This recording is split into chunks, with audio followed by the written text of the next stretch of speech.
I was like, who is this? Like, that dude look just like me.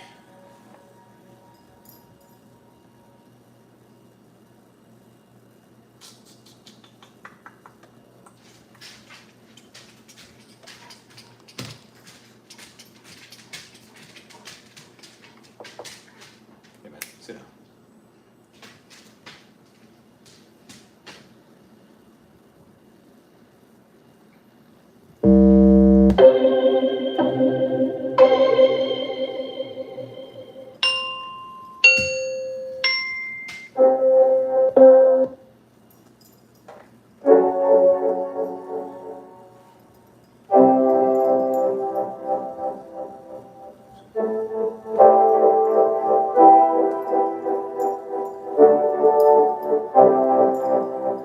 Ouch.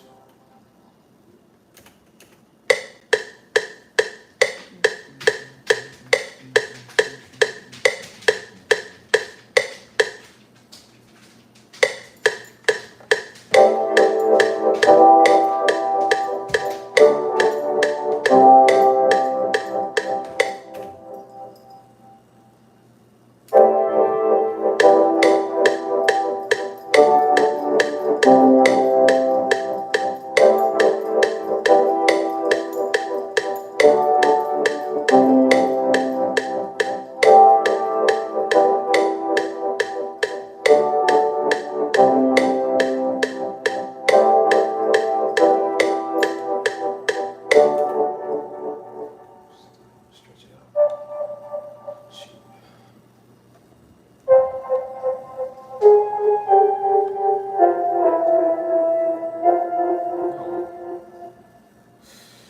All right, you know what?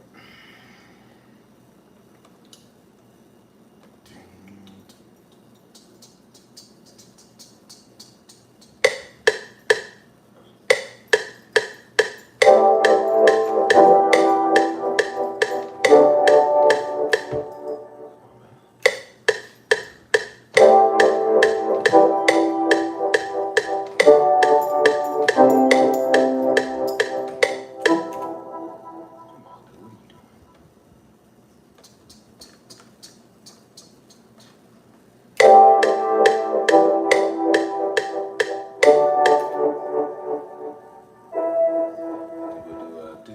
We'll do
let's do what do this on here?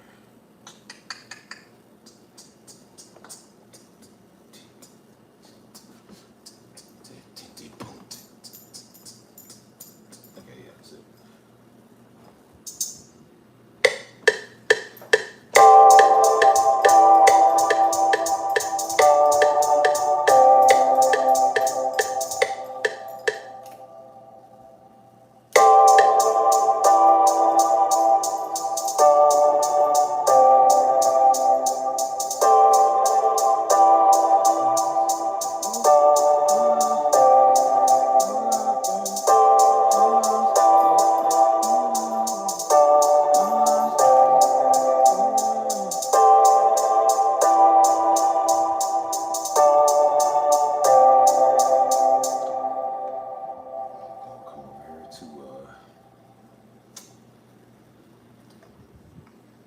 What's up, Big Mike? It's good, man.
I don't even remember the name of that song. I had it on the other one.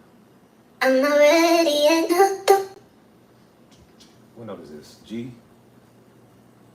What's up, Crystal? There was sapphires, there was rubies, and then there's crystals. Crystal clear water.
can't hit my high note, y'all. My voice is still kind of gone a little bit.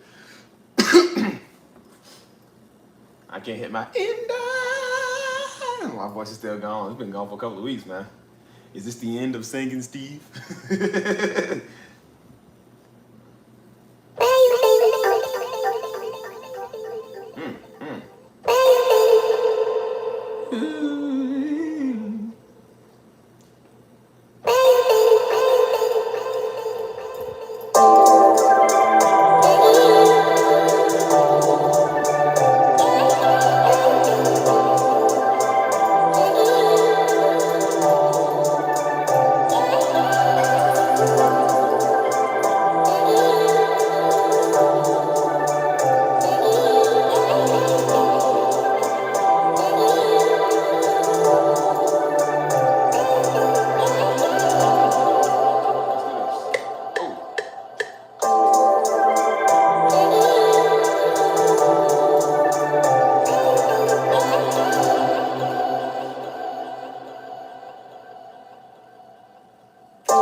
I can't pay my bills.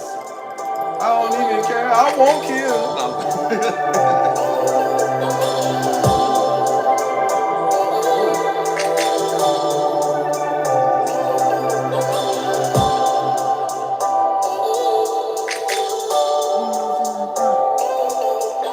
I gotta be faster than this, just a little faster. Let's do 145. That's 46. Yeah, yeah.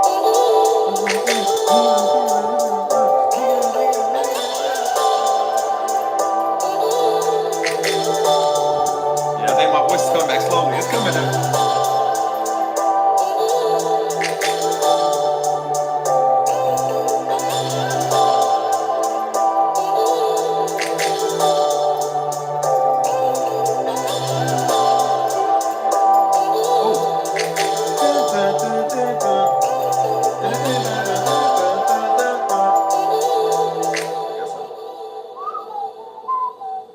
This is coming right off the dome, people. The brain.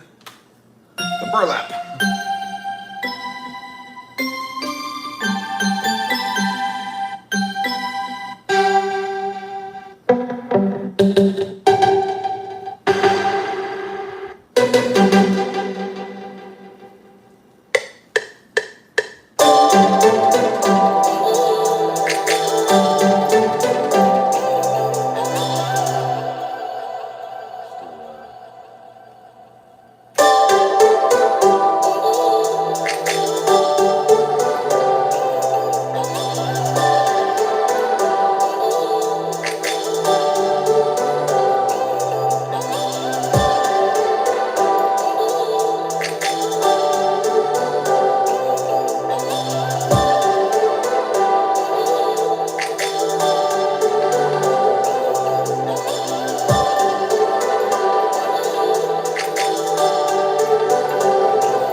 back off, put the hold up, take the decay off, sustain, and release.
loud.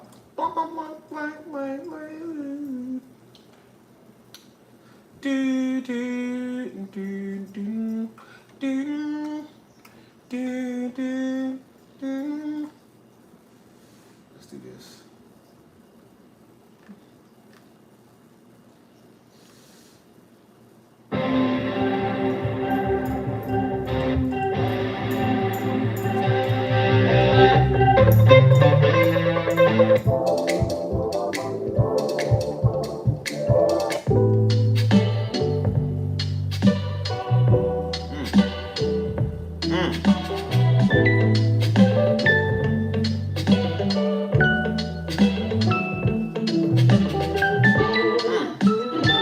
I want this to like speed it up. That'd be kind of fresh.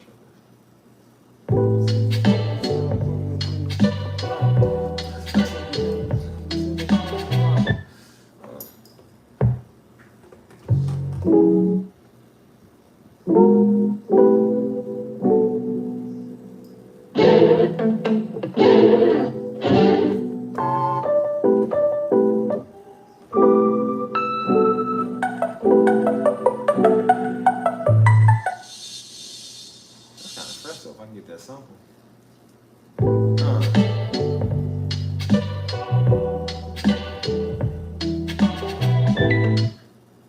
What does it start with? So that's it.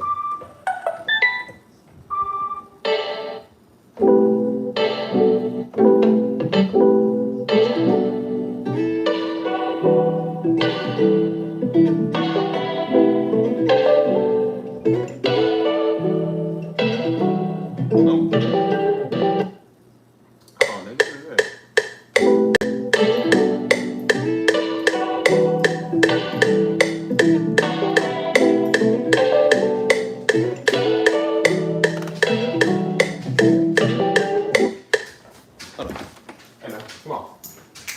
That's it.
Hey, boy, get in there.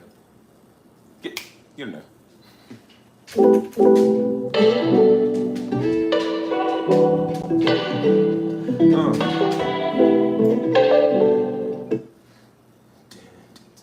Let's slow it down some.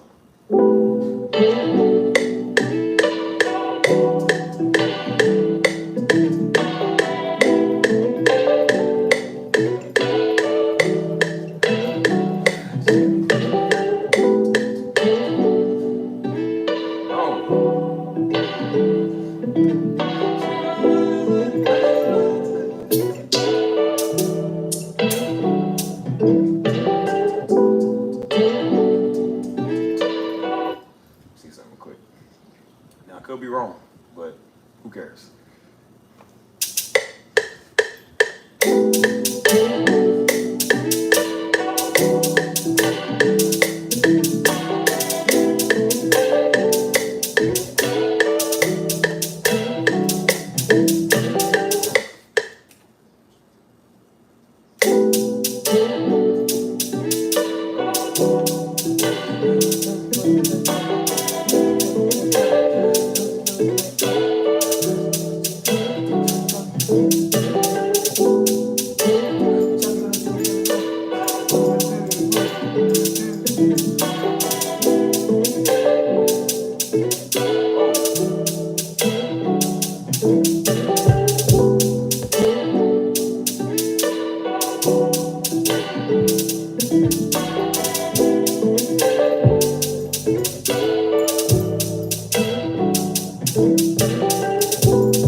Maybe I say it like that.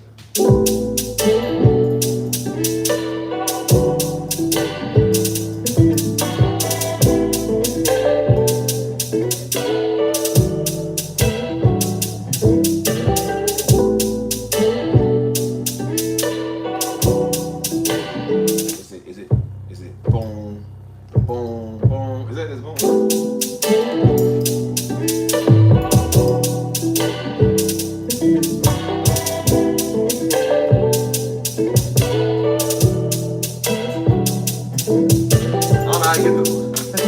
Hey, NCJ, hey, I appreciate you. Thank you so much, man. This one's for you.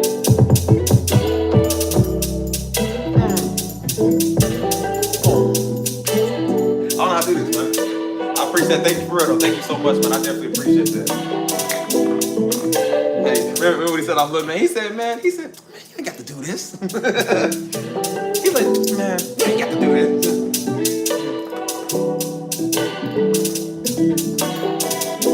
I don't know, I'm right about to scrap this one. I don't know what to do with it. Hold on, see.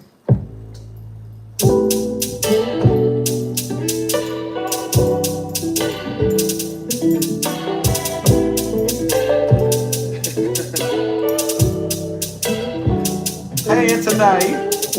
Hey, and tonight. How you doing today? It's so sunny. Like Jenny. I love Jenny.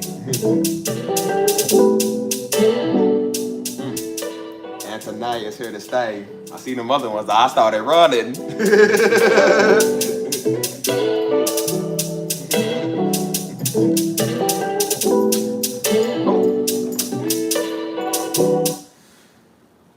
Let's see something real quick.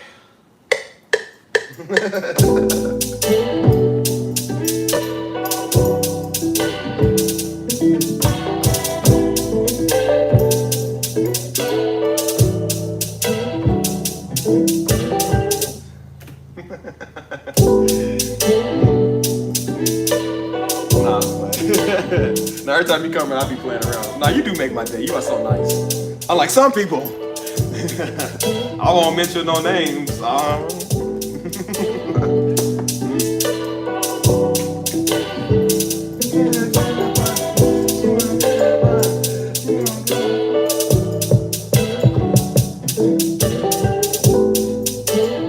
trying to figure out how to do this beat, man. I don't know if I want to do it this way.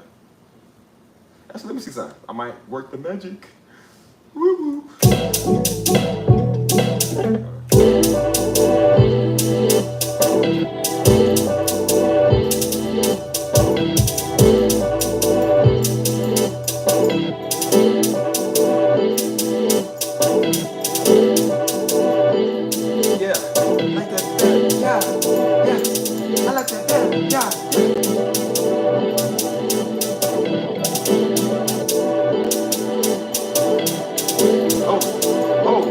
Hold up, wait a minute. Hold up, wait up.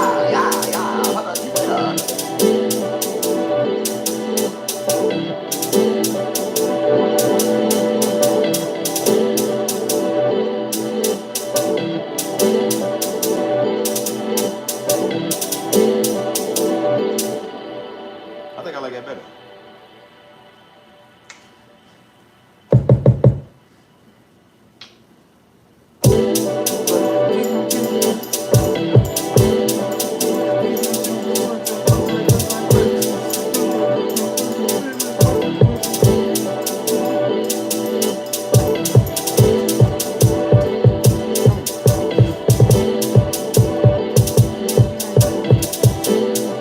I like that better. Yeah.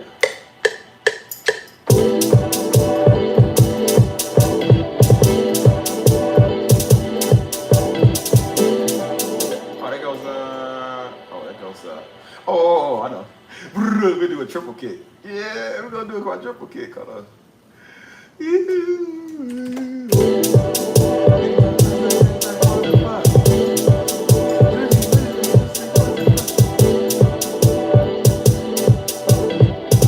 we'll do a instead of the brr, we'll do the 1/6. That's what we'll do. Yeah.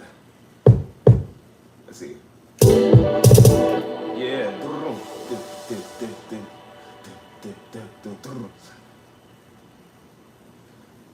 Let's do the then we'll do the boom boom boom boom. Do. Just experiment with it.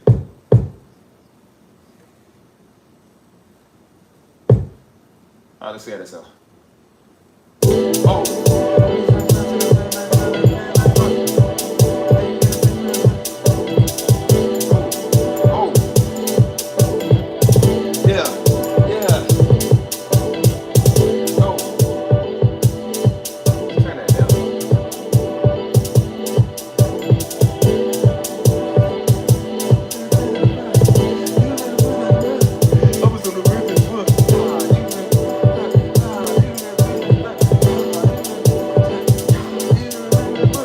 Okay. Did somebody call Ice Spice? Yeah, her baddie's a friend. Yeah. I'm light skin. Yeah. Oh, all of my friends. Oh, yeah. Oh, let's see what we get.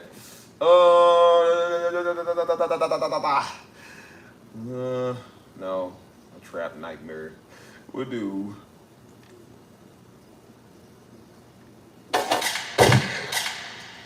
Oh, gunshot. Bass drop. I'm gonna do that next. I'm gonna put a What's up, Lady Z? I ain't see you in here. Let's do it's gonna be done right there.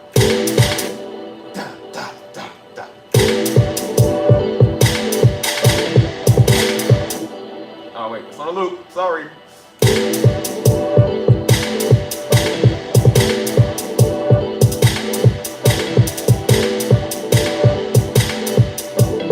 No. It's a da.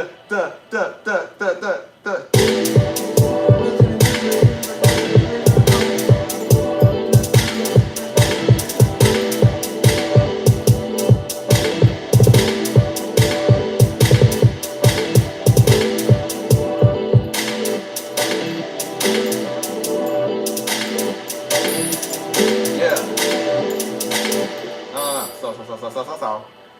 You got that messed up. Let's do, let's go back. Hold up, wait a minute. Yeah.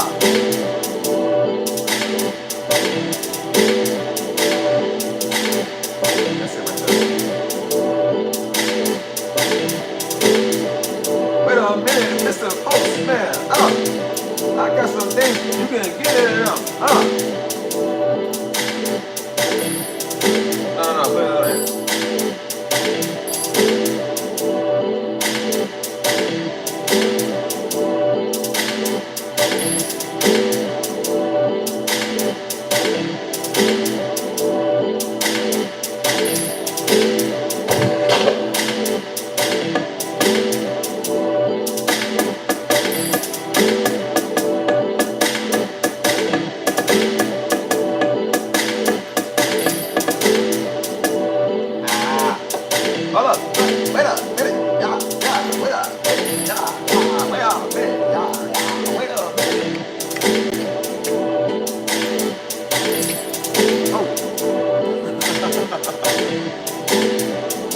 Don't worry, they coming in.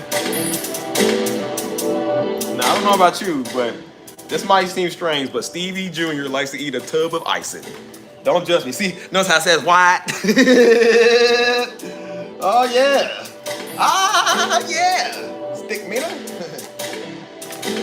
Got that white icing. It's the right icing. Sometimes I don't know how I live with myself.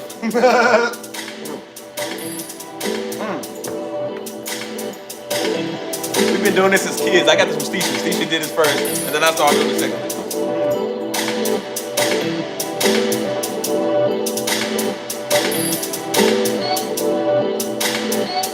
Yeah. Oh. So.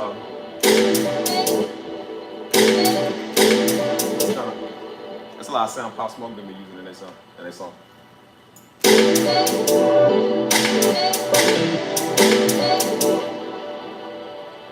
No, I do it. No, boom, boom. That's what I do. Yeah.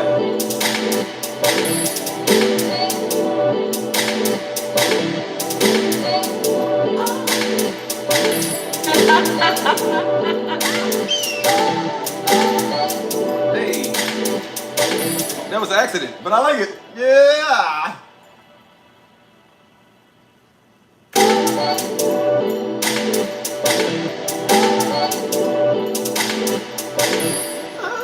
Oh, hey, it's gonna be fire. Oh, wait a minute, it's gonna be fire. Yeah, that's it right there. Yeah. Hold on, let's just cancel that whole thing. Yo.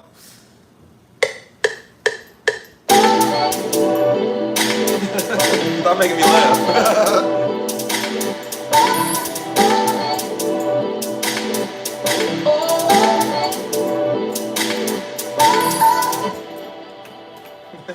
Sorry. Every time I look up, I see Mike laugh and I see Anthony laughing. Y'all be making me laugh, bro. All right. Now let's do some. Oh. We gotta put the reverb on that. We gotta put the do you believe in the love? Down. And all I got to say, right up at me, I know. Oh, do you believe in the love? Down. Uh-oh, Steve's on the saucy side. He's been eating that zesty sauce. Hold on, what's up with this? Yeah. Let's do,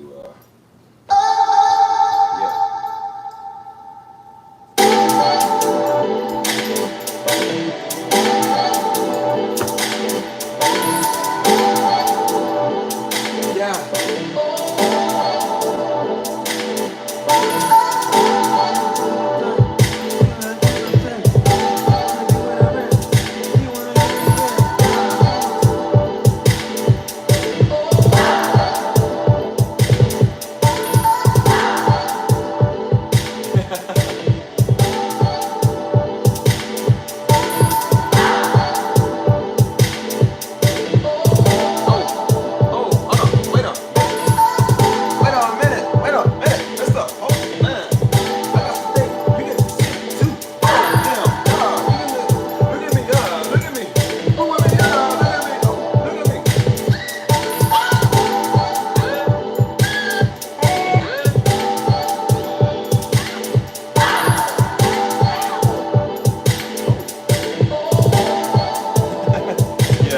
Sharon never gets old. Literally, she never gets old.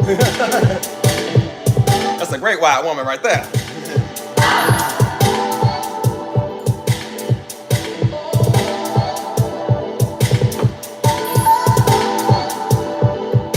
Hey, what should I name this? Y'all give me a name so I can name this. Let's take the kick out.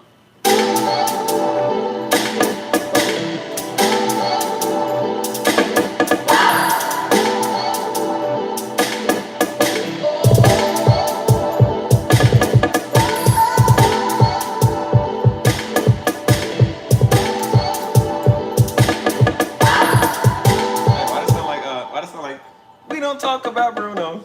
We don't talk about Bruno, no. Tuesday. Yeah, let me say this real quick. Hey, I heard, y'all know who Riff Raff is? I heard him rapping in the song. He said, I'm eating souffle on the Monday, but it's a Tuesday. It's like, daggone Ruby Tuesdays. He can freestyle. Hold on. I think I'll put this in new folder 3. Let's call it Tuesday.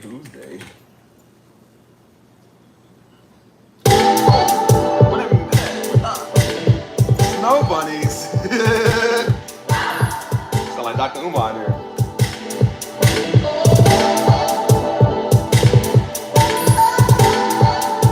Look how white that is. So pure. Pure Colombian.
I am a white man. Like, prove it. Take a whole thing of mayo, to slab it.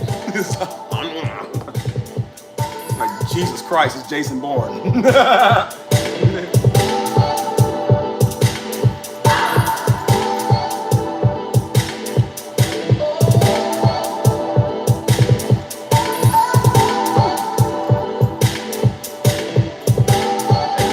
Bro, I'm gonna sell this to Ice Spice now. I'm gonna make millions. Oh.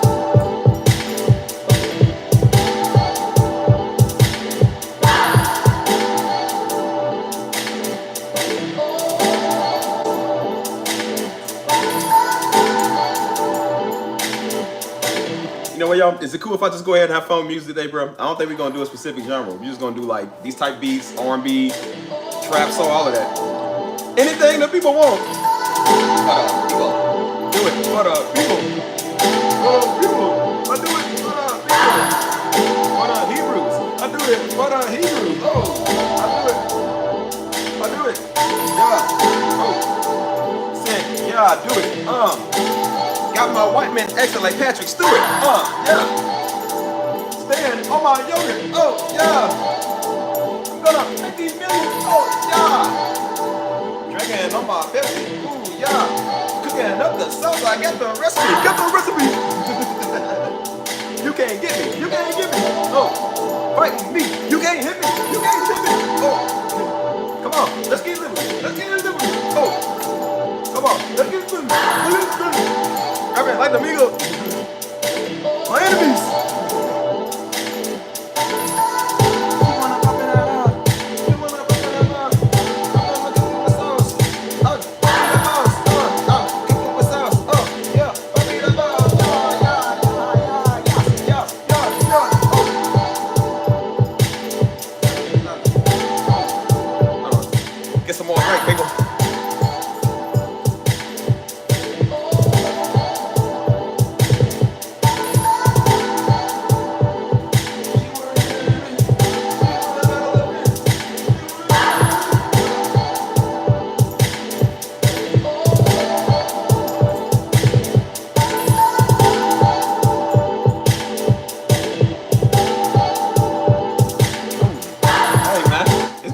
Bro, that's what he was playing.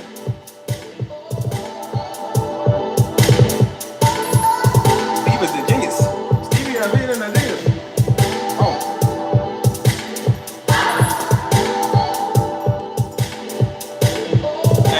Hey, Mike. Hey, Mike, this is Antone's dog type music. Remember my dog was looking back at it in the mirror? He said.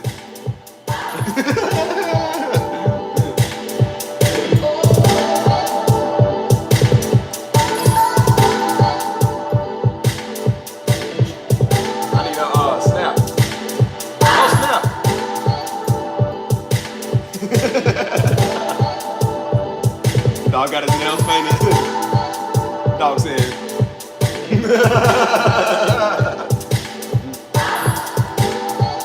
Oh. I'm sorry, Anthony. I'm sorry.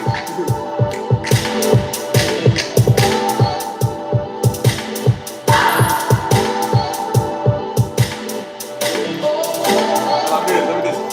Hold on, y'all.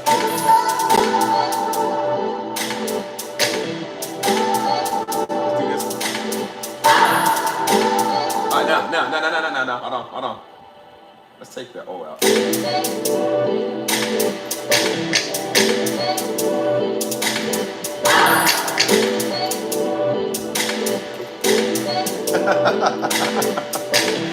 I'm just playing. Don't start with me now. Hey, you better choose your battles really carefully. Because like I said, I got a live stream. I got 10,000 people. My mortal enemies, I found out the hard way. Don't be one of them.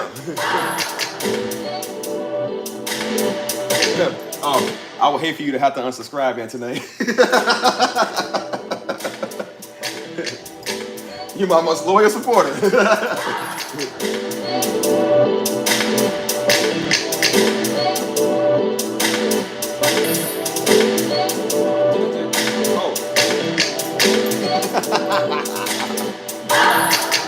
I already called it Tuesday. Mike was 2 at first. Oh.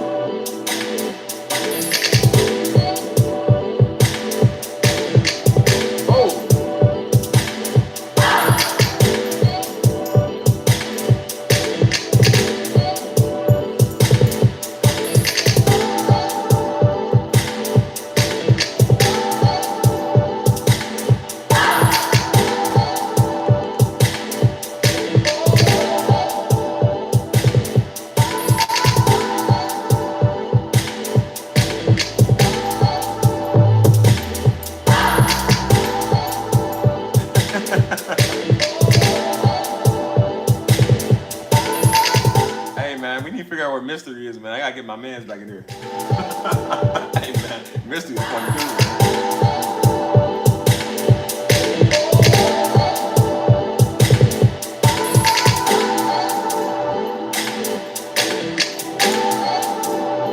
Hey, I know this song started off way different. No, let me see how it started. Cause I put some type of effect on it. Put a couple effects. It was like start off like that. I didn't even want this one for real. Make it like a smooth vibe.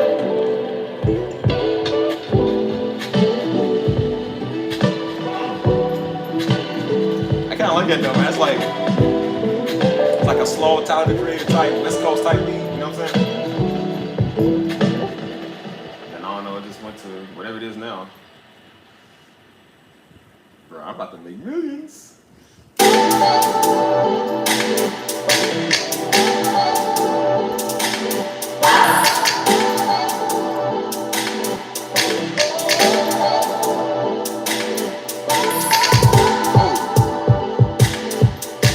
think I'm gonna redo this, Mike. I think I'm gonna do it in a second version.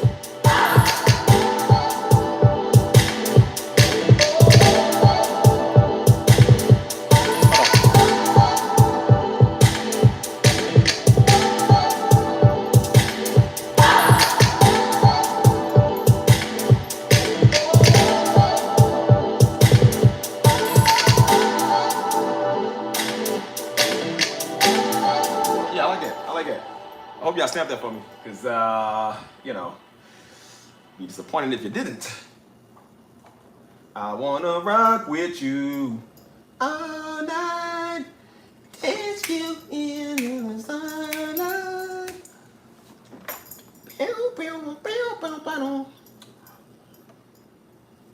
Let's see.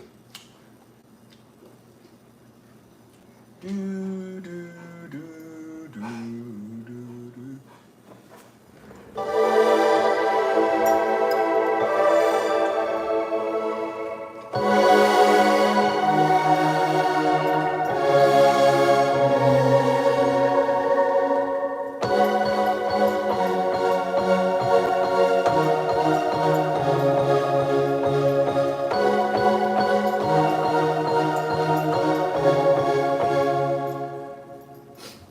I might have to do a regular first.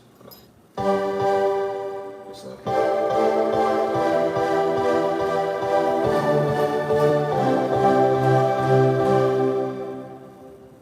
So it's the same to this one, right? Yeah, that's it.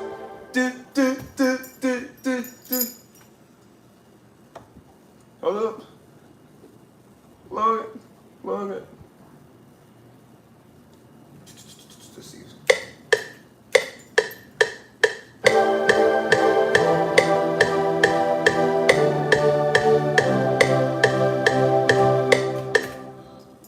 Hold on, what is this?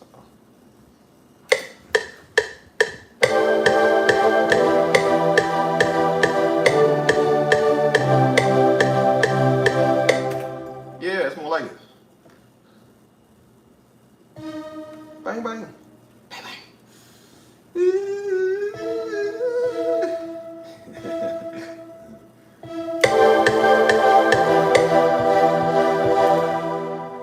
Now, we will, what is that? -1.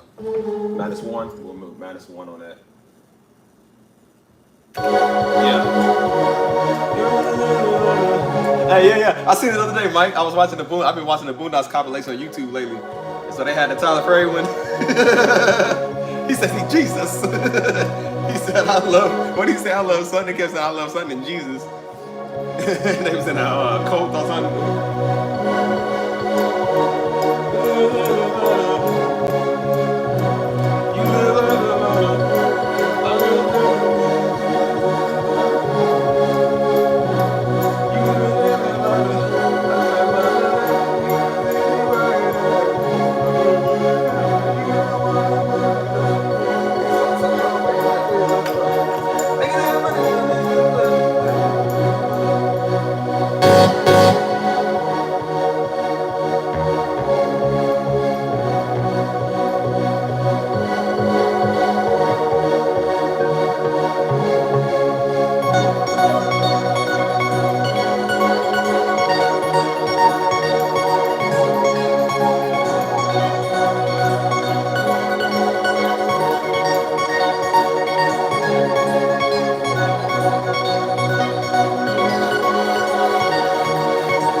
Is that bass too strong, y'all?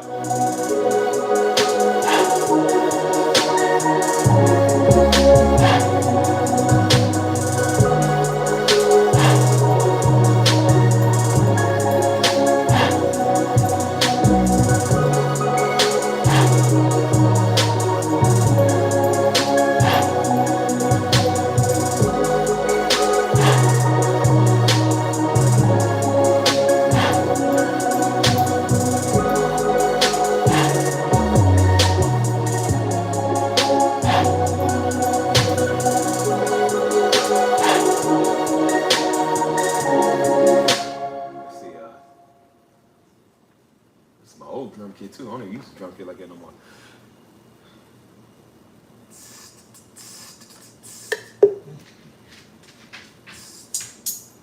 What? What's up, man? Come on, let's go outside.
Should I do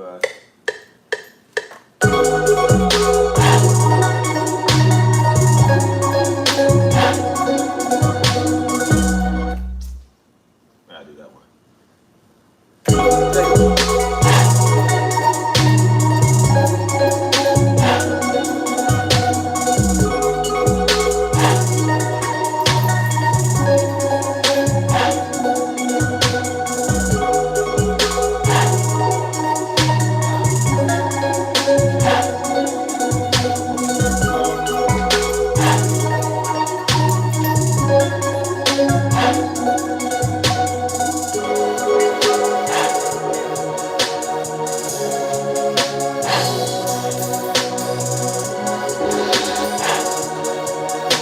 What's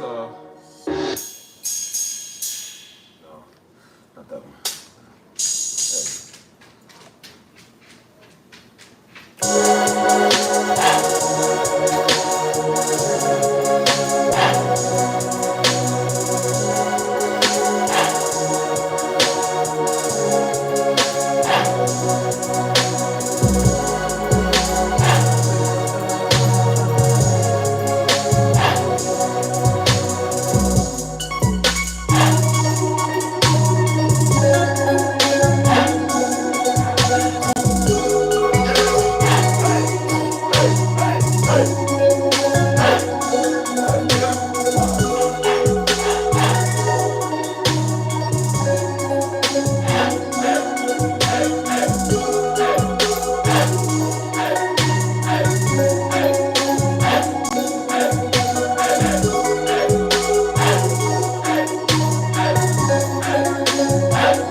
Yeah, I think I do that one.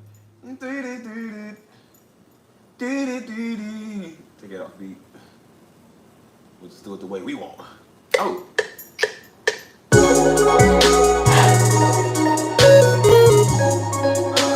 Go back. It's that's it. Yes, it's a flam. Hold on. I'm missing the transition. Hold on.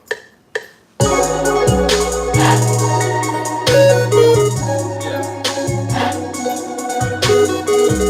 No, it's did it. Okay, let's try it again.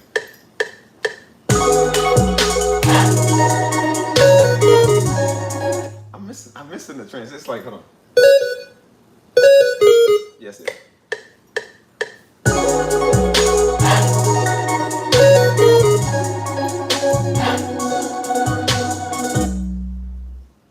Nah, that's good enough.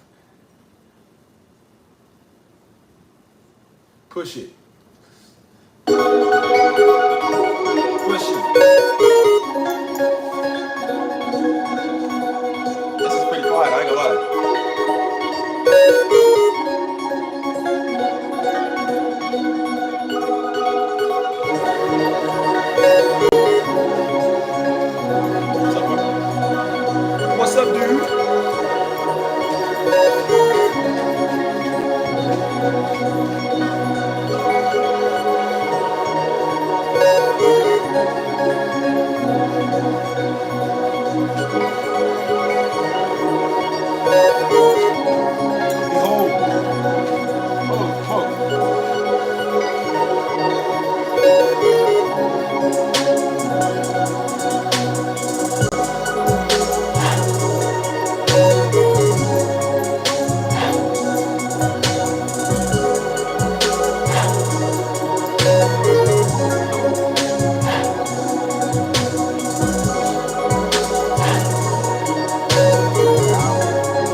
Give me a name, y'all.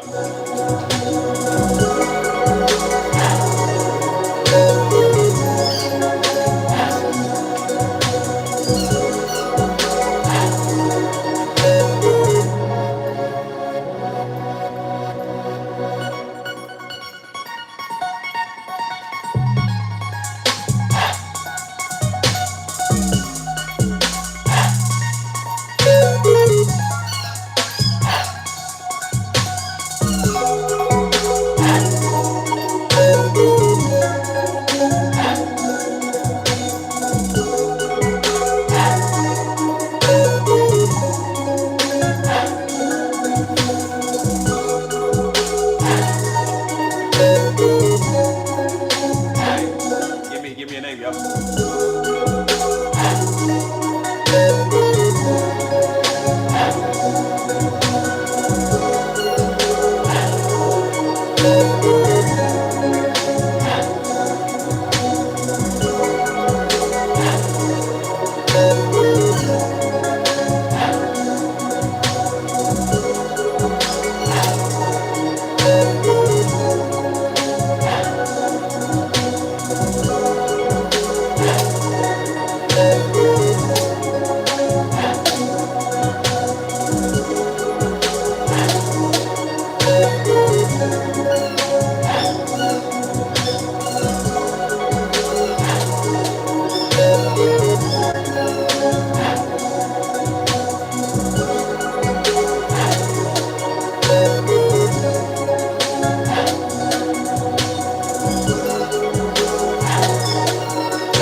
Y'all hear that bass? Is that bass not strong enough?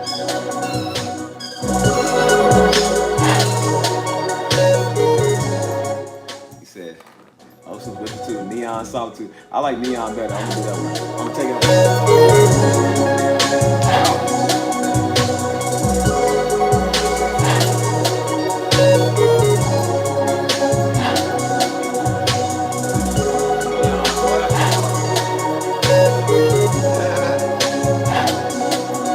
Oh. Yeah, we on the roast. It's probably gonna be some of the most beats I done made, bro. I'm probably gonna make 10 today, dude. I'm gonna see how many I can make. Okay, I'll make sure I can hear that bass. I ain't know if that bass is strong enough. It ain't a song without the bass. I'm all about that bass, no treble. I'm all about that bass. I'm gonna sample that.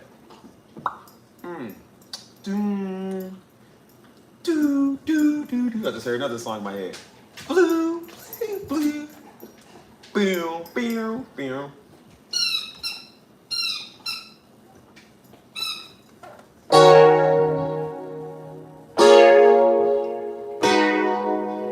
Hold on.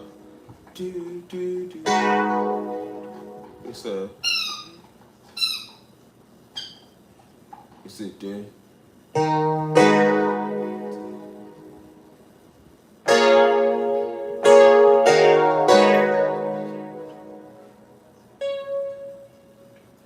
I'm trying to think of that the notes.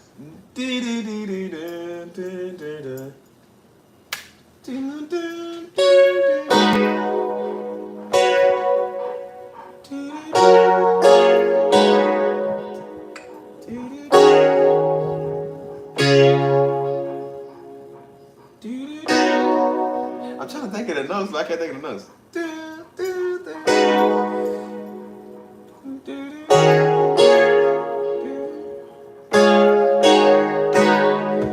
I'm losing it.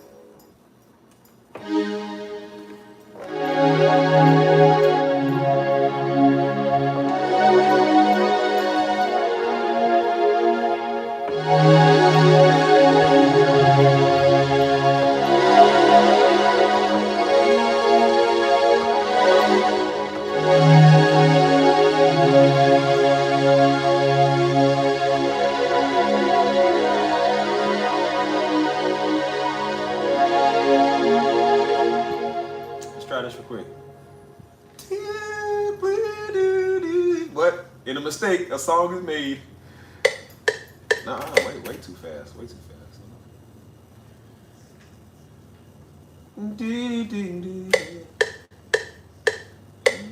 Let's slow it down first and then I'll speed it up.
Still not praise yo.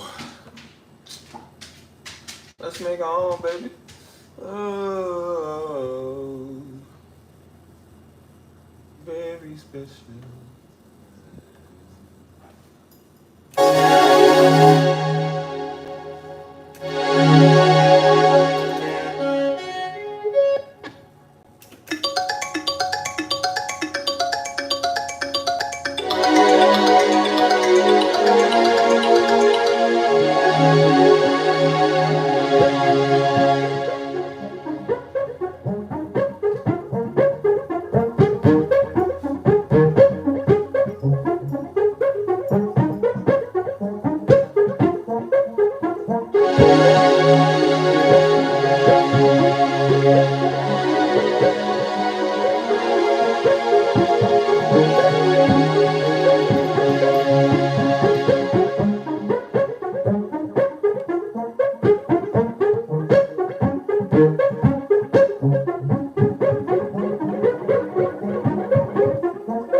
Yeah.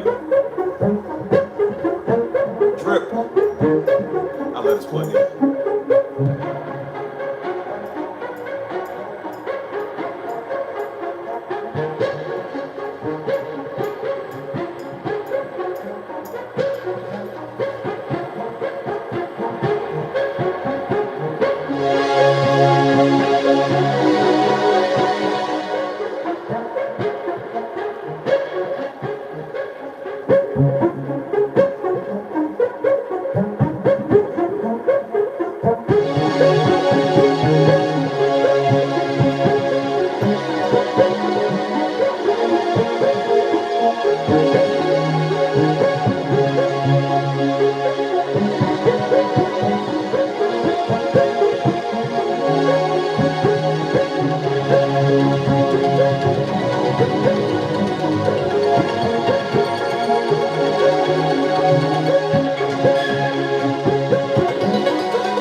What's up, Jose?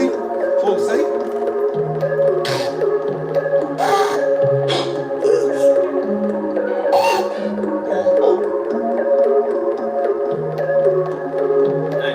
Hey, Mike, should I get the Nelly sound? Oh.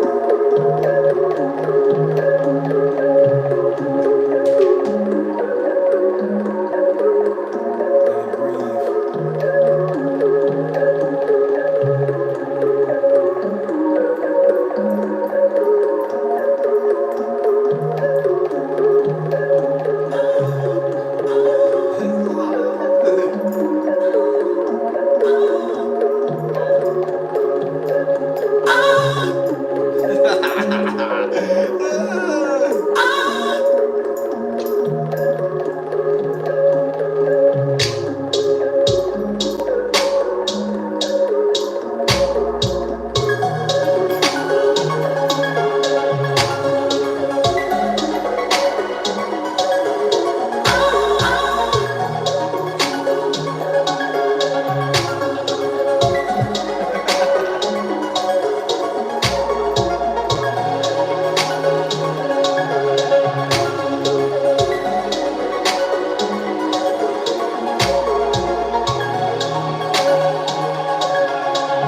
I know, I'm really feeling this one.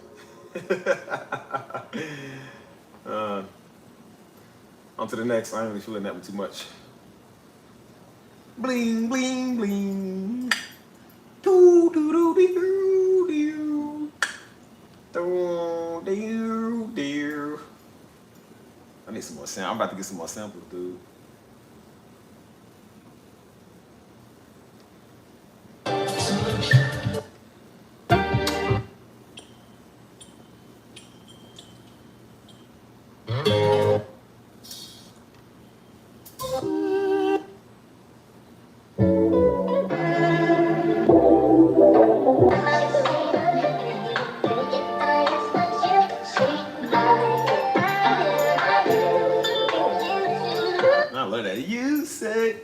boy.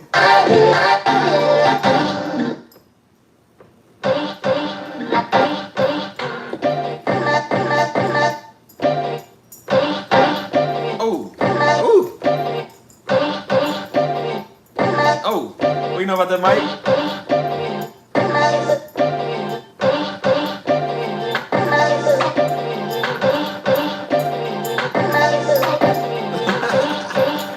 Accidents happen for a reason.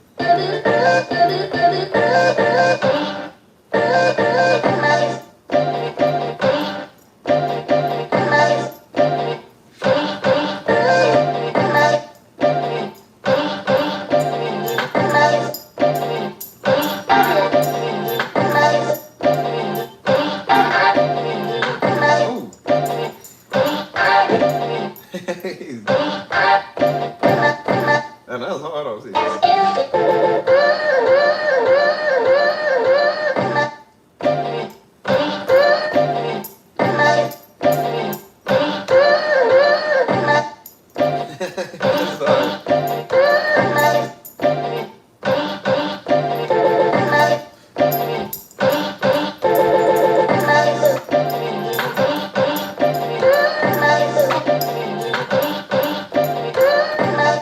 That's hard though.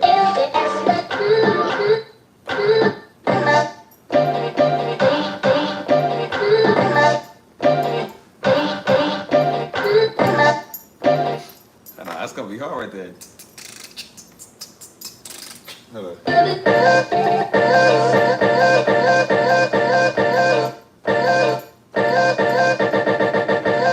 Let me change the pitch. Let's go down to this.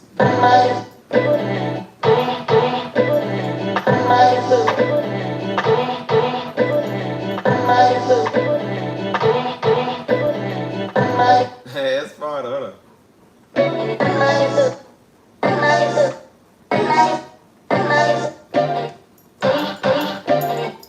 think I'm keeping it like that.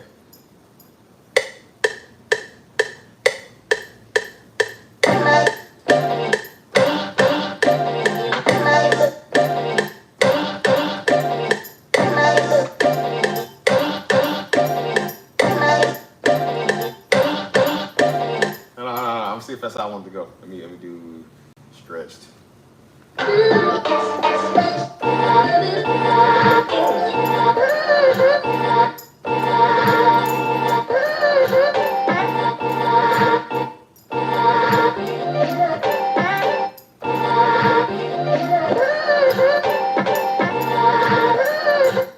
This is fun.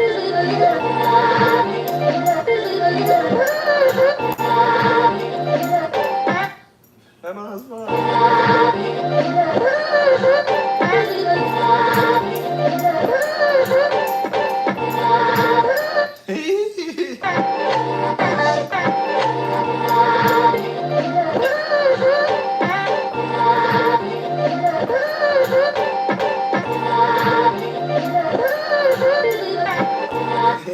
Let's go. Hold on. Wait a minute. Mike, it's about to be 5, bro.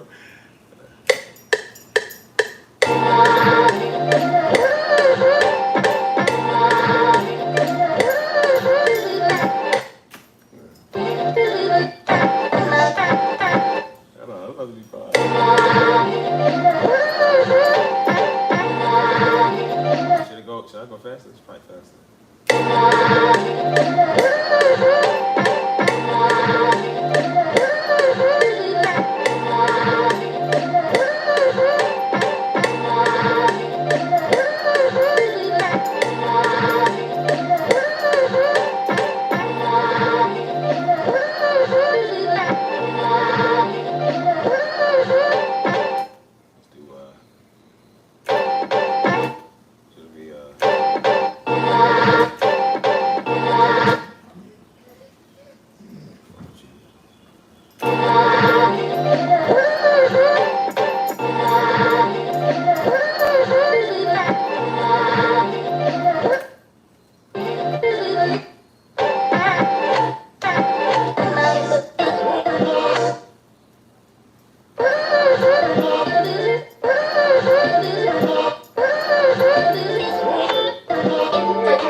On that bad boy.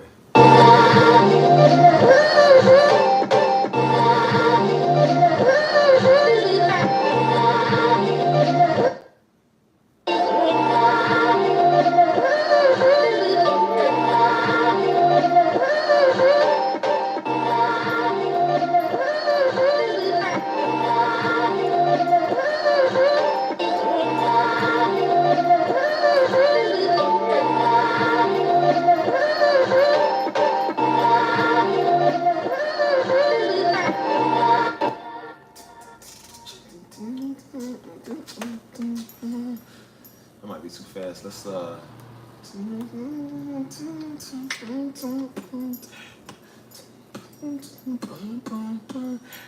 we'll see. Let's rename that. You say. Now let's render that.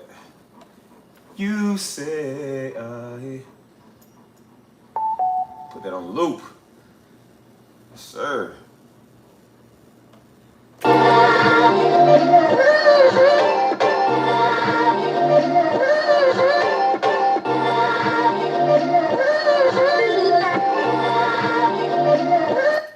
Let's slow it down, son. Slow it down to 134. See how this sound.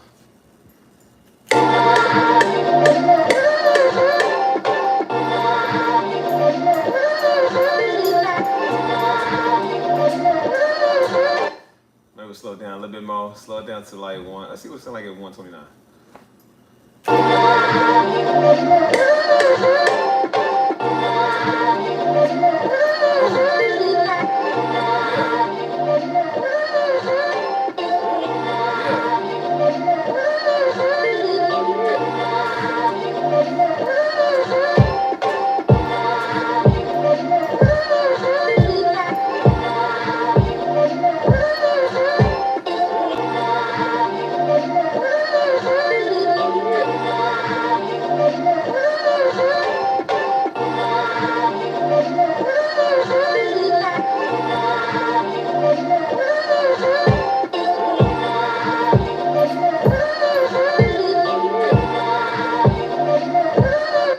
Slow it down a little bit more. Let's see how it sounds.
Let's try this.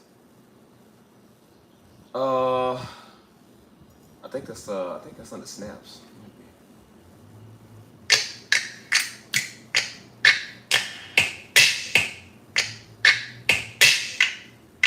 Yeah, that's it.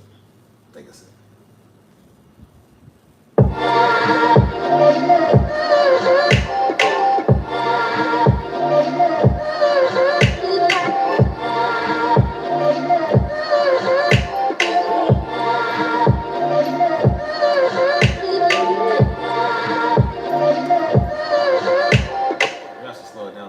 Slow down a little bit more. Let's go 116.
Let's try a 6. You say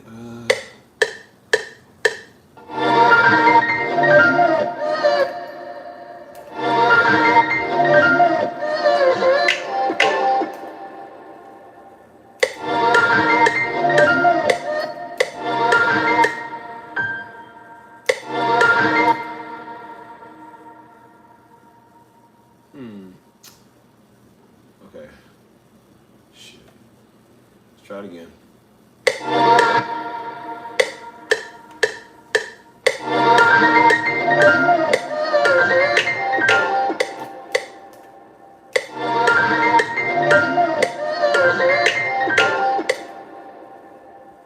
As close as it's gonna get.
That's 6th.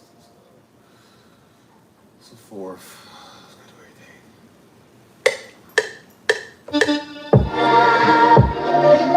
I forgot to start.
Maybe it's a shake or something. Or.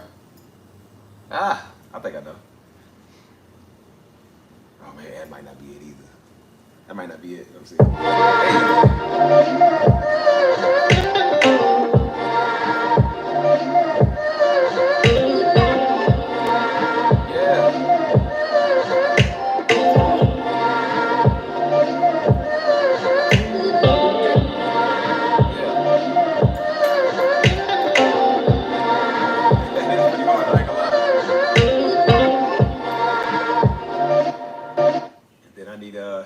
It's went in a whole different direction than what's supposed to go. You see,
now let's try this.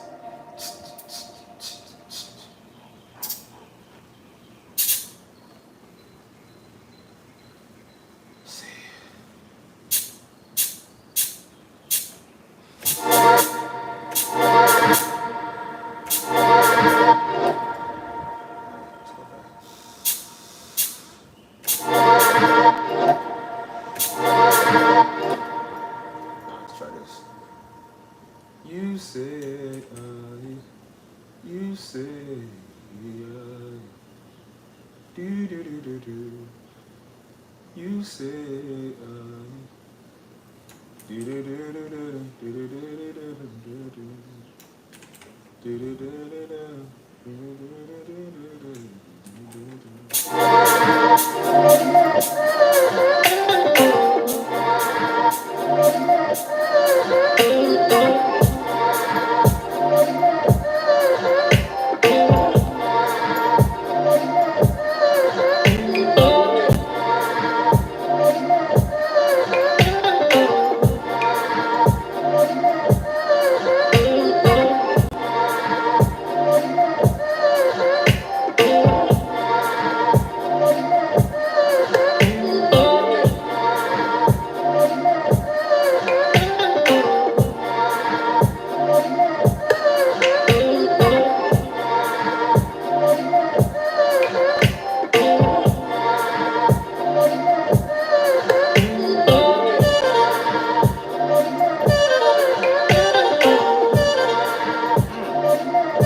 up, man. All right, on to the next. Is this 4? It's 3 or 4. I forgot.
I can almost do something with it.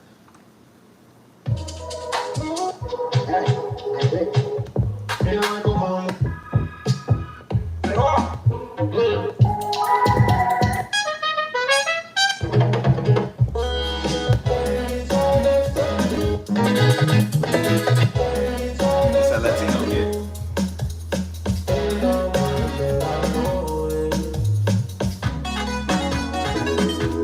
I do something with this.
Oh, no, I ain't gonna do that. I ain't gonna do that. Yeah, I ain't gonna do that.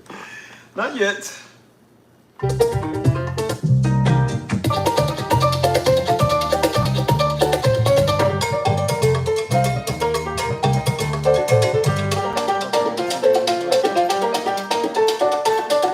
thinking of a beat I just put to that.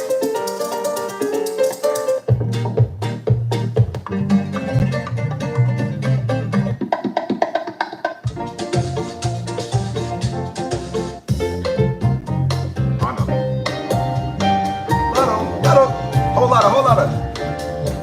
Let's go to what's that? Let's go to man, I can't find it. Go to the sample kit. I can never find these, man. I got so many of these packs. I haven't been through half of these yet.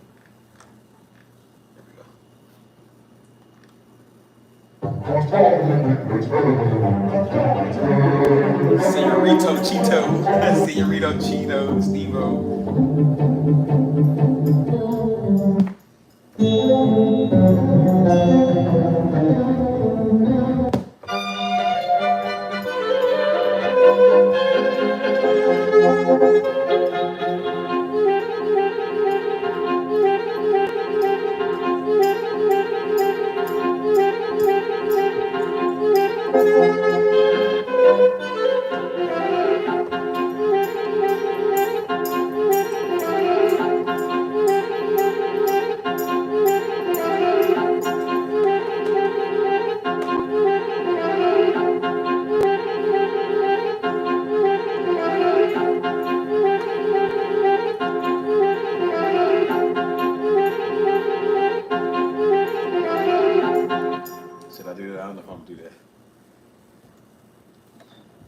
Let me come up with something quick. I want to come up with something.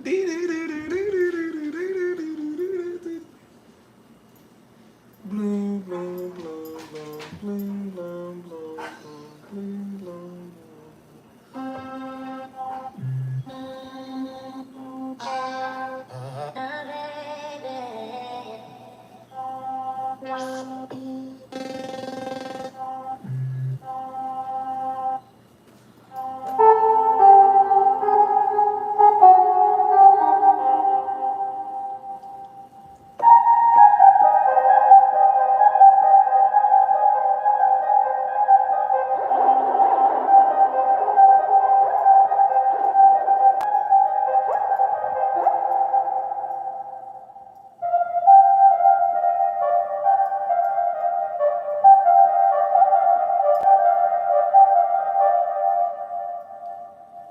maybe I'll stick with that. I'll do this.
Let's just test this out.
Make it like a Detroit beat. Like Peasy or something.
Sorry, wrong one. Move, boy.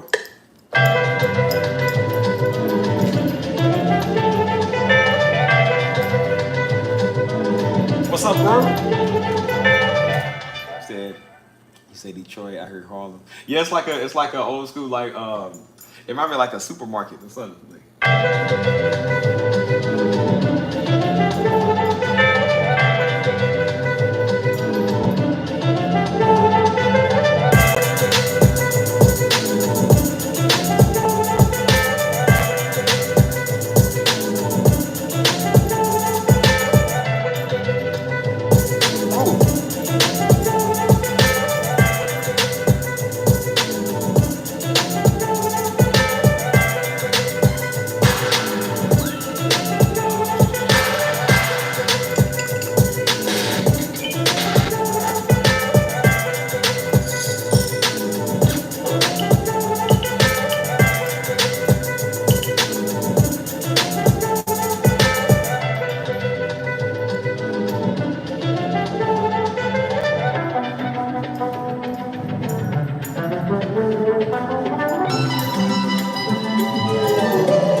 Somebody call up call me up some Detroit artists, man. I need some Detroit rappers. This is the sound we got back in my city. We kind of incorporated with Detroit, so we got that kind of like up north sound or whatever. So I got a lot of rappers doing that back in my city.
You know what's funny? I don't even want this beat. I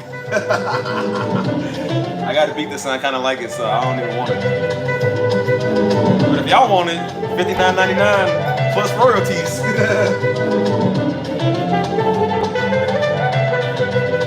It's so easy to make this stuff. I don't even care. Like I don't even want them. So if y'all want it, let me know, because I'll scrap it. I got another beat that sound like it. I call it Peasy. So if y'all want this one, let me know. This is how easy it is. You can. It's how easy it is. You make up something you don't even want. I said you so used to it. And This beat right here could sell for a couple of grand. This could sell for a couple of grand. I don't even want it. Easy money. Come on, man. Easy money.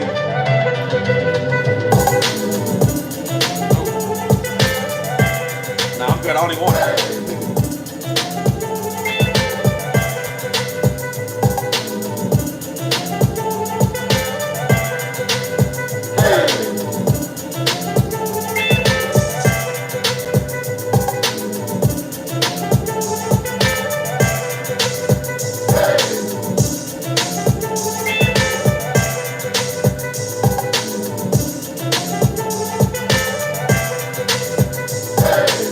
I guess I'll say it. I'll say it. Nah, I can say the same beat 50 times. That's 50 times whatever is 50,000. Let's just call it PZ2, because I got another one that sounds just like this one, bro. Let's see what we can sound. Let's see what we can come up with, y'all. I'm just gonna experiment.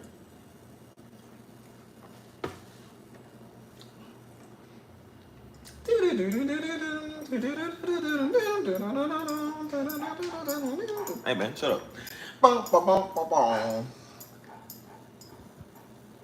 You are the dancing queen. Hey man, shh.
Let's just do it one. Hold on.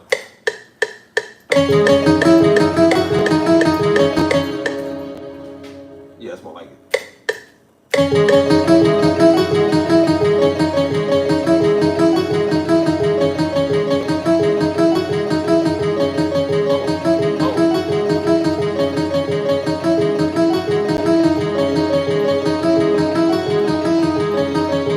He said nipples. Who?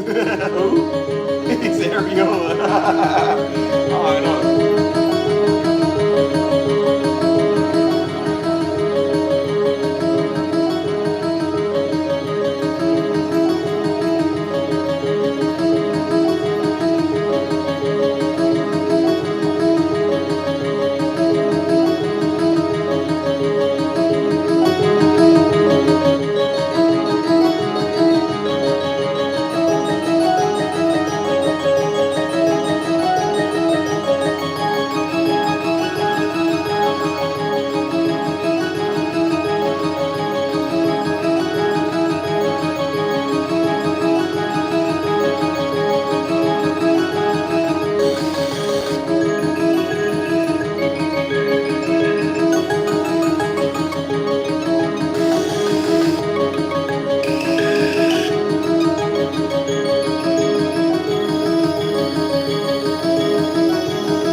How many beats is this, y'all? Is that 4 or 5? I forget. I think it's 5, man.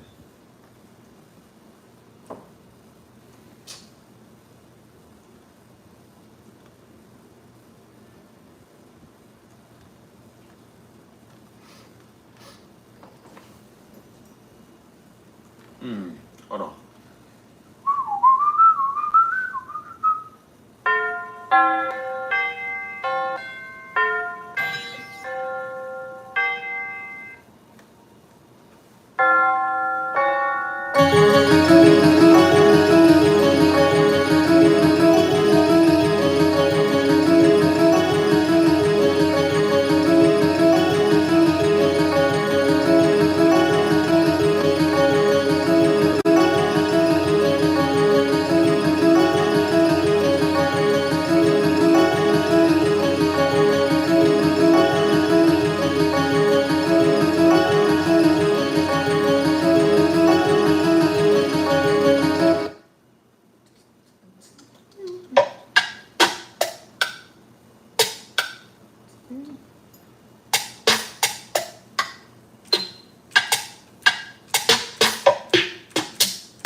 That was just for fun.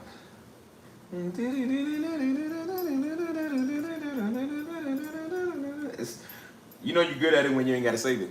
You can just keep making these over and over again. Like I said, I make this all the time. So I could swear I have the same song over and over again, man. I hope not. Get repetitive. He said, wow, wow, wow. That filter's fine. It's wow, wow, wow. Let's see. What am I in the mood for? I might do another bubblegum beat. Something easy, simple.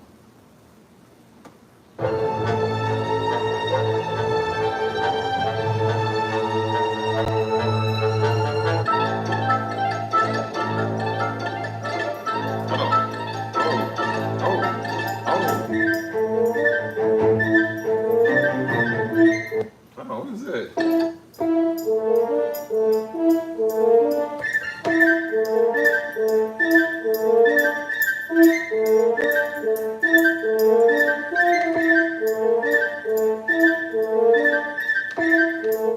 Hold up.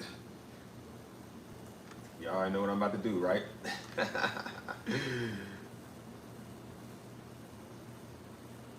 I can make music all day. I probably make 100 beats in one day. He said like a Disney.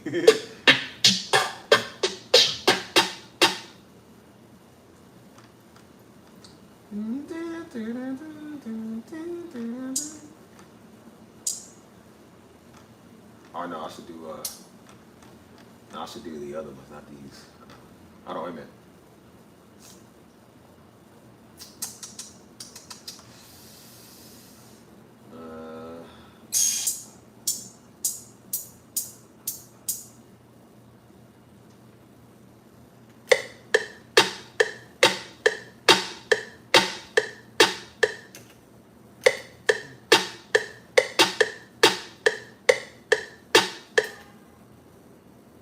Y'all silly.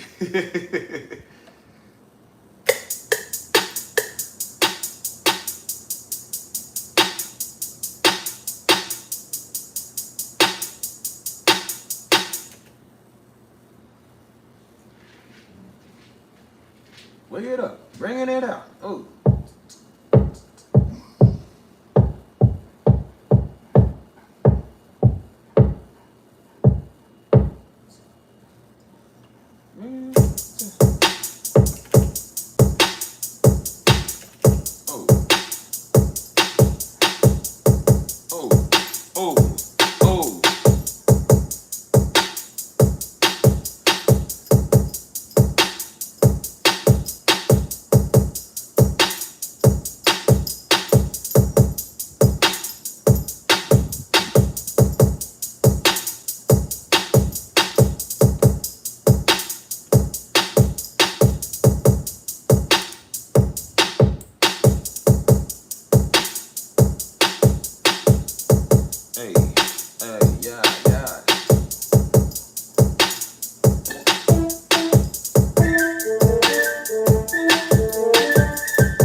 Where is it? Hold on, wait a minute. No, not this one.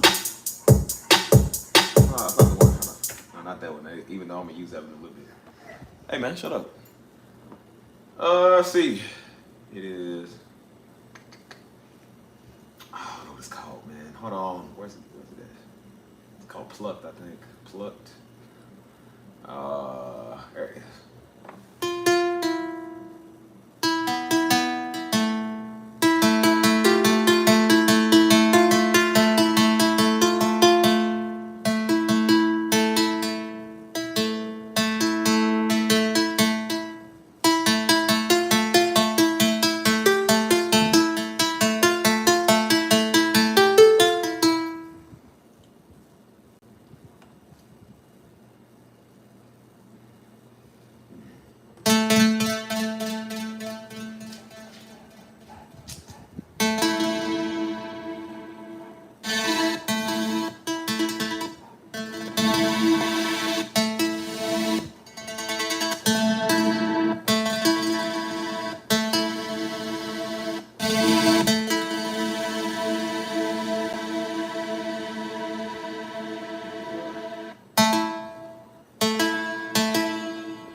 orchestra. I might still want the orchestra still.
ain't feeling that one.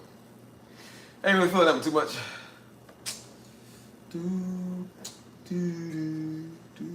Hey boy, shush.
Maybe do something.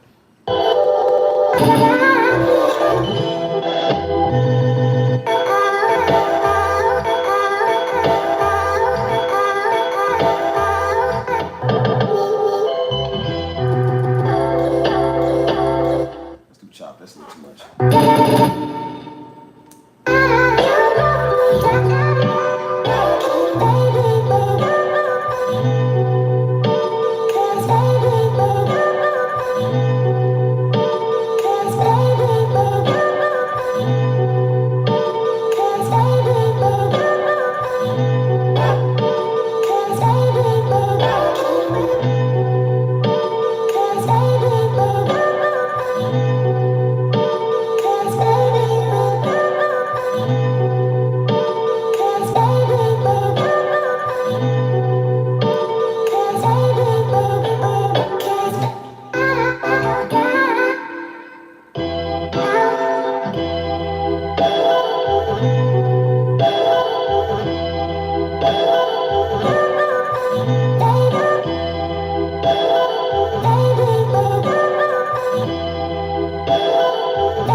I love this little kid right here. I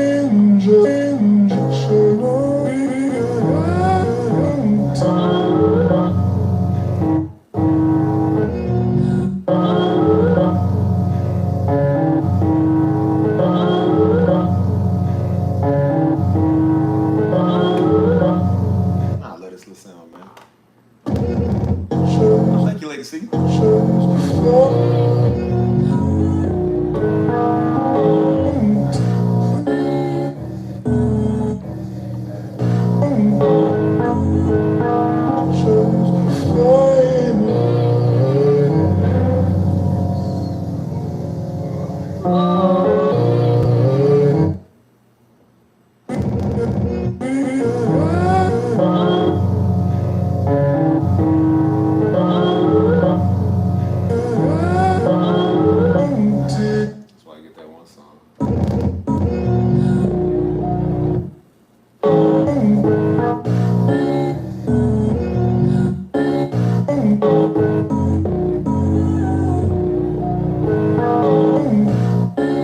like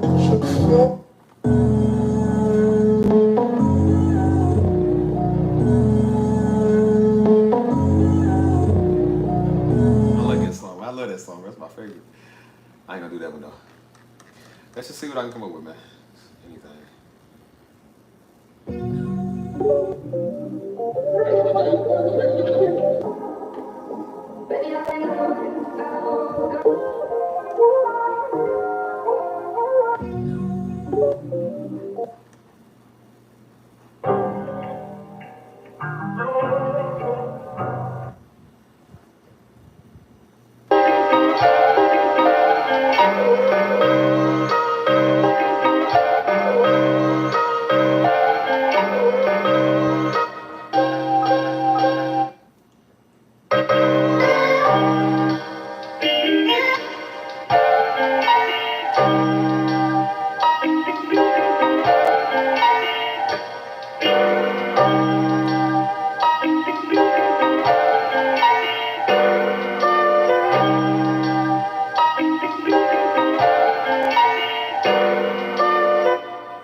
I ain't really feeling these, man. Feeling a little dry.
What is this?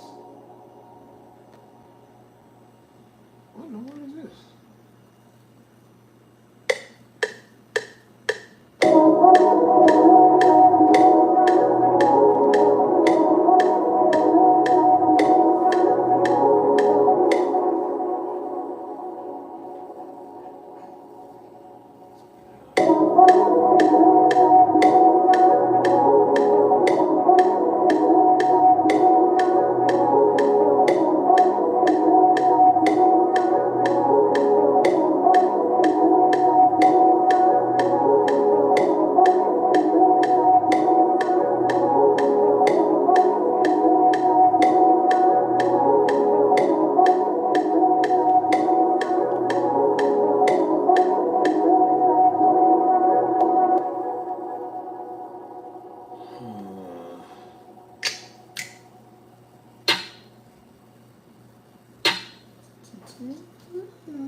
about to go outside, y'all. So should I go?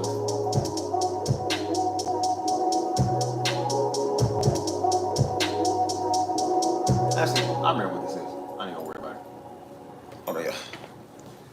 It's like, hold on, give me a second.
My beard so much, man, it goes straight through teeth. Like, ain't no naps, no nothing. I just keep it brushed. It's a habit.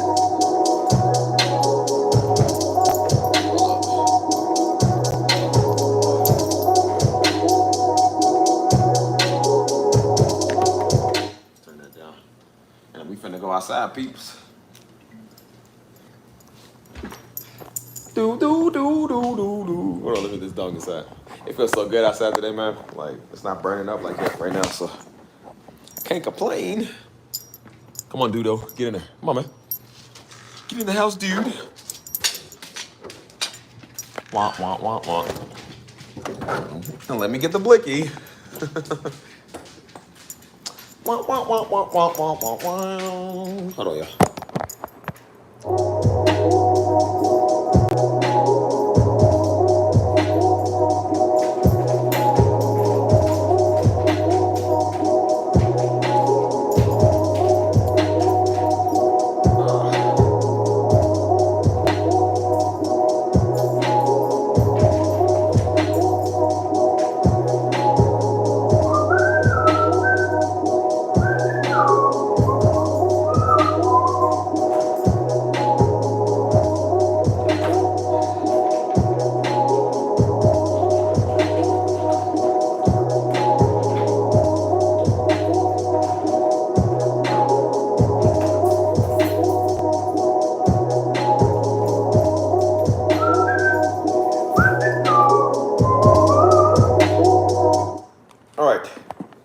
Get gone. How many beats did I make, y'all? Was that like 6? Was that 5 or 6? I don't remember. Concealed carry. I don't want to know what I got. You never let niggas know. Because then when they come, like I said, if they try and do something, they gonna look around for who got that's 6 beats. Okay. Like I said, when Negroes know that you can, when they know you open carry, like I said, if they plan on doing something, they gonna figure out who's the one to take a rod first. They'll never see it coming because they never see it. You know what I'm saying? If you got it right there concealed on your hips, like, I don't know. Like, no, I want niggas to know. I don't want to know yet. Like, you gonna know what you don't know. You know? If you don't know, now you know, nigga. Hold on. Make sure I lock up, do a proper job. No, my keys and everything, man. Everything's in the way. Oh, look, wait a minute.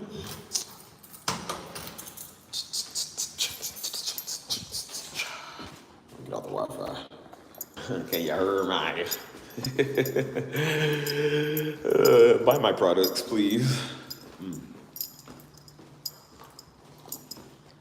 Uh-oh. Now I can go for a nice run right now. I feel so good.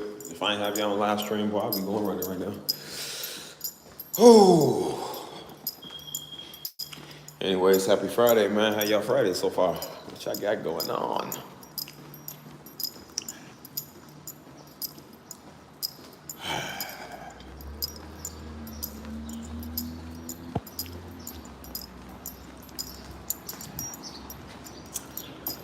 Oh, man.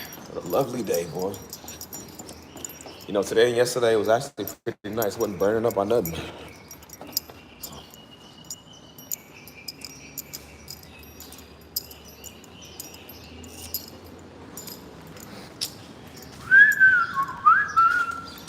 A lovely day, yeah. A lovely day, yeah. A lovely day, yeah. Lovely day. Lovely day. Lovely day. Lovely day. Lovely day. Lovely day. A lovely day, yeah. So that's why I got my high pitched voice back. A lovely day, yeah. It's still gone. A lovely day, yeah. Lovely day, yeah. A lovely day, yeah. Ooh, a lovely day, yeah. A lovely day, yeah.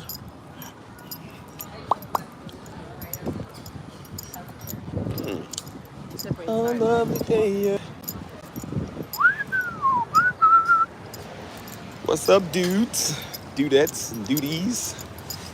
Dude-draws.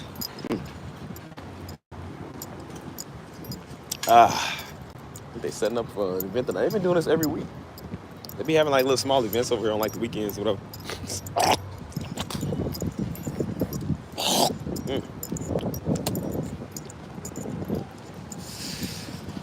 Lovely day. A lovely day, yeah. Ooh, hey, hey. I don't know about you, I don't know if it's just me, but this sun is looking fine on my skin. It's making my video look clearer, bro. Maybe it's just me. I don't know. Probably just me. That's the power of the iPhone. I don't know about you Android users.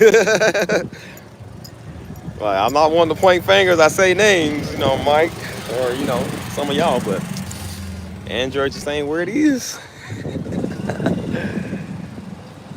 Android's gonna take over the world. That's the Skynet. So yeah. A lovely day, yeah. A lovely day, yeah. A lovely day, yeah. See, I done spilled drink. Talking about Androids.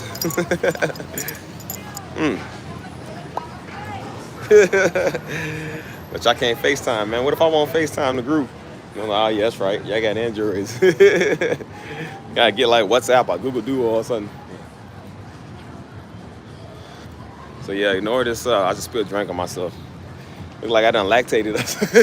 Like I'm a cow or something. Like, he's supposed to be a man, but he's you know. You know how they go. What's up, Chia? Good with you. Y'all remember that commercial today? Chia.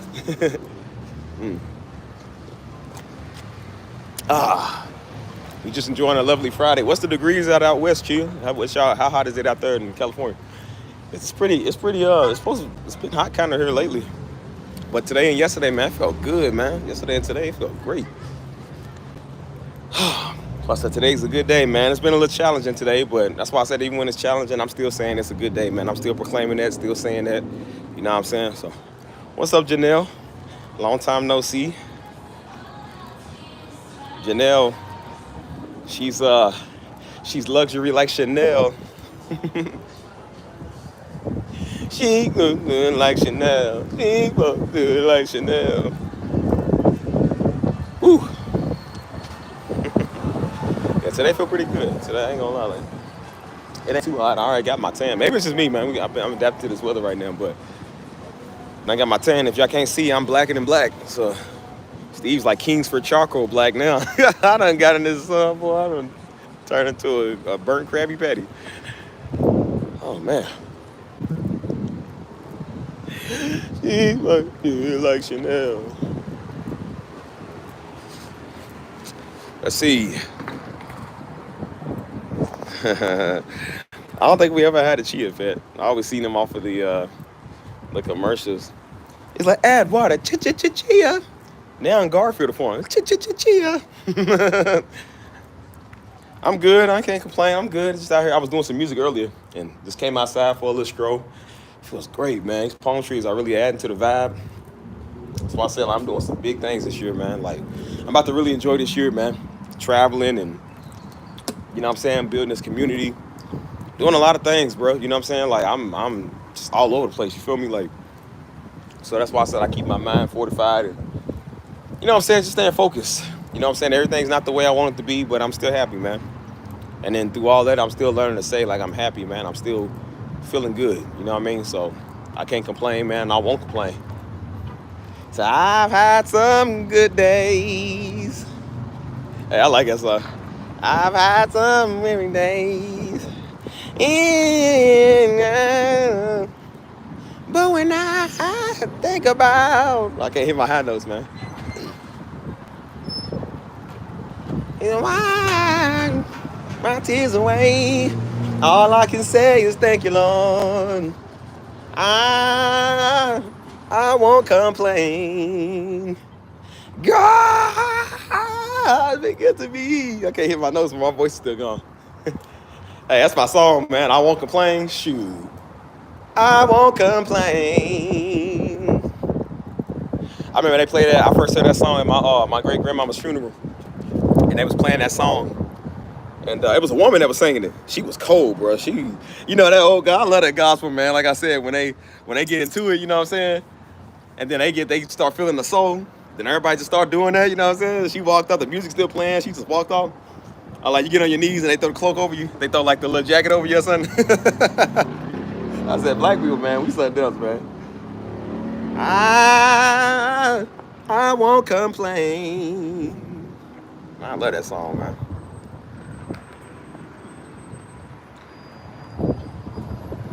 That song really is tough, man. I think about it, bro. It's just like, bro, you won't complain, man. Like, everything ain't the way you want it to be. He said bills is due. He said money getting low, but I thank you. That's how you know you love God for real, man. Everything sucks, but it's like, man, I still love God, man. You know what I'm saying? So that's one thing about it, man. I've been through a lot of stuff, man. I ain't never cursed God's name. You know what I'm saying? I'm like, Lord, I've been through a lot, man. I done been through some hell in San Antonio, man. But I said, I still thank you, Lord. I won't complain about nothing. And that's why I said I won't complain about nothing else in my life. You feel me? Like,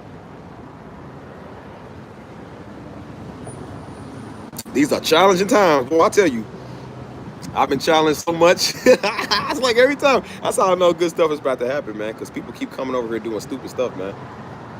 And I'm still like, God, I won't complain. I literally said it. I was like, because usually that's the first thing we do, especially as Negroes. We just automatically speak negative. Like, oh, man, I ain't got the money for the bills. Oh, man, you know, I got to do this. Oh, man, I ain't going to have enough time. I'm like, no, stop saying that. I said, bro, if you're going to start being abundant, man, I told you abundance is a mindset before it's a lifestyle. And I said, if you're going to start being abundant, man, you got to start speaking it. You know what I'm saying? Like, I'm like, well, the bills is due, but I thank you, Lord. I said, you still good. He still provide me with the money to pay him. You know what I'm saying? Now, I would love to not pay bills at all. So, but unfortunately, I don't live in a 3D simulator. So, you got to. But I said, you know, it sucks that, you know, sometimes you want to spend a lot of your money on what you want to. But I said, but God, at least you provided me with the money to pay my bills. You know what I'm saying? You know what I'm saying? I ain't never wanted for nothing. You know what I'm saying? So yeah, as I said, I basically cannot complain, bro. You know what I'm saying? So yeah, man, a lot of stuff has been, a lot of change has been coming in my life. A lot of good stuff. That's why I would say a lot of good change, man. You know what I mean? So yeah, that's kind of why I've been, man. I look crazy, bro. I look like I done drooled on myself. Daggone pop. But that's why I say a lot of stuff, man, in my life, it's been good. It's been good. I can't even complain, bro. I literally can't complain. Like, you know what I mean? God has been looking out for me and taking care of me, man. So I ain't even, you know what I'm saying? I ain't even worried about that. And the more I don't worry, the more he literally provides for me, man. You know what I'm saying? I keep saying that. What is people out here doing? People out here driving crazy. Blood of Jesus. Hold on. But yeah, how y'all Friday doing, man? Let me know what's up with y'all. My phone is hot, man. I this phone be overheating so fast.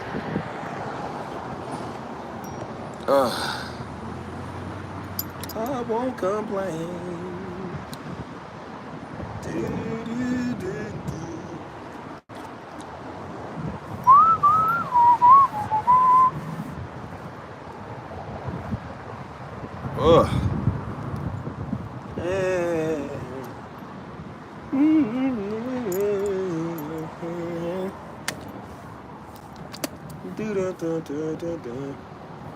I got some stuff to tell y'all too. I'm gonna wait till more people come in here. But I got some stuff to tell y'all, man. Like, it's a bunch of nonsense. Bunch of Negroes. Negroes. Yeah. That's one thing I can't complain about. Negroes. The specimens of the earth. Everybody nerd. Even through and through, I'm like, God, all I can say is thank you. Even though I complain about them, I won't complain.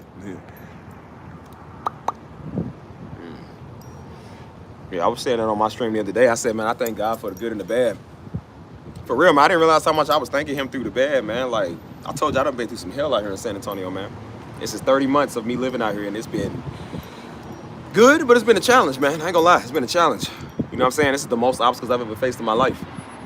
Because, again, I had everything back in my city to rely on. I said, now when you out here, you're on your own. You know what I'm saying? Like, you gotta deal with that head on. You feel me? Can't run to mama or daddy, you know what I'm saying? You know, you can't. I was about to say baby mama. I ain't got no baby mama. Not that I just y'all know of. But I was like, now you really gotta deal with your life, man. When you come out here, whenever you move to a new city, you out here on your own, you gotta deal with it. You know what I'm saying? Even though you got people in your corner, which is what I'm starting to understand now. And I'm starting to utilize all my tools now, you know what I'm saying? Like, I got connections, I got lifelines if I need them. I'm just prideful a lot of times why I don't use them, because I'm like, no, I can do this myself. But at one time I did have to do this myself. I don't have to no more, because I got a good connection base here, you know? But when I first came, I ain't know nobody. I knew like one dude. And we've been knowing him for some years, and I don't really even know him like that, you know what I'm saying? But I said, when I came out here, I was on my own, man. My closest relative is my brother. He's in Dallas, and that's still a good 4 hours away, you know what I'm saying? So I said, when you out here, man, you out. And I blew my phone off. Look at it. I won't complain. It's about to break my phone. I was about to definitely complain over that, boy. I just paid that bill today. I said, nah, T-Mobile, I need to refund me. Wind insurance. Nah. But that's why I said, when I came out here, man, it was hell on earth. I ain't gonna lie to you, man. It was good for the first month and a half. And it was like everything bad started happening piece by piece. You know what I'm saying? Like I said, I got into it with somebody I was talking to back in the city I'm from. We went through a breakup, and that sucked. And then, like I said, my money was drying up here. The jobs wasn't calling me back. So I'm living on a prayer. I said, I'm on my last $100. I said, look, somebody need to say something. And I was like, I was having car trouble. I was having mental trouble, you know what I'm saying? I was going through a lot, man. I ain't gonna lie to you. I was going through a whole lot, you know what I mean? But I said through that, man, like I said, I was just praying, man. That's when I started praying a lot more, man. I was asking God, like, whatever I'm feeling, man, can you just take that away, you know what I'm saying? You ain't got to take it all, but, you know what I'm saying, take most of it, you know? And I was like, bro, I was thinking, like, oh, it's demonic attack. I'm like, bro, sometimes it's life. I said, bro, no, this is what life is. This is what happens when you move somewhere else, when you got to be out here on your own. You know what I'm saying? Like, I always lived by myself back in Louisville, where I'm from, but I said, but when you out here, I'm like, you ain't close to family. I used to be able to run with homies, and you know what I'm saying? Like, you used to be able to be up the street from your fam, and I lived right around the corner from the church. So I was like, I was always in the area where I knew people, where I needed people. And then you come out here, you a million miles away from home, man. And I said, your closest relative is my brother's 4 hours away, man. And then the people I know here, I didn't even really know. And they live on the other side of town. So I'm like, Texas is huge. San Antonio is huge. So I'm like, bro, I'm all the way over here by myself. You know what I'm saying? It was me and that dog. And I said, I thank God for that dog, even though you get on my nerves. I said, because I really think I would have went crazy, man, if I didn't have Tank, man. Tank was one of the only things that was really keeping me sane, bro. I couldn't imagine being on my own, man. You know what I'm saying? Having no animal or pet. You know what I'm saying? And I was like, bro, it was, like I said, I don't drink. I ain't never drunk in my life. But I said, if that was a time that would have ever happened, it would have been that, bro. I'm not even gonna lie to you. It would have been that, because I'm like, I know now why people do a lot of that stuff to drown their sorrows, man. Like I said, I was waking up every day. I wasn't even leaving the house. You know what I'm saying? Depressed. Wasn't leaving the house. You know what I'm saying? Walking around in my drawers. Like I said, you're like, I ain't going to work. So it's like, I ain't got nowhere to go. You know what I'm saying? Walking around in some not my flip-flops, but like my house shoes and some drawers, or some socks or whatever. I'm all ashy, you know what I'm saying? House getting dirty, so I wasn't cleaning up the house or nothing, man. The wrappers was everywhere, and the clothes everywhere, and dog hair everywhere, you know what I'm saying? Like, I wouldn't care about nothing, man. And at the time, I wasn't in the church here yet, so I was really going through it heavily, you know what I'm saying? And so I was like, I was mad, man. And so it was getting real hot outside too. And so I hated it. Like sometimes it's okay when it's like cloudy and it's rainy. That's a good day to be sad or upset. But when it's sunny outside and it's beautiful, it makes you mad. Cause I'm just like, it's such a beautiful day, but I'm feeling like this. You know what I'm saying? And so I'm like, when I was sad on cloudy days, that was cool. You know what I'm saying? But I said sunny days just makes you even more mad, especially Texas is so hot. So I was like, man. So a lot of times, like I said, I wasn't even leaving the house. And so what I started doing, I said, nah, man. I said, you need to get yourself together. I said, get your act together, bro. Stop walking around here defeated. And I said, I ain't even going nowhere, but I started getting dressed. I started putting on my jeans, putting on my shirts. You know what I'm saying? Wearing my shoes. I wasn't even gonna go nowhere. But I said, it was the mindset. It was changing my mindset. Like, get ready like you about to go somewhere. I said, start dressing up. Start acting like you about to do that stuff. Stop walking around here defeated and sad, man. Quit walking around here in your drawers, man. I said, just because it's you in the house and only you and this dog, I said, it don't mean you got to not be presentable. Just because ain't nobody coming over don't mean the house got to be dirty. Clean up. I said, you live here, dude. I pay to live here. Like, clean up. I said, you start think like the Bible said, you think yourself happy. And then you can start to be happy. And so that's what I started doing. Then I was like, I made myself get out. I said, I don't know where I'm going to go. And I went down to the river walk and I said, I don't know exactly what I'm going to do. But I said, I'm going to get out and go somewhere. I'm going to get out and just walk. And I ended up meeting somebody around that time too. And they was like, hey, let's go to the river. I was like, okay, cool. And so me and her was kind of chopping it up and talking. And keep in mind, I didn't even know her like that. But I just met each other. And so the fact that I was already building connection. And I said, that took my mind off of a lot of stuff. You know what I'm saying? Off of a lot of things I was dealing with. I went home feeling pretty smooth. And then, like I said, I dealt with it it didn't just go away. I dealt with it for some weeks, man. Like I said, it takes a long time to adapt to where you just moved to. That's why I said I've been here for 2 years now, and I'm just now kind of adapting like I should be. You know what I'm saying? That's why I said I was sad, man. You know what I'm saying? Like I was going through it. Like I said, going through a breakup is never easy. It's not, you know what I'm saying? I'm more just pissed off than sad. I'm just like, bro, I'm gonna throw this drink in your face type.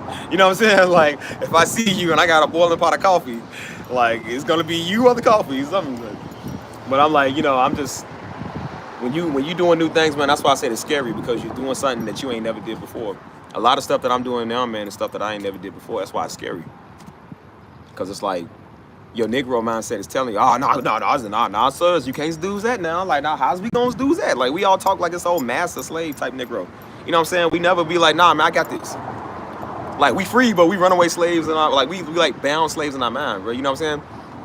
And it's like we always, I don't know how we gonna do that. That's the first thing I say when I do. I say, why you think like that? Keep in mind, I lived in Louisville for 28 years. I'm 30 now. I've been living in San Antonio for 2 years now. And I still deal with changing my mindset. This is the process. You gotta understand, 2 years versus 28 years of being a Negro, this is gonna take some time. It's gonna take some work. It don't just change overnight, homie. You feel me? Like, it takes some time to really change your ways. And so that's why I said, I was like, it's scary, of course, because you ain't never did this before. I never really envisioned I always wanted to live in another city, but I said actually doing it versus talking about it was two totally different things. And then when I actually did move out here, I'm like, man, it's the real thing.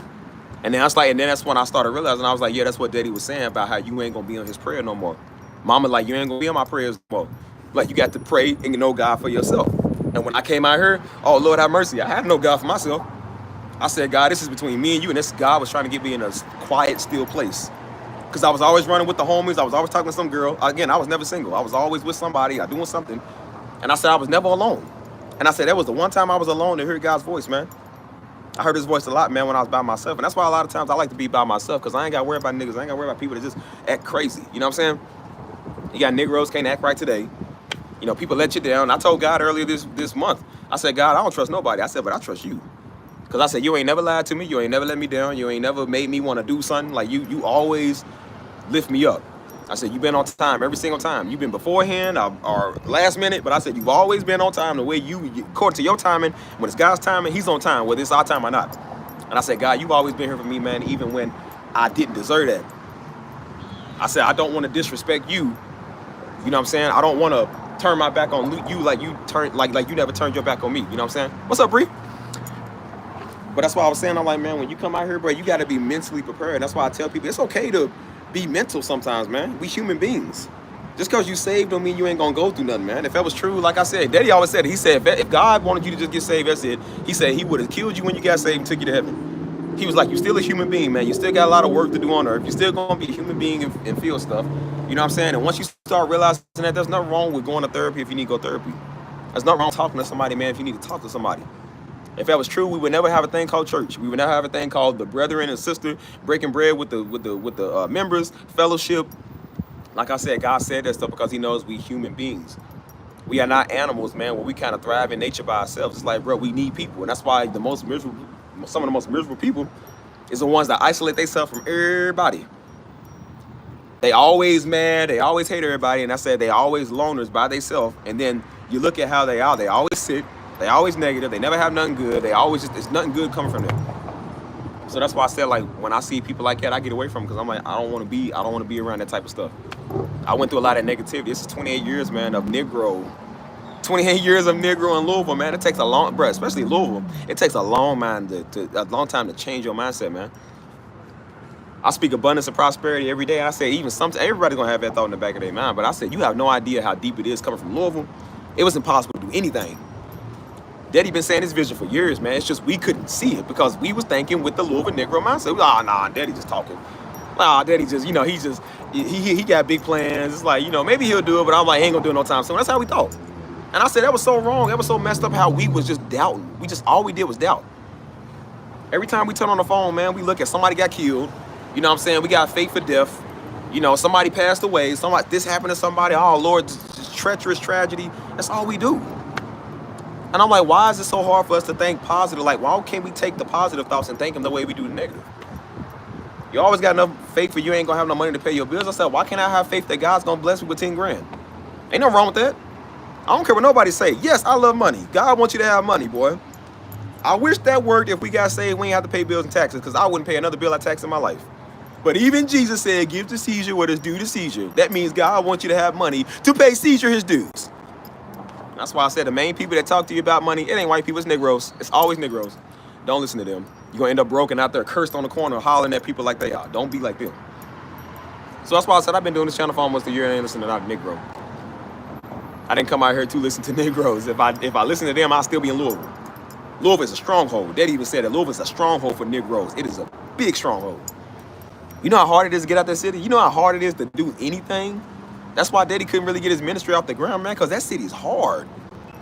If it wasn't for the conferences and YouTube, y'all wouldn't know him. That city was not pushing him.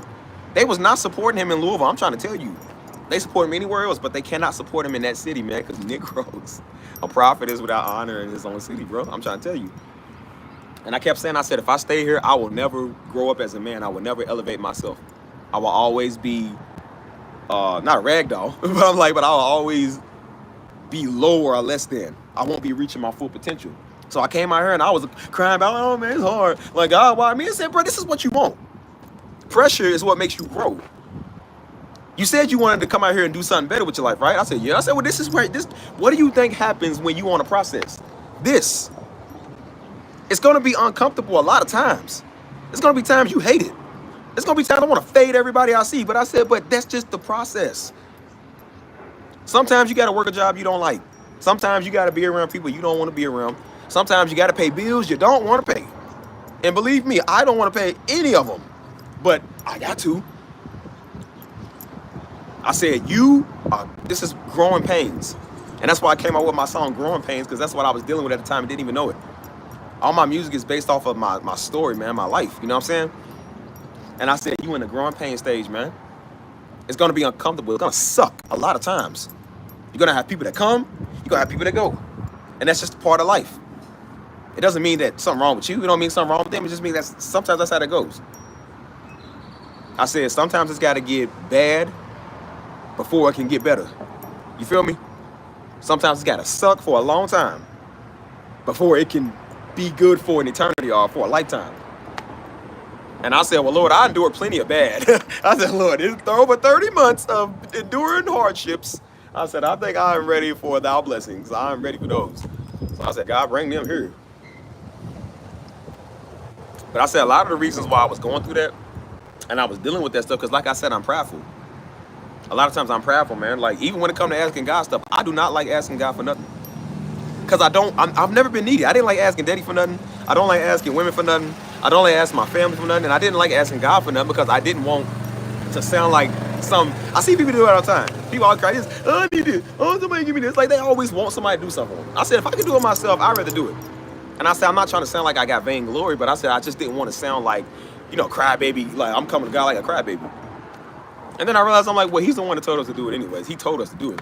So I'm like, well, look, I don't care if it's crybaby or not. I'm still coming and asking. I don't care. I'm still going to ask God for what I want because, I mean, again, he told me to come to him. And that's why I said, God, I don't trust everybody else, but I trust you. And I said, that's all that matters. I won't ask nobody else for nothing, for a dime. I said, but God, I would ask you for everything. I said, God, only you can give 10 grand in my account like that. I said, God, only you can put me around the people that I need to be around to know this type of knowledge that I'm looking for. And every time I pray that, bro, he keeps doing it. Every time I keep praying that stuff, I said, bro, God literally keeps putting me around people that I'm asking for. So much, bro. It's like, it's happens. That's why I said, I'm not even trying to rant like this, but I said, but this is the stuff I've been on lately. Hold on, let me read y'all stuff. Hold on. But this is the stuff that I've been on, man. You know what I'm saying? And that's why I said I asked God for people in my life that's gonna, I said, God, I'm looking for that family feeling out here in San Antonio. And I said, I love the homies, but I said I wasn't getting a lot of it from the homies. I was talking to, some women out here, but I wasn't getting that from them. And I kept saying I wanted to get in the ministry. I want to get around people that are kind of like me. And I wouldn't do it for the long because I'm very skeptical about going to everybody's church. I do not go to everybody's church. I don't want to.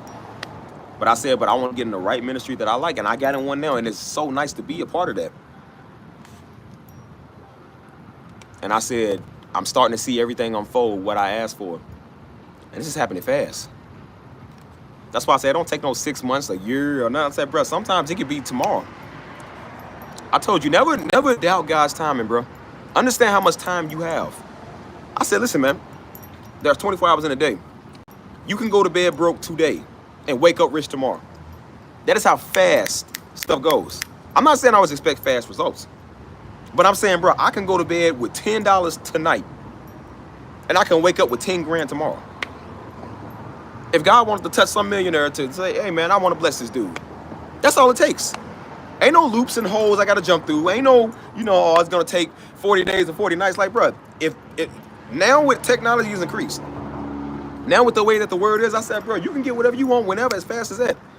You can have a business that makes $0 today and wake up and have a business that's blooming tomorrow. You can have a multi-million-dollar business by the time you wake up. All you need is the right people and the right connections. It's not impossible.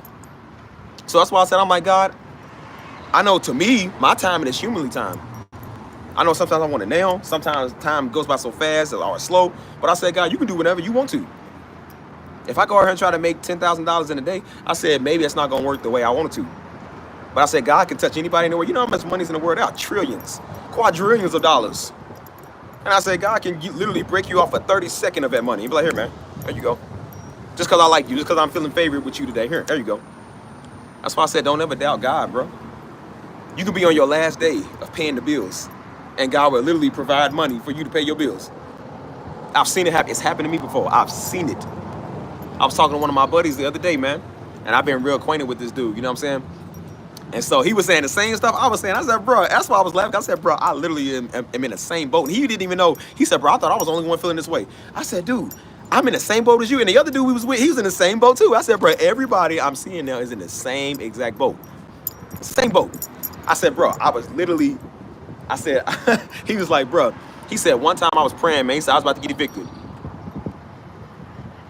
He said, I prayed to God. He said, I needed $500 to pay my rent. I need an extra $500. He said, I prayed to God. I said, God, you're going to have to do something about this. He said, God, you're going to have to do something about this rent. And I started laughing because I got a story about that. And so he said, bro, I went to church that Sunday. He said, a woman walked up to me and said, I don't even know why, but I feel compelled to just, she's like, God is telling me to write you a check. He said, guess how much the check was for? He said, $500. That's exactly how I started laughing when he said that. I started screaming when he said it because I said, bro, I swear to you, it's like that. It is like that. Bro, Daddy even said that. I always tell a story, man, with Pastor Darby. He said it before. He said, man, when he was new in Christ, he said he literally needed some money to get his car fixed. He needed like $20 to get to get like a new tire or something. He said, man, he was walking. He prayed about it. He was walking. And he said, something told him to look down. He said, God told him to look down. He said he looked down. He said, I kid you not, that was $20 right there. I said, yo, that is crazy. That's why I said it's the way God works. It's the way God works. It's crazy. And that's why I said when I see that in front of my faith has always been increased. But I said, but when I see it right there, I said, yeah, ain't nobody telling me nothing. I said, God can do anything whenever he want to. You telling me somebody write the exact amount that I need, somebody will write that. So I said, well, God, technically, can you add a couple of zeros to that? I was like, I'm asking for all type of stuff now. He said ask, right? I said, well, I'm going to ask. I never do. I'm always like, us, whatever, or nah, that seems impossible. You know what I'm saying? We beat ourselves up with the scriptures like, oh, nah, you know, the love of money. It's like, ain't the love of money. It's like, dude, we keep living a real life. Inflation going up. There are people that are out here struggling with their bills. You don't think if I had an extra 10 grand, I wouldn't help somebody out with their mortgage? I got a whole list of people to bless. I said, God, you're going to have to send this. You're going to have to do this now. Because I said, I got a lot of people to bless. I got a lot of stuff to do. There have been people here, man, that, like I said, I ain't never asked them for nothing, but they have showed so much love. They have been so welcoming, man, welcoming me in their home and their families. You know what I'm saying? People take you out to eat. You trying to get the bill, they got it for you. You know what I'm saying? I was having car trouble the other day, and people at my ministry was like, hey, man, we love you. We got you. And they did it all free of charge. I was about to take $200-something out of my pocket, about $300 out of my pocket and go do this. And they said, oh, no, we got you. He was like, I'm working on cars for 30 years. He's like, I got you. And he literally did it for me, free of charge. And I said, God, send me an abundance package so I can bless this man. Dude don't know he's about to get blessed from me. He don't even know that. A lot of people, they don't know that.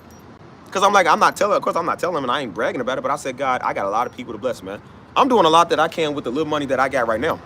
So I said, God, imagine what I can do with big money. Imagine what I can do with organizations, man.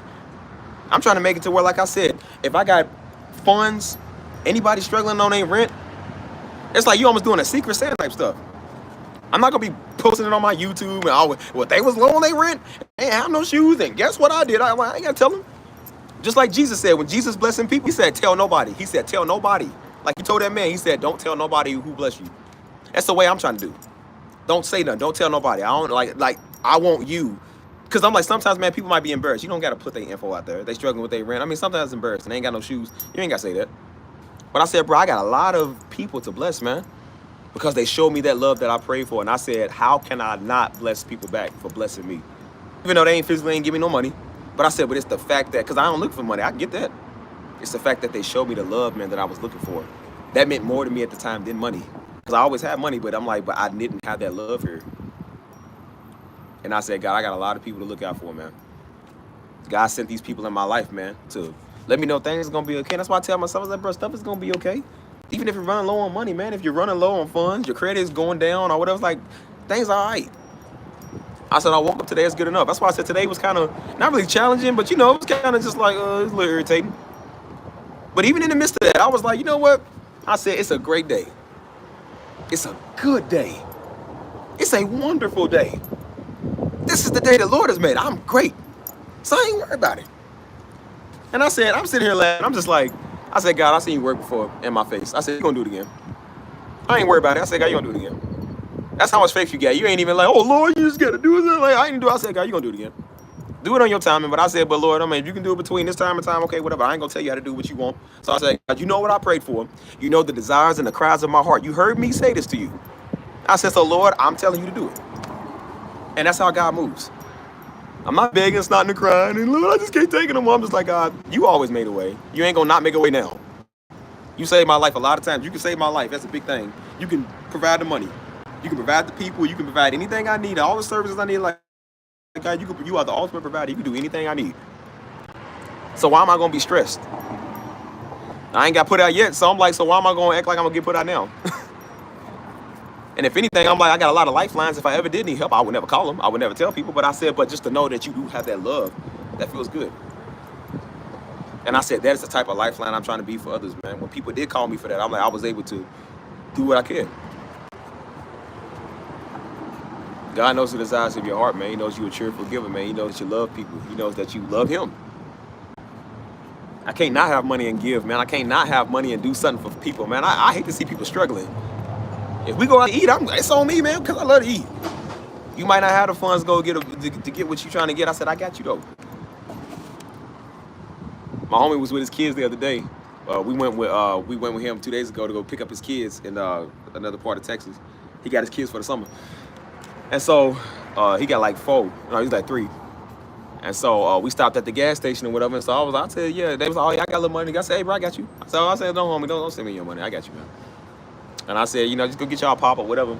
Little buddy came back with a Mr. Beast chocolate bar. I was like, nah, brother, I said go get a drink. I didn't say go get some candy and a drink and a slushie and all that. I said, nigga, get a drink. That's it. You ain't gotta get the whole daggone thing. He was trying to get the whole shelf. I said, you gotta tell the nigga. You gotta classify. And so I looked at him, and the woman at the counter, she was like, now you know you can't send no kids in here to go get stuff. And I was like, yeah. I said, bro, I said get a. The total came up. I said, dang, nigga. I said get a drink. I didn't say get a. But I was like, so she said, yeah, I know. You want to get it?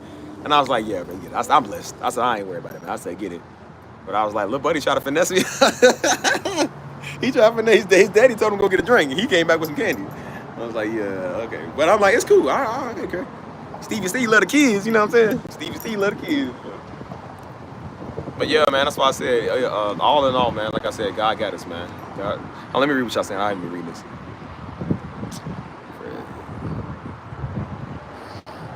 Yeah, we don't want to be a bunch of Pharisees like Hebrews. And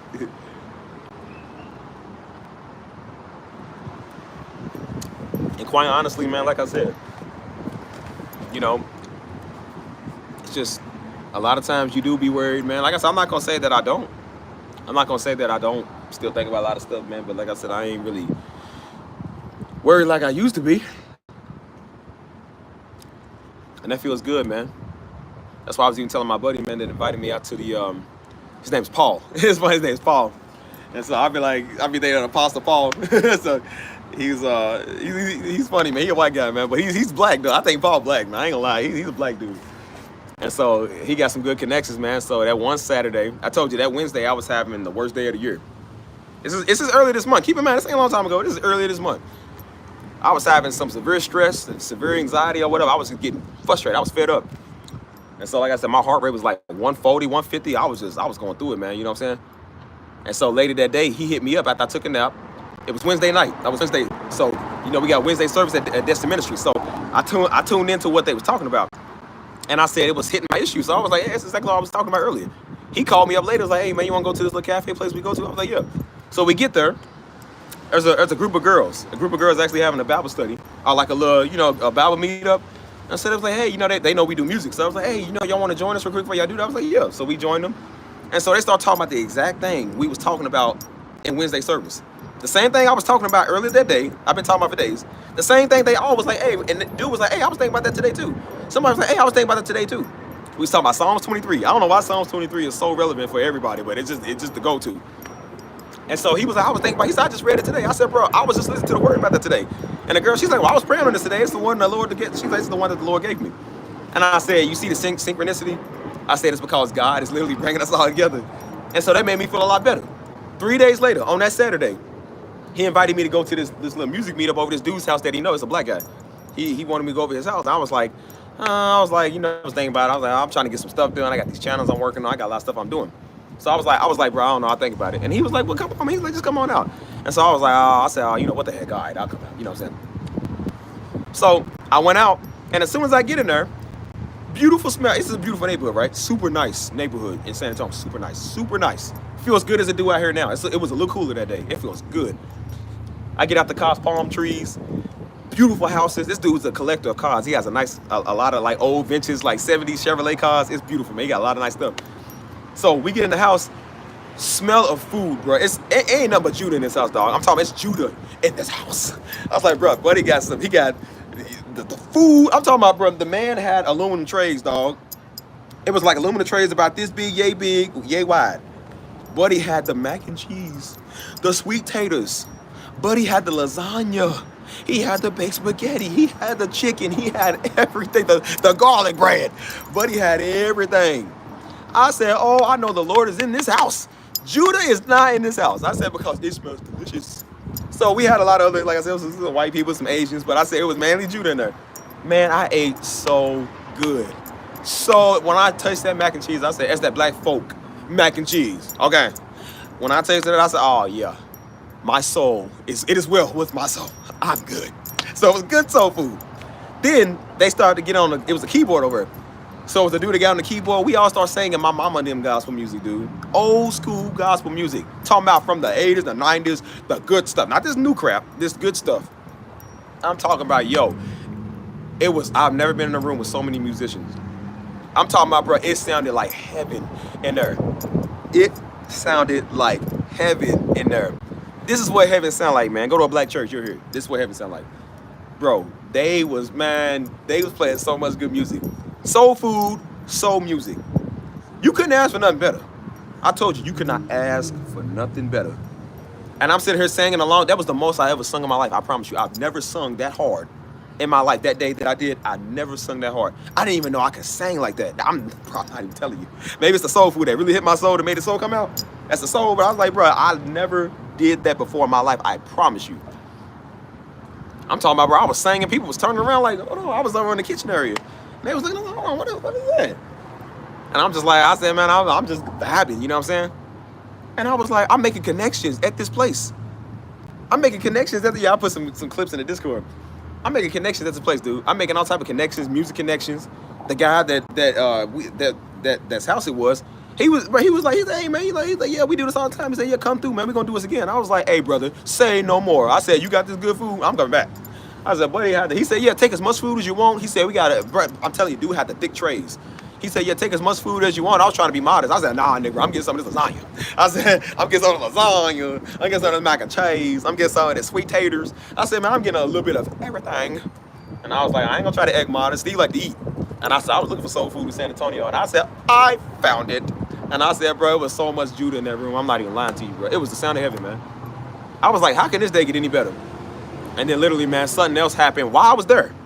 Right when we was wrapping up, when we was about to be done, we making out to go plays, everybody's fellowship, and I'm talking, and somebody did something so nice, man. Cause I just prayed on it. That's what it was, man. Somebody did something so nice that I was praying on. And I'm talking about, bro, I was overwhelmed. I'm not even gonna lie to you, man. Like I said, I'm a man. I don't like even talking or admitting this, but I said, bro, I was overwhelmed. I had to tell my buddy, I said, excuse me, I gotta go outside real quick. I went outside on the front porch, bro. I was kneeling over the little rail. I said, bro, I was kneeling over the rail. Bro, I was crying. I'm not even gonna lie to you. Bro, I went outside, I was weeping. This is not really like me.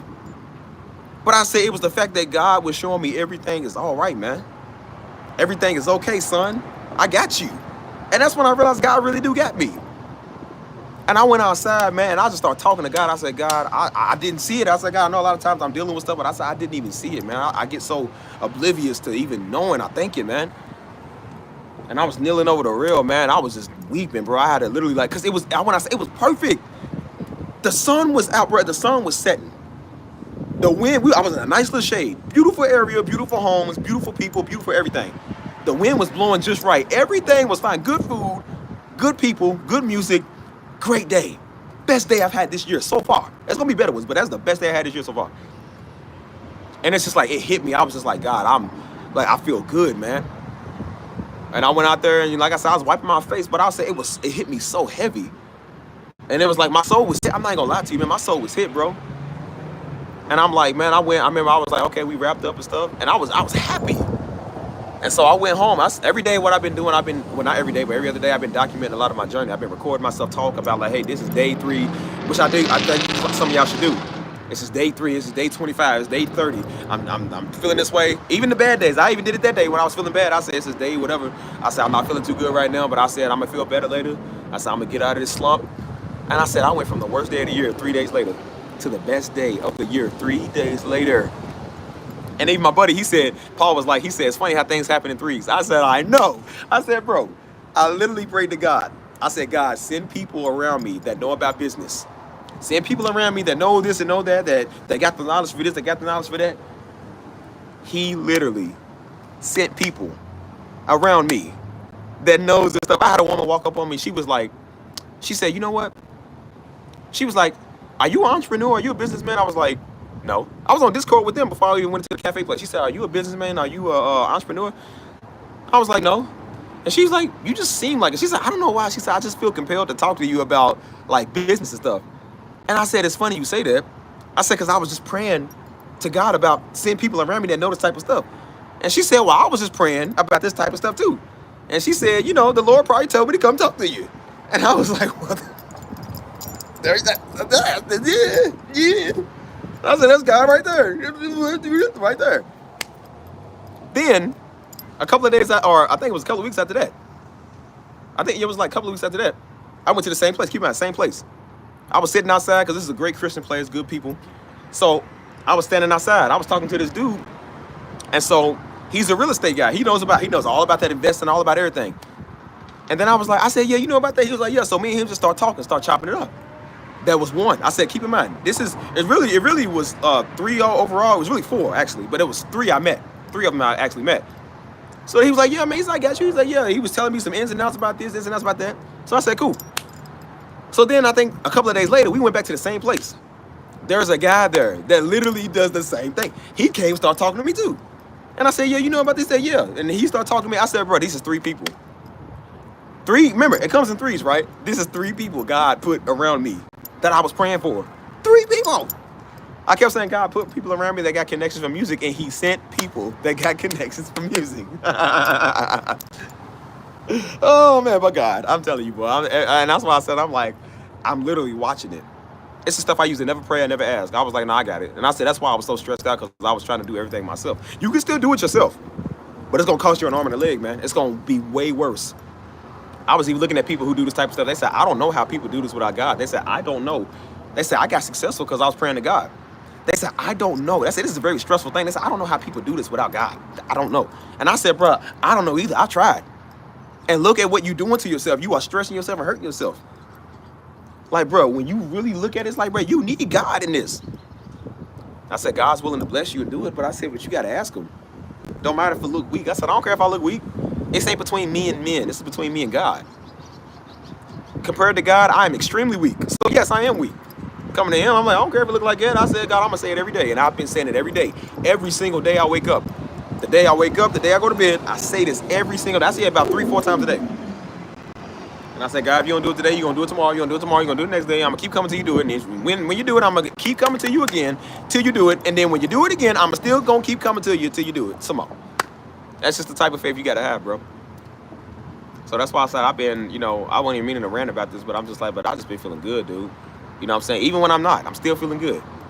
You know what I'm saying? There's days it's good and there's days it's challenging, but you know how that goes. It's just part of life or whatever. So yeah, man. But if they got any questions, let me know, man, before I talk about this other thing.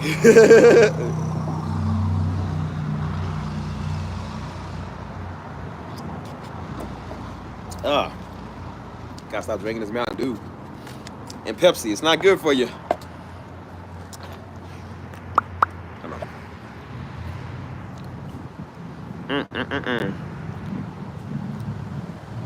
So yeah, that's why I said, like, bro, I've been with these trucks, man, making this noise. But I said, God, I've been good, man. You know what I'm saying? I've been straight. So that's why I said, I'm like, again, I think myself happy. I said, I ain't got the most money, but I got the money I need. And I said, God keeps providing it.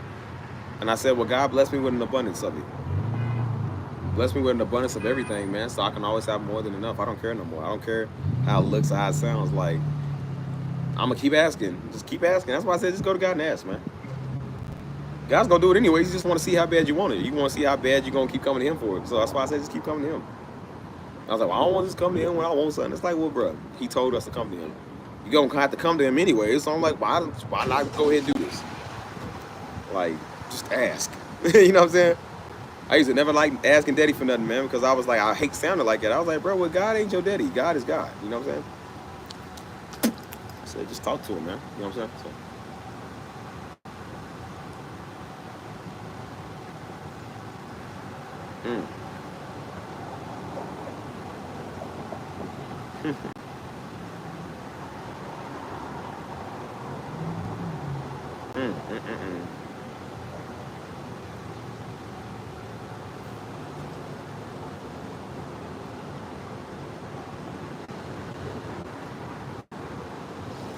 So yeah, man.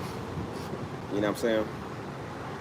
That's why I said, when you realize things is okay, man, you know what I'm saying? You start to realize, like, well, even if God didn't do what I asked, I'm like, I'm still living. You know what I'm saying? Still breathing. I ain't dead. You know what I mean? You know, like, God still love me enough to give me breath in my body, give me life. So I'm like, I'm gonna be good, man. I ain't worried about nothing. That's why I said, I'm like, bro, I'm so serious. I'm done with stress, man. I'm done with lacking and feeling like that you can't do nothing. You feel me? Like, I want more. And I said, there's got to be a better way in life, man, instead of worrying about the bills, man, and worrying about never having enough. I said, there's got to be so much more than this, bro. You know what I'm saying? 28 years, man, I've always worried, man. I always thought about stuff. I said, bro, because I never really applied a lot of my life and my time, you know what I'm saying, to this. And I said, now that I'm learning how to do it a different way, it's so much, I won't say it's easier, but it is in a way. It's a lot easier. So I ain't really worried about it, you know what I'm saying? So that's why I said I just learned to just chill a lot, bro. I chill my mind, my will, my emotions, all of that, bro. I'm cooling. I said life is not meant to stress yourself out, man. You know what I'm saying? That's why I tell people, I said, it's good that you want something badly. It's good that you do everything you can in your power to get it. But I said, but remember, man, don't make that treasure or whatever you want your God, man. Because like I said, you'll get it, but that's going to be your God, bro. And then when people get what they was working so hard for, they don't even want it no more. You've been working and grinding for that Lambo, and then you get the Lambo, and it's just like you depressed because that's what you worked all you wanted. And then you get it. It's not even get that much value. You know what I'm saying?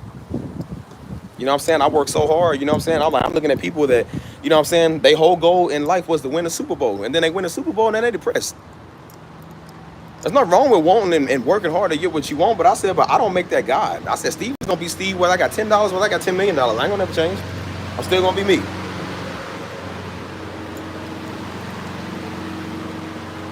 I said, you know, I love God, boy, when I'm going to get a Lambo, and I love God when I don't got one now. So it don't change nothing. I told you, I love God when I was broke. I love God when I got money. I said, I love God when I'm successful, and I love God when I'm a failure. It don't change nothing, man. I still love God because he's God, whether God give me something or not. He gave me breath. He gave me life. He saved my life a lot of times. So I said, bro, I'm good enough. It's good enough. Now, I want more. But I said, but, you know, I'm definitely praying and asking for more. But I was like, but I love God, bro, when I thought God didn't hear me. You know what I'm saying? I love God when I thought he was white. I love God when I found out he black. It don't matter what color he is to me. God could be orange. I could care less. I love God because he's God, man. Because God loves me. That's why I said I don't trust everybody, but I trust God. I said God works for me, and I work for him. So that's why I said I don't care what everybody else talking about, what everybody else do, man. You know what I'm saying? That's your own personal thing. You know what I'm saying? If you want to worry about the color of Christ all day, I'm like, good for you. If you want to, you know, if you got issues with God, that's up to you, man. But I'm not going to let your personal vendetta of what he didn't do for you influence me. I said, maybe God didn't do it for you because he probably just tired of you right now. I said, he going to do it for me. Have you ever thought that God probably just tired of you and don't like you right now? Because you just an idiot. I was like, maybe that's why he ain't did it. I said, well, I doth declare I can't speak the same. I said, you know what? God been blessing me. I told y'all, man, quit listening to people, man. You know what I'm saying? God going to do what he want when he want to. And if I listen to them little weird Hebrew boys, I said, I'll be sitting here feeling condemned all day because God ain't going to bless me because they said so. God does the exact opposite. And I was like, well, the Lord works for me. I work for him. That's why I said I ain't worried about it, man. I'm like, bro, I'm good. That's why I said I be chilling, man. So that's why I said let them talk, man. Let people say what they want to say. It's all good. It don't matter. Because like I said, you're going to be the one that get prosperous, man. You're going to be the one that God works for. He does stuff for. Like I said, he know the intentions of their heart. That's why he don't give them nothing. I said, but he knows the intentions of my heart. So that's why he gives me a lot of things.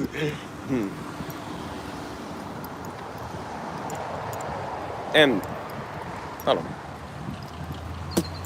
And honestly, man, that's why I said, like, when you doing your thing, man, it's between you and God anyways. Like I said, we respect the pastor, we love the leaders and stuff. I said, but God is going to personally deal with you on his own personal level. He don't need everybody to tell you stuff. That's why I said, you don't always need no leader or somebody to tell you something, man. Have your own personal relationship with God. When God wants to bless you personally, he's not going to use everybody else to do it. He's not going to try to just tell somebody to tell you you're going to get blessed. It's like God wants to speak to you personally. He don't need to speak to you through a pastor or through a leader or through a Hebrew. It's like he's going to speak to you because he wants to speak to you. You know what I'm saying? That's why I said when I'm going through personal stuff, I don't run to my pastor. I don't run to mama. I never ran to daddy. I don't run to people all the time. I said because I have to deal with that myself. That's my personal issue. So I think that people need to understand, like, you know what I'm saying? God wants a personal relationship with you, man. He wants you to call him for yourself. Now, I go to a pastor. Like, this ain't Catholicism, man. You know what I'm saying? I'm like running to a priest and you got to do penance. And I'm like, bro, you go talk to God yourself. You don't need Mary. You don't need nobody. Go talk to God yourself. So that's just the stuff that I applied in my life, man. I tried it so hard, man, to kind of do it my way. And you know what I'm saying, just being stressed all the time. And I said, now I know the keys of not being stressed no more. I'm not saying you ain't gonna be stressed, it's just life, you're gonna be stressed. But I said, but that way,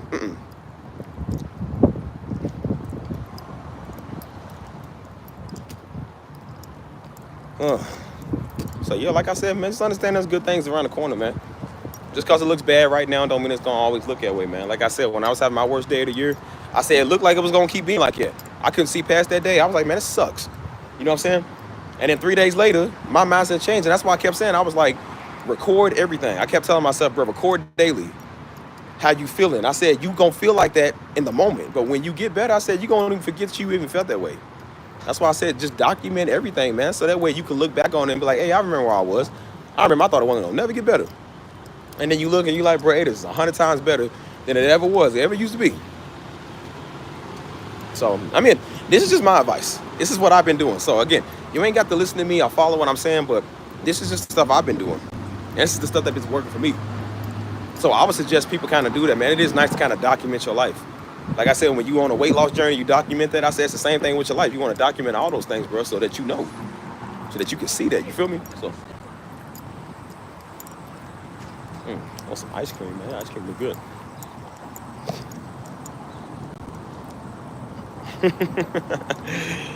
Are my originals in here? What's up, people? Is Antoine still in here? Antoine.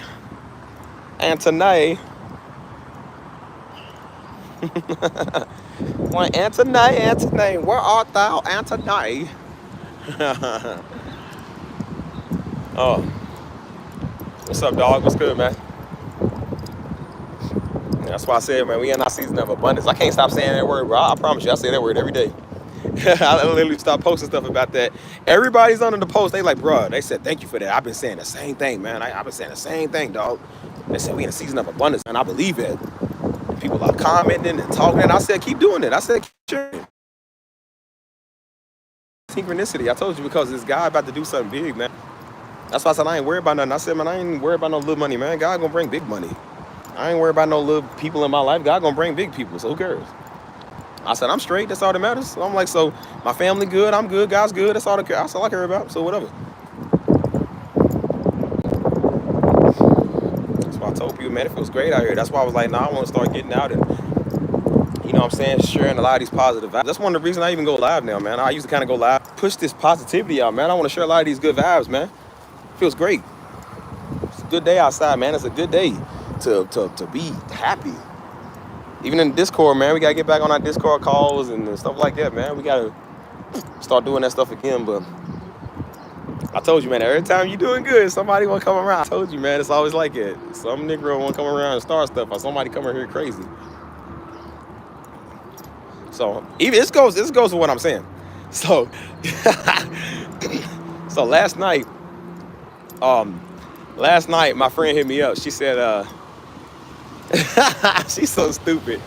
She said, because again, we in our abundance rant, man. We doing our thing.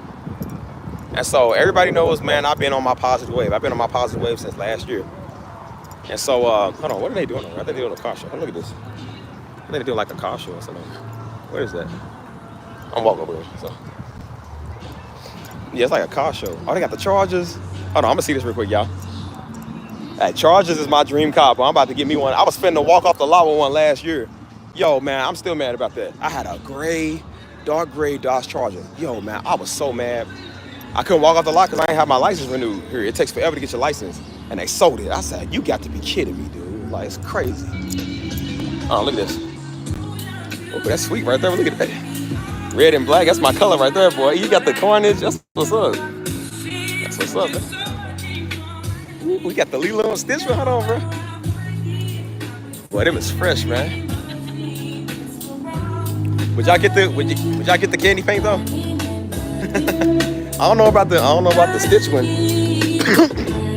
But I said I'll probably get the red one though. Oh, they gonna copyright me for this music. I like that song though. But yeah, I don't really want nothing with the candy paint. Hold on, let me see. Bro, they got the art underneath the hood. That's kind of cool though. I ain't gonna lie. That is fresh. If y'all know something about Marvel Comics, you know who this is. You know who it is. I love that red and black color though, man. Red and black is one of my favorite colors. Red is actually my favorite color. That's fresh right there. Oh, they got the Deadpool one. Oh, snap. Bro, that's fresh. Oh, no, not Deathloop, it's Deathstroke. I like Deathstroke, man. Yeah, hey, it's fresh right there, boy. They styling, boy. That's why I'm about to give me one of these, man. The grape color, the grape soda. Yeah, that's fresh right there, man.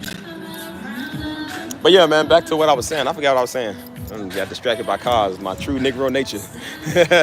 Once I see a Charger, man, when it's a car show, it's got a bunch of Chargers. That Charger is my favorite car, man.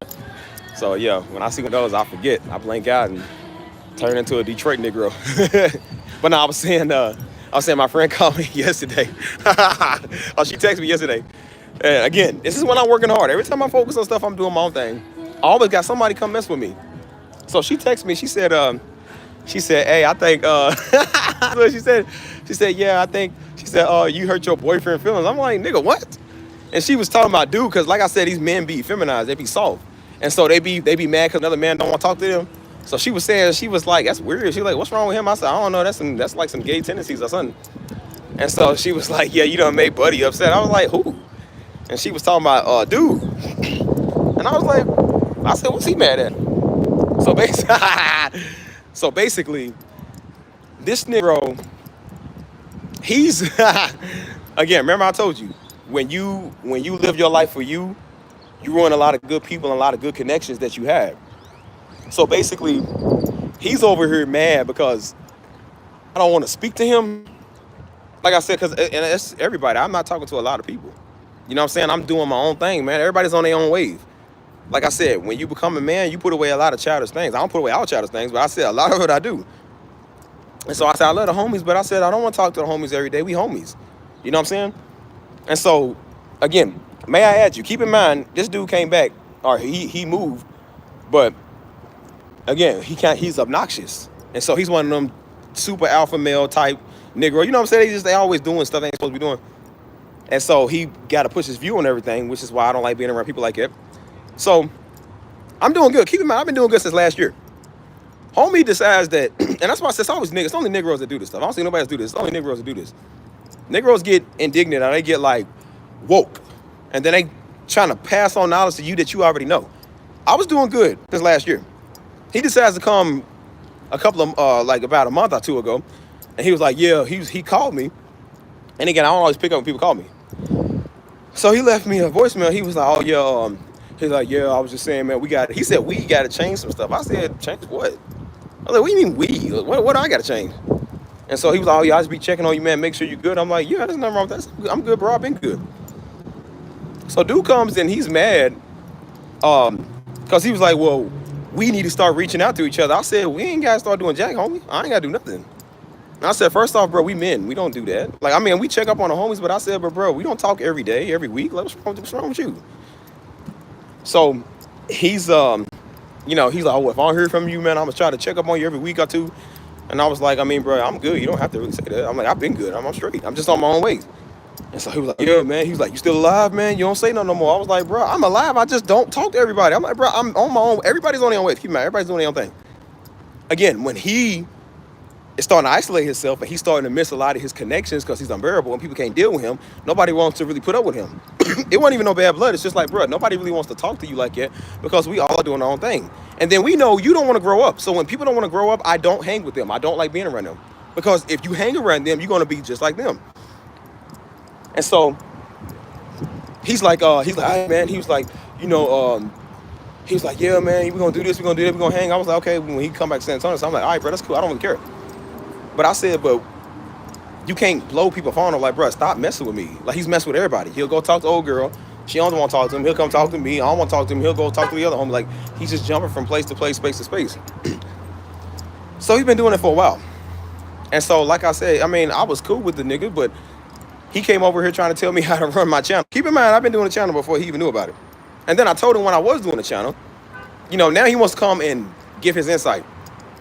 You know what I'm saying? Now he's telling me what I should and shouldn't post, and I should do this and I should do that. And then he gonna hop on my vlogs with me. He gonna be on my live stream. I was like, didn't even ask. Just decided he's just gonna do it. And I said, that sounds like a nigga right there. That's a nigga when I see one. So he's already just in error right there. I said, and I told myself, bro, go build your own. Oh, no, I don't want to do that. I said, well, bro, why you want to get on mine? Why you want to get on a finished product? That's too much work for you to do yours? I'm like, yes, it sounds like a nigga right there. It sounds like one of y'all.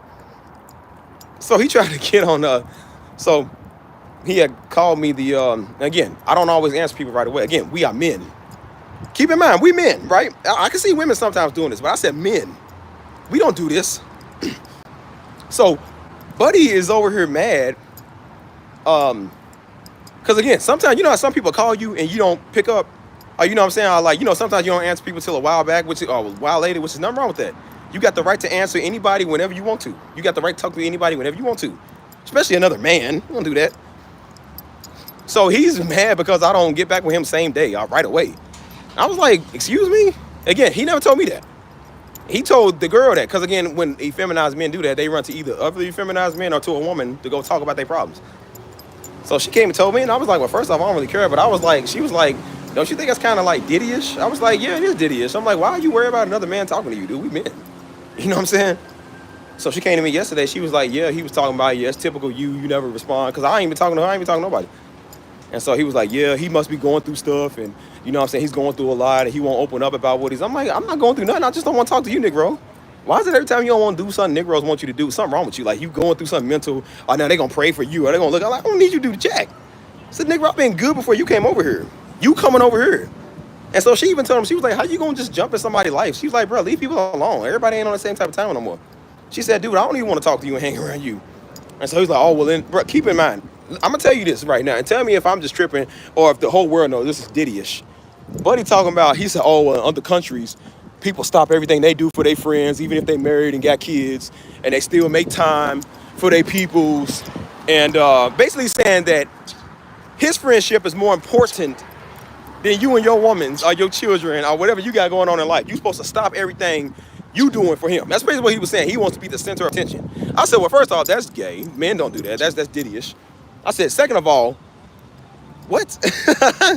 She said that she was like, yeah, he was talking about, he was like, you know, Steve's going through a lot and he don't want to, you know, he's isolating himself from people. I said, no, I'm not. I just don't isolate myself from Negroes like you. So she was like, yeah, he's mad because like you ain't get back with him same day and you don't want to talk to him. I said, bro, we are grown men. I said, girl, we are men.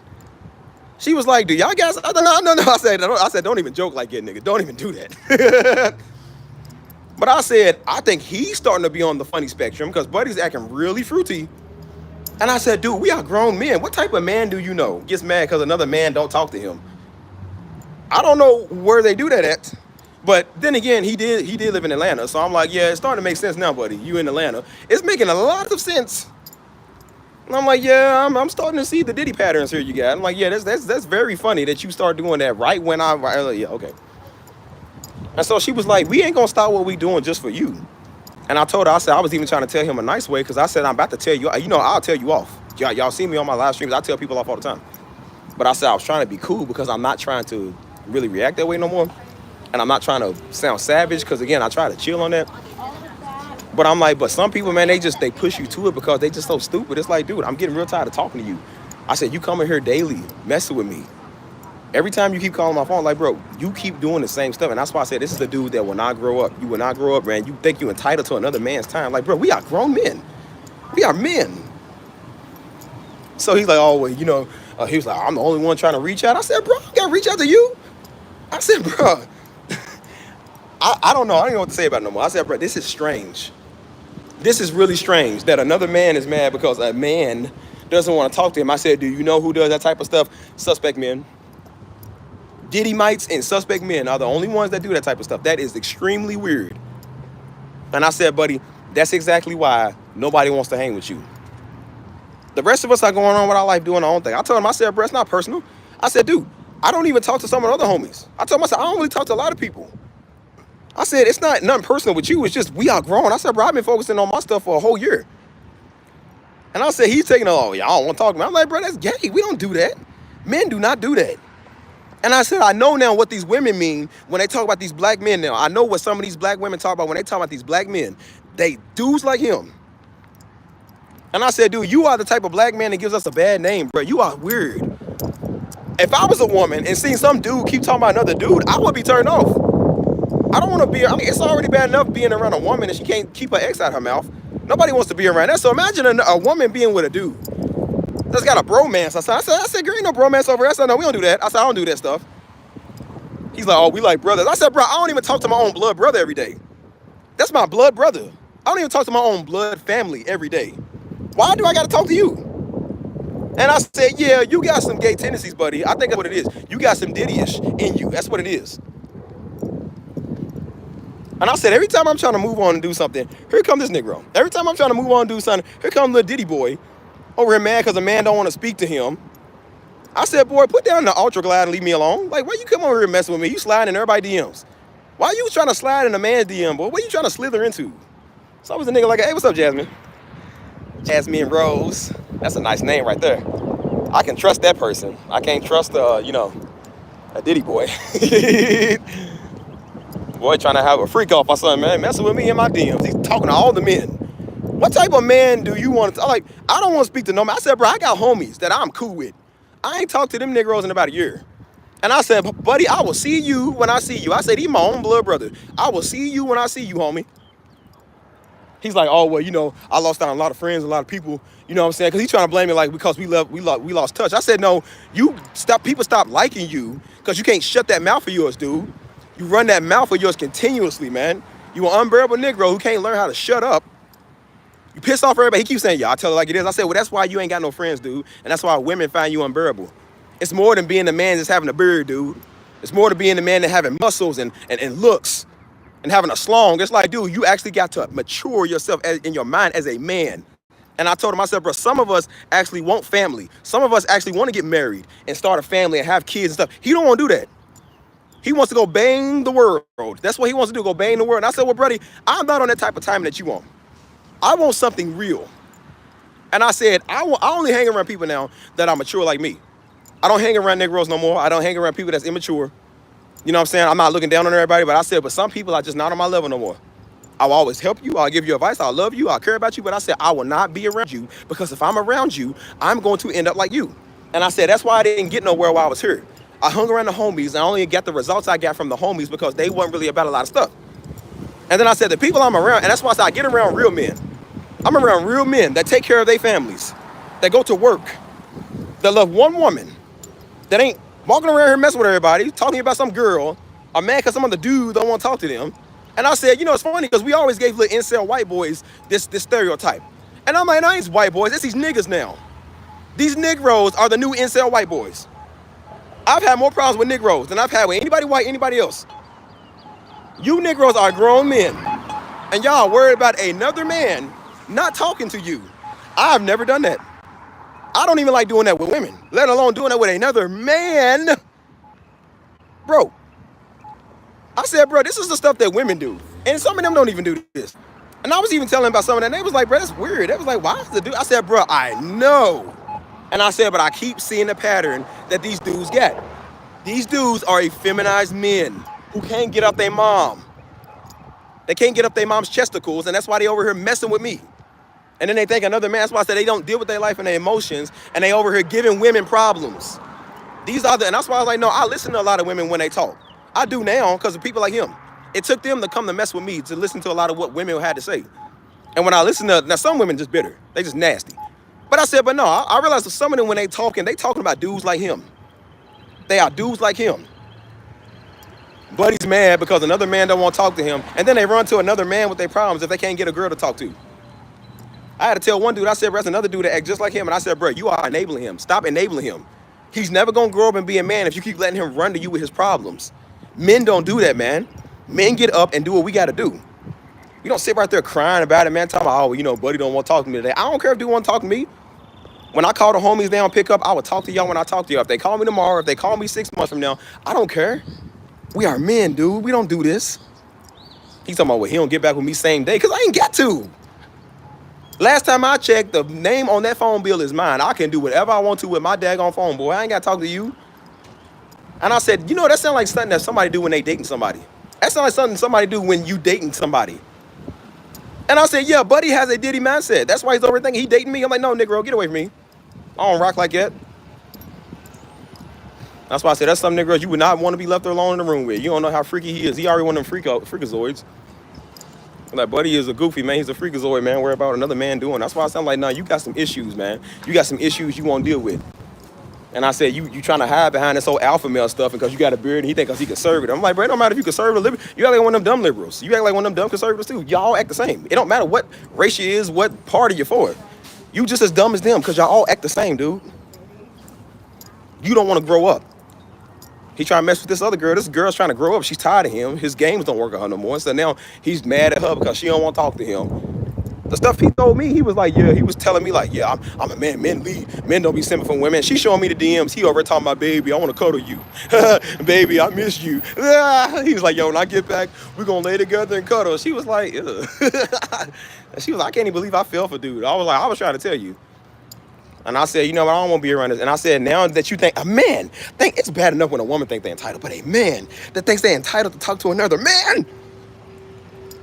I was like, Lord help us all. Sodom and Gomorrah's nigh. Sodom and Gomorrah's nigh. Because Negroes like him. You better beware. Hold on. That's why I said, hey, that's why I said, Jasmine, all I do now is protect my people. What's up, Zenobia? Hold on. Oh, what Jose said, let me see. Nah, man, some people just crazy. That's why I was like, bro, nah, some people just weird. Like Jose, you know what I'm saying though, man. You know what I'm saying? You from Hummer Park, you know what I'm talking about. You know what they be doing up there. You know what people what type of timing they be on. But I'm sure the men up there don't act like that, do they? I told you, man, I don't see this from nobody else, man. I told you, I'm around a lot of everybody, a lot of mixed cultures and everybody. Everybody's cool. Even the black folk cool. It's only Negroes that act like that. And I keep saying, I said, this is why a lot of women think a lot of black dudes act like this, because they get this type of Negro. And I said, bro, you are a feminized man messing with a single mom, man. He think he's cool because he can play with a single mom's heart. Now when that don't work no more, now he's the simp. And I said, nah, bro. He's like, oh, I'm just calling on you to check how you're doing. I said, no, you didn't. I said, buddy, you calling me to see if me and no girl messed around. That's really what he was calling for, because he knows me and her are still cool. Like I said, we always been cool. And so, of course, he was worried about us having a thing. Again, me and her have no thing. We've never messed around, never did none of that. Me and her are just cool. I've been knowing her before I knew him. And I said, bro, I don't even do that. But I said, if I did, I would have did that before I even knew you. Why would I? I'm like, bro, what's wrong with you? I said, bro, I keep telling him, I'm not on that timing, bro. I'm building something here. I don't care about women right now. I don't care about that stuff. I said, bro, I'm building something big here. Every time this nigga get around me, he's like, oh, y'all got it down. Bro, it's the way he says it. That's why I say, women, beware of these weird Negroes. I'm gonna say it again. Women, beware of these weird Negroes. Because they out there. He's one of them. Dude came to me, he called my phone. Because again, he don't know me and no girl talk about everything that he was talking about. So I already knew. I said, you know he's coming, right? I can sense when he's coming. I said, he's about to come over here. I said, he's talking to you, so he's gonna come over and talk to me. Guess what he did? Come on, talk to me. So he tried to hit me with the, oh yeah, man. Again, he was trying to figure out if me and her had a thing going on. She was like, no, that wasn't good enough. He don't believe us. So he came over here and he don't think I know what he's doing. I'm a Negro. I know what we do. So he tried to come over. He was like, oh yeah, man. He was like, bro, that's the way he said. I'm gonna tell you what he said. He said, he tried to give me the green light that it was okay if I wanted to have a thing. Well, I said, first off, I don't need your green light. I never did. I'm a grown man. I do what I want to, boy. Second of all, he came and said, oh yeah, man. He said, yeah, it's about time, man. I said, about time what? He said, yeah, it's about time, man, that you finally hit. And I was like, what? He's like, yeah, man. He said, even though I'm the one that got it first, man. He said, but you know, it's the way he said it. I was like, bro, this is extremely weird. Keep in mind, this is weird. Again, I told y'all, women, beware weird Negroes. Beware weird Negroes, women. He was like, yeah, it's about time that you hit me. Even though I'm the one that got it first, but it's about time you finally got something. I said, bro, what are you talking about? He was like, you know, I know y'all had a thing going on. I was like, no, we didn't. I said, bro, I ain't even seen her yet. I ain't even been around her for a whole year. So I'm like, what you talking about? I haven't seen her in a whole year. So I'm like, what do you mean, bro? So buddy was like, oh, and then he gets relieved because he's just like, oh, because again, he's trying to have her to himself. He's a weird Negro. Beware women of weird Negroes. So buddy was like, oh, yo, I was guessing, man, because y'all always so close. I was like, why would you ask another grown man that? I said, bro, that's gay. Like, we don't do that. Men don't do that stuff, bro. That is Diddy-ish. We don't do that. I was like, oh my gosh, I'll read y'all stuff. This is a female friend who was upset when I didn't text back for hours. Bro, they be like that. Yeah, Mike. Hey, Mike. He on some funny business. Bro, it's a big red flag. Jasmine, I'm telling you, this Negro weird. He weird. And so, again, he was messing with her. But that's why I told her, I said, if you keep entertaining him, he's going to keep doing this. And so I told him, I said, bro, a lot of times I would purposely see people calling and purposely not pick up the phone. I literally like it. I'm like, I won't pick it up till I'm good and ready. I said, I don't want to talk to you on your timing. I'm gonna talk to you on my timing. Since you want to come over here and be funny, I said I ain't gonna talk to you for a whole day because I said so. So now Buddy want to come over here now. He came back talking about, yeah, are you on monk mode? Are you out here hoeing around? I was like, bro, why do you keep saying that? He was like, oh, I'm just trying to see where your head is at, man. He was like, and then he said the gayest thing I've ever heard. He was like, man to man, it's how men talk, man. I gotta ask you man to man. I said, man to man, what? And then he asked that. I was like, why does another man ask another man what his, like, why you care what my meat is, dude? Like, that's weird. I was like, you wanna know why? Because you want the meat. That's why. This Buddy is Arby's, man. He wants the meats. Like, that's really what Buddy is. And I said, dude, you just keep showing signs and signs and signs and signs. Like, you really got some funny activity. Let me check your browser history. Hey, man, Buddy weird. And that's what I was saying. I said, nah, bro, Buddy got it. I said, he really got an issue, man. He be over here trying to mess with a nigga. I was like, bro, why you ask? I said, bro, men don't ask each other that question. I don't ask another man that question. I said, bro, that is so weird. Nigga, he's talking about, are you celibate? Why are you asking a man that? Why do you want to know? Isn't the whole goal is making sure you get laid? Ain't that what dudes do? I thought that's what dudes was worried about. We're them getting laid, not another man. And I was like, dude, you come out. He's only asking because he's trying to see if me and old girl still got a thing or not. And I said, bro, I'm not stupid. I know what he's trying to go. Oh, no, ain't no laughing. I said, I know why you're asking, bro. I know exactly why you like it. I thought somebody would run up on me. I was about to give it I was about to give it an elbow. It's a pretty Latina. I was about to pow. I was like, oh, dear God, what have I done? I said, mami, lo siento mucho. Lo siento, mi amor. No. I was like, girl, you can't be running up on a nigga like that. Like, girl, I'm about to pow you. Pull out the blicky. But nah, I was like, bro, like, nigga, please. And that's why I said, I'm like, bro, now these women make sense what they talking about with these dudes. They kept saying, they was like, nah, these men out here. I said, nah, y'all just say that. Because y'all just bitter. They was like, no, a lot of these men out here like it. And now I'm starting to see it. And now I'm like, bro, these men out here are funny. Not all. Of course, not all. But I said, but the ones who think they speak for men, just like a lot of the women that think they speak for women, I said, this is what people get this representation from. And it looks bad. What type of man? All the men in the chat, all the men I got in here, what type of man do you know is worried about? Are y'all worried about another man? Are y'all worried about another man not texting you or talking to you, bro? Tell me. Because I need to know this. Hey, Jose, are you worried about another man, dog? Hey man, what would they do to a dude like him up in Humboldt Park, man? If he started doing that. Hey man, Buddy wouldn't last 2 seconds. Man, that is weird, dude.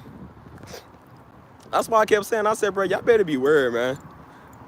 Y'all better be worried, man. You got some weirdos, dude. Man, I tried to tell y'all, dude. Don't think everybody y'all friend, man. Don't think everybody cool with y'all. Like, you really got some weirdos in your life, bro. So, as the obsessed friend, I felt like I was her husband. It's too much. It is. Dude, that's why I said, you be thinking people got a thing with you. And that's when I start realizing, I'm like, nah, some people really are freaky like that. We seen what Diddy is. We seen what Diddy do. Diddy go both ways, but I really think Diddy goes that one way. I'm like, bro, they like girls. Diddy got kids, but he also like niggas. I'm like, bro, don't think that people just because they cool and they talk about body count. You want to know why he talk about women all day? Because he's trying to cover for the fact that he's battling lust for another man. That's really what it is. I told you that's why a lot of men be all mad about women all day, about a woman preacher, and they want another pastor door because they battling another man in their mouth. That's what they want. He can't take the load out of his mouth, so that's why he worried about what you do. I don't know. That's why I said, buddy, you might as well be a Hebrew Israelite. You act just like them dumb niggas. Y'all all the same. Y'all all dumb. Y'all out there hollering at people. A bunch of nonsense, a bunch of information nobody cares about, nobody wants. You conservative, they are idiot. And I'm like, it's the same thing, boy. It don't matter what you is. Liberal, conservative, Hebrew Israelite, Esauite. Y'all all dumb. Like, y'all ain't no different. Don't no woman want y'all because they realize how unbearable y'all are. And then you open your mouth and then you realize why people don't like you. And I said, well, bro, if you keep it up, and that's why I said, it's the fact that I've dealt with women before that felt entitled to talk to me. They women. It's weird, but it's like, it's they women. A man that is mad because another man doesn't want to speak to him. We call them white boys. Now I'm calling them niggas because now I'm seeing them do that. I heard women say that. That's why a lot of white girls said they didn't date white dudes because they said a lot of white guys are borderline gay. They said a lot of the times the white guys be doing this stuff, they be acting like this. I heard women that's Hispanic, Mexican women were saying that they wouldn't mess with Mexican men or Latino men because of that. And they was like, well, I mess with black dudes. And they was like, well, black dudes don't do that. Now I'm seeing the black dudes are doing this. The black men, the stuff we used to never do, the one that everybody said we don't do this, now they are starting to do this. And I'm like, it is crazy. I'm like, bro, by the year 2030, being straight is gonna be outlawed. There's gonna be no more heterosexual people left. Everybody's gonna either be bi or they're gonna be just a euphorium or something. Like, bro, it doesn't exist. And you got men, bro. I said, what happened to the men that used to be men? What happened to the buddies, man, that was just, they understood. You go on about your life. What happened to the men, dude? Oh my gosh. And I said, bro, being a man in a couple of years is gonna be outlawed. It's gonna be looked at like that's a crime, bro. Cause you got these type of niggas. These type of niggas. Oh my gosh. Oh my gosh, man. She said, we women still want to get married. No. That's why I said, that's straight men. I'm one of them. Hi. Nah, we straight men out here. But I said being a straight man now. That's why I said look at a man being manly. Not toxic man or trying to be a red pill Negro. A man just being like me. Me being a man talking the way that I talk. Being the way that I am. A lot of people would say that's aggressive. Oh, that's all that's too. No, this is just how men are. The way Daddy was, that's why a lot of them weird Negroes was following Daddy, because they thought Daddy was on some alpha male type stuff. And Daddy was like, no, I'm just being the man. He said, this is what men do. You know what I'm saying? Daddy wasn't catering to them type of nigga. I said, if he knew who Pastor Dory was, he would watch him all day. Because he's a loser. He ain't doing nothing with his life. Again, that's why he watching other men on the internet be men or talk about what other men need to be doing. I said, I don't watch no man. I love Daddy, man. Daddy got some of the best messages I've ever heard. I said, but I don't watch Daddy all day. I don't watch another man all day. The only man that I watch every day is me, because I am my own man. Daddy ain't paying my taxes and my bills. Daddy can only tell you something so far. A man of God or a pastor or a leader or a president or somebody can only do something for you so much. You still got to do something for yourself. You don't always need no motivation. That's why I start coming out with vlogs every day, because I knew if I keep coming out with these vlogs, people are going to get used to a new vlog every day. You don't need a new one. Watch the old one I did 6 months ago. It's the same exact information and healing you need in there that's going to be in your life for the next 60 years. You don't need a new stuff every day. You don't need new music. You don't need new stuff. I said, buddy over here messing with people. And I said, bro, why is it every time I said, I know good big things are about to happen. Because every time I'm trying to move on and do something, here he comes. First it was the Peter Gazing Negro. Then it's him. You know what I'm saying? And I said, dude, you will not grow up. You won't stop playing with people's time. I said, bro, you might be able to knock off that single mom that you be messing with. You ain't gonna mess with me. I said, bro, I talk to everybody this way. You see, I've been dealing with Negroes for about a year on this channel. I talk crazy to everybody that come over here wrong. And I said, buddy, I'm trying not to do that with him. Because I'm like, bro, I told you, I'll make you cry. I don't care who you are. I will make you cry. But I said, bro, I'm trying to give you a chance to deal with your life as a grown man. I said, but you will not do it. And you're coming over here mad at another man because they don't want to talk to you. And I said, bro, every day you're getting even more weirder. And you're being unbearable. And I said, bro, that's why you ain't got no friends. That's why people don't want to be around you. It's not that people just lose connection. It's like, no, people tired of you. And you run that mouth. And that's why people don't want to associate with you, bro, because you don't know how to treat people. You don't know how to leave people alone, learn personal space. You can't read the room. I don't want to talk to you. A man don't want to talk on a phone for 30 minutes with another man. Like, please. And if they do, it's every once in a while. Like, bro, sometimes the homies will kick, like, hey, what's up, dog? You know what I'm saying? I got a homeboy back at home. That's the only one that I talk to like that, on the phone. That's been my homie for a couple of years. And I said, me and him talk every now and then, like, hey, what's up, dog? You know what I'm saying? We'll be on the phone for a minute talking about something. But we ain't on the phone talking about our feelings and our love for another man. Man, please. I said, you know, for a man that talks about women all day, for an alpha man that talks about men are meant to lead and women are meant to follow, you show on another man all day. I'm like, I'm starting to think you want to be the woman now. You want me to be the man to lead. I think that's what Negroes be. I told you, when you start watching stuff like that all day, you get weird. When you conspiracy nut job, you get weird. And then you're watching that stuff all day online. And then you're around people that talk that stuff all day. And then you get weird. And then you come around your friends and everybody you know, you're weird, you're messing with everybody. That's a lonely life, boy. That's why the Bible says, break bread with the brethren, man. Get off me. I'll break bread with you. Flies and stuff. That's why the Bible says fellowship, man. You ain't supposed to be by yourself all the daggone time. Because that's what happens when you get weird. And then you on everybody's phone being a nuisance. And then he's talking about, he said other countries, men don't do that. I'm like, bro, what are you talking about other countries? If you like it, go over there. You want to go bang the world, go over there where they do that, boy. Talking about other countries, men stop what they doing to hang with the buddies over their families. No, they don't. Name one man that will be around another man over his wife and children. All the men in here, they got a wife, a children, or a woman. Name one man you would rather be around besides Christ. Name one man you would rather hang around except your woman over your woman or your kids, dude. Please. You know what? I'm about to break your face, bug, if you don't get off me. It's bug central out here. You about to get the wrath of me from this swipe. Right, that's why I said I'm around people, man, that are grown men. I'm around people that know boundaries. They know there's things you don't do. There's things you don't say. There are things you don't, ways you don't act, stuff you don't talk about in front of other people or in front of everybody. This dude has no boundaries. He does not care. I told you last year, man, I was hanging with him. That was somebody I was kind of talking to at the time. And so she had called me on the phone. And so we was getting back in town from Austin because we went to see this car show. And so we got back in town. We in a car. Keep in mind, we in a car.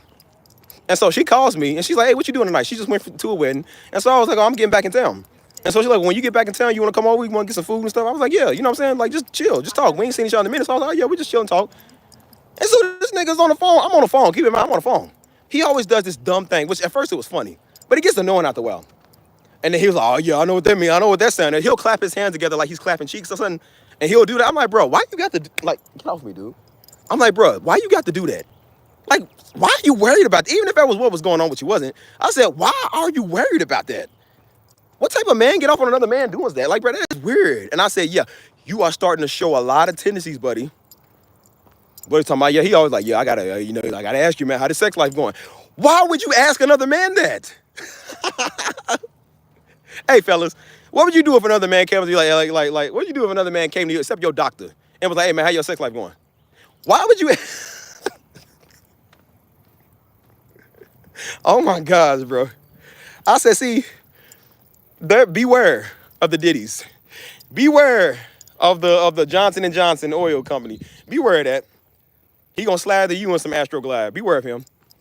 And that's why I said, like, see, that stuff right there. I said, see, at first it was funny because I'm like, oh, you know this guy, he used to be funny. Oh, he's joking. I'm like, no, he's not joking. He's for real. He's serious. That's why I like, buddy, man, that is, oh my gosh, bro. That's what I said, but Mike, even if you wasn't married and say, if the homies kept coming to you, was like, hey, yo, man, how the sex life with the life? How the sex life with the wife? You gonna be like, nigga, what? We're like, I said, bro, you gonna get beat down by one of these dudes, man. Keep on playing. I said, you don't ask another man that. That's why I said, even another dude, man, I was like, bro, what's up with these dudes now, man? These dudes is acting funny. Are you mad because another man don't want to speak to you? I said, bro, we are men. I said, there used to be a such thing as being a man, bro. I told you, that's going to be outlawed in a little bit. I'm telling you, man. And people like them is the one that's going to outlaw it. Hold on. Bro, he don't care. He ain't got no filter, man. He don't care if it's your wife, your girlfriend, friend with benefit. He don't care what it is, man. He's a weirdo. And that's why I say he be coming over here bothering people. And then he's mad when people don't want to be around him. And I said, well, bro, if you don't understand why people don't want to be around you, maybe you need to reevaluate your life in the way that you think. Maybe it's something that you're doing. I ain't got no issue. I'm like, nah, that's what niggas come on my channel doing. Like, oh, something wrong with you, Steve. Like, ain't no wrong with me. You came over here hurt and upset before. You couldn't get over Clarence, that little Negro that broke your heart back in 1980. You still dealing with him, and then you come over here mad at me. Negro, you 40-something years old, mad at somebody. You come over here on Steve's channel, the freest place in the world, and you got an issue with me. I said, no, you was hurt. And that's what Daddy said. He said, you came here with an issue, you gonna leave with an issue.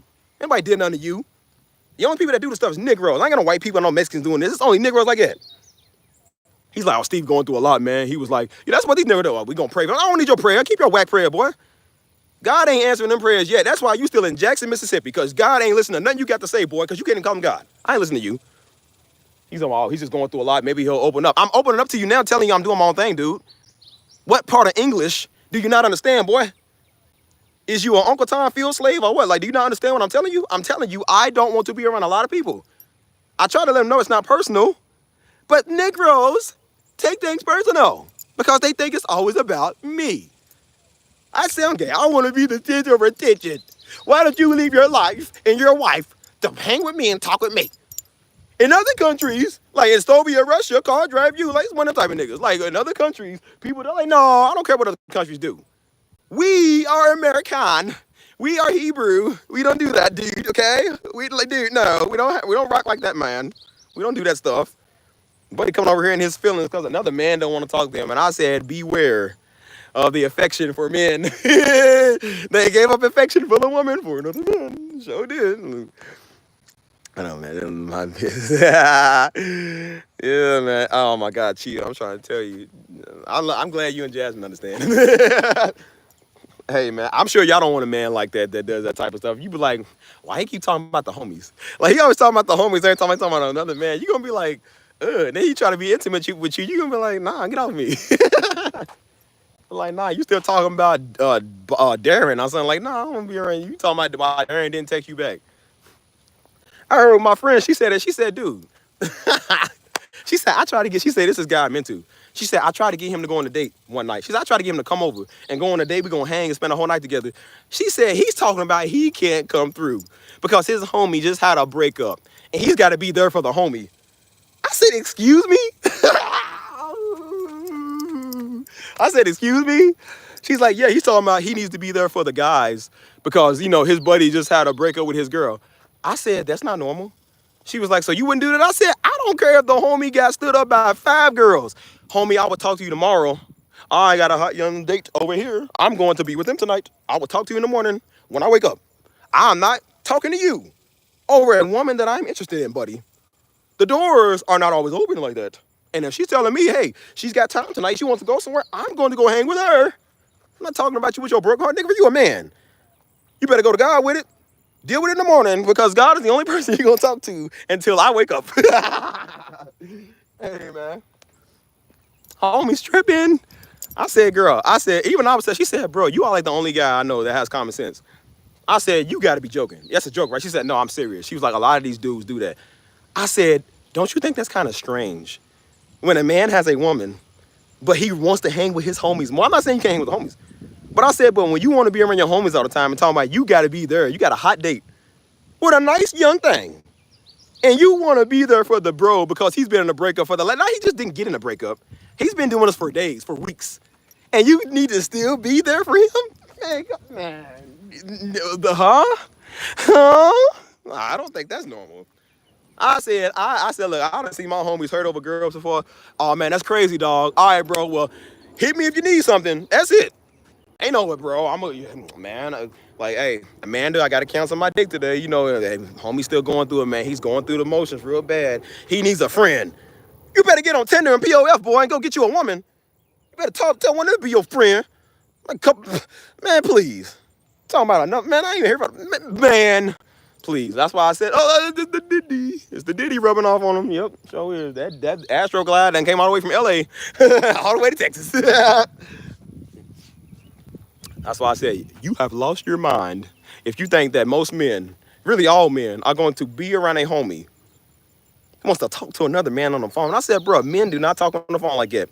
We talk every now and then. Don't get me wrong. We say what's up every now and then. We don't talk every day. We don't talk every other day. We don't want to be on the phone with you. I said, bro, I really want to be on the phone with women all the time. What do I want to be on the phone with you? What do you have you over, dude? Yeah, buddy's talking about breakfast now. What man goes to breakfast? Ladies, if your man told you in the morning that he's got to leave because he's going to meet one of the homies for breakfast, what would be the first? What would be one of your first thoughts? It's like he's going to breakfast and didn't invite me, but he's going. I'm not even trying to be funny. This is turning the comedy, but I'm serious. What is wrong? On behalf of men, ladies, I want to just apologize. I want to apologize for the things I didn't think y'all was for real. Some people do talk. A lot of women do talk, but man, some of y'all really are on it. I didn't think y'all was for real, man. I thought y'all was just bitter.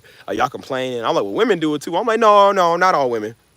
And I said, just like it ain't all men. But I said, but y'all are on something when it comes to these Negroes. I keep seeing it. I'm seeing older black women say the same thing when it comes to these Negroes. And you see these Negroes won't grow up. And we call them Hebrew Israelites. On the corner hollering at everybody. They act just like them. They the winos out here messing with everybody. They mad at everybody for doing what they doing. They can't live their life, which is why they out there mad at everybody. And they sitting right here worried about what somebody. I'm like, bro, that is so strange. That is extremely strange. It used to be you going about your life, hey man, well, you got girl issues, sucks for you. Dudes will teach you how to get the women and they going about their business. Now the Negroes are mad because you want to hang with the girls more than them. You get more girls than him. It used to be one dude would get more girls than you. Well, I'm gonna get more girls than you. I'm gonna up you by one, I'll up you by two. We used to have competitions like, well, I bet you I can get on them before you can. Now the Negroes are hating you because you're popular with the girls. You got the Snapchat before me, man. You got the Instagram threads before I did. You got her LinkedIn before I did, dude. Now I'm the man. It's just, man, I tell you. You taking all the hoes. I'm like, bro. I had a nigga say that before. I said, don't never say it again, bro. Don't ever say it again. Because that's like really, I'm like, I was trying to hope he was joking. He wasn't joking. He said, man, y'all hogging all the hoes here. I said, bro, first off, we at work. We are at work. There are no hoes here. It's work. Everybody here is friends. I said, I don't care about nobody in this building. I come here to get a daggone check and go home, boy. I don't care about nobody in here. I love y'all, but I said, man, I don't want to talk to y'all. I come here to get that check that they owe me. Supply and demand, big homie, and I go home about my life. I said, I have a date with a lovely lady, and her name is Clarinet and Olive Garden. I want that. I don't care about no women in here. He's like, man, y'all hogging all the work hoes. Work hoes. Yo, I've never heard of that before. Ladies, Jasmine, can I ask you a question? If you wouldn't mind me so ever slightly asking you a question, can I ask you something? Because I really want to know something. I need to know if I can ask you a question. Jasmine, how you do it? How do you do it as a woman? Because I mean, I know for men, it's kind of one thing when we deal with women that's kind of emotional or, they might be a little insecure. It's normal because, you know what I'm saying? Like sometimes we expect women to be that way. So even if they crazy, we kind of like, okay, well, she's a woman. Like y'all naturally have emotions. Y'all gonna have y'all days. Y'all have that time of the month. Okay, we understand. But when it comes to a man that you like, men are supposed to lead and be the protector. And when you got him being a little boy and you can't make him into a man, he's childish. You don't know if he's either messing. It's already bad enough you gotta worry about him messing around with other women. But you gotta worry about him messing around with dudes too. So how do you do it as a woman? When you run into one of these type of dudes that you have to worry about constantly because they act like mama's boys, how do you do it? Because I'm friends with some of these dudes and I don't even like them. So imagine dating these dudes. How do you do it? What is your secret? Because I'm willing to want to know. Because I don't know how y'all women do it. I'll be ready to pop the homie in his mouth because he talk too much, let alone if I was a woman dating this fool. Like, oh my God, dude. Like, oh, Jesus. Oh, I try to talk about family. Yeah, you still ain't got a pretty good family, though, Zenobia. Like, your family seem cool. Tell your mama I said hi, too. Tell your brothers and everybody I said hi. He said, I'm still single at the end.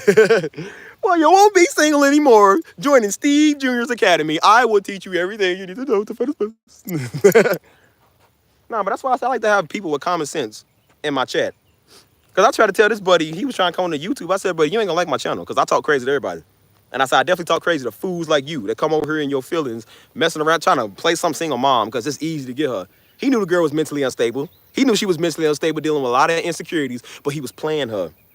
And he was lying to her, talking about he loved. That's why we didn't know why she was acting like that last year. And I thought, oh, she's just crazy because she is. But I was like, well, no. I said, wait a minute. Because she was like, oh, well, people make you crazy. I was like, no, nobody make you crazy. I'm like, well, no, wait a minute. Sometimes people do. Because then I realized, I'm like, and she was like, well, he was telling me that he loved me. He was telling me that he wanted to be with me. I said, well, anyway, he was telling us. He told us that you was just clingy. And then we found out he was doing it on purpose. He kept coming to me. He was like, oh, well, he was putting her to a standard where she couldn't mess with nobody else. But why he goes and messes with other people? Oh, it's because I'm a man. I'm like, no, I ain't because no man nothing. I said, it's called being fair, dude. He walking around here with his shirt off, showing his abs all day. He's like, oh, it's because we men. I said, no, it ain't about nothing to do with being men, dude. If you don't want your woman out here showing herself, don't you show yourself. And I said, bro, you cannot be a hypocrite. And I said, but he was telling us that she was coming to him. He was telling us that she was just clingy and crazy. And I said, no, I'm starting to see now it's you. And then she was like, yeah, he told me he loved me. He wanted to be with me. He wasn't messing around with nobody. He was playing my emotions. And he was trying to get in her pants. That's why he was doing it.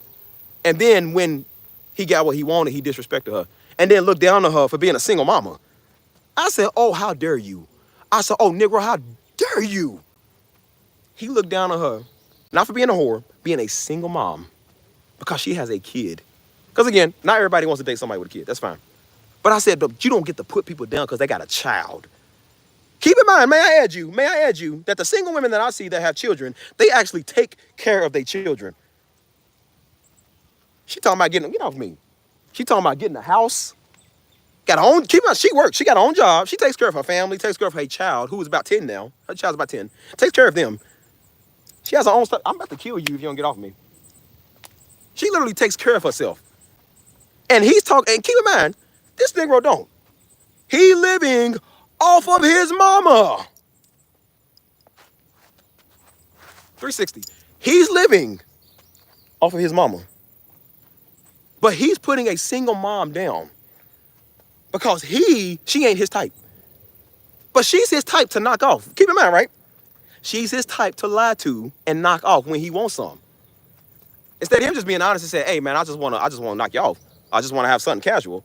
He's telling her he wants to love her. He wants to be controlling over her because he don't want nobody else to have that good. But he doesn't want to lock it down with her, but wants to tell her what she can and can't do. Who she can and can't be with. If she does this, he's gonna flip out and have a fit. Oh, she's a woman, you know what I'm saying? She's a woman, man. She's a woman, you know what I'm saying? What's up, Zenobia mama? Just a little high. I'm gonna call her Z-Ma. What's up, Z-Ma?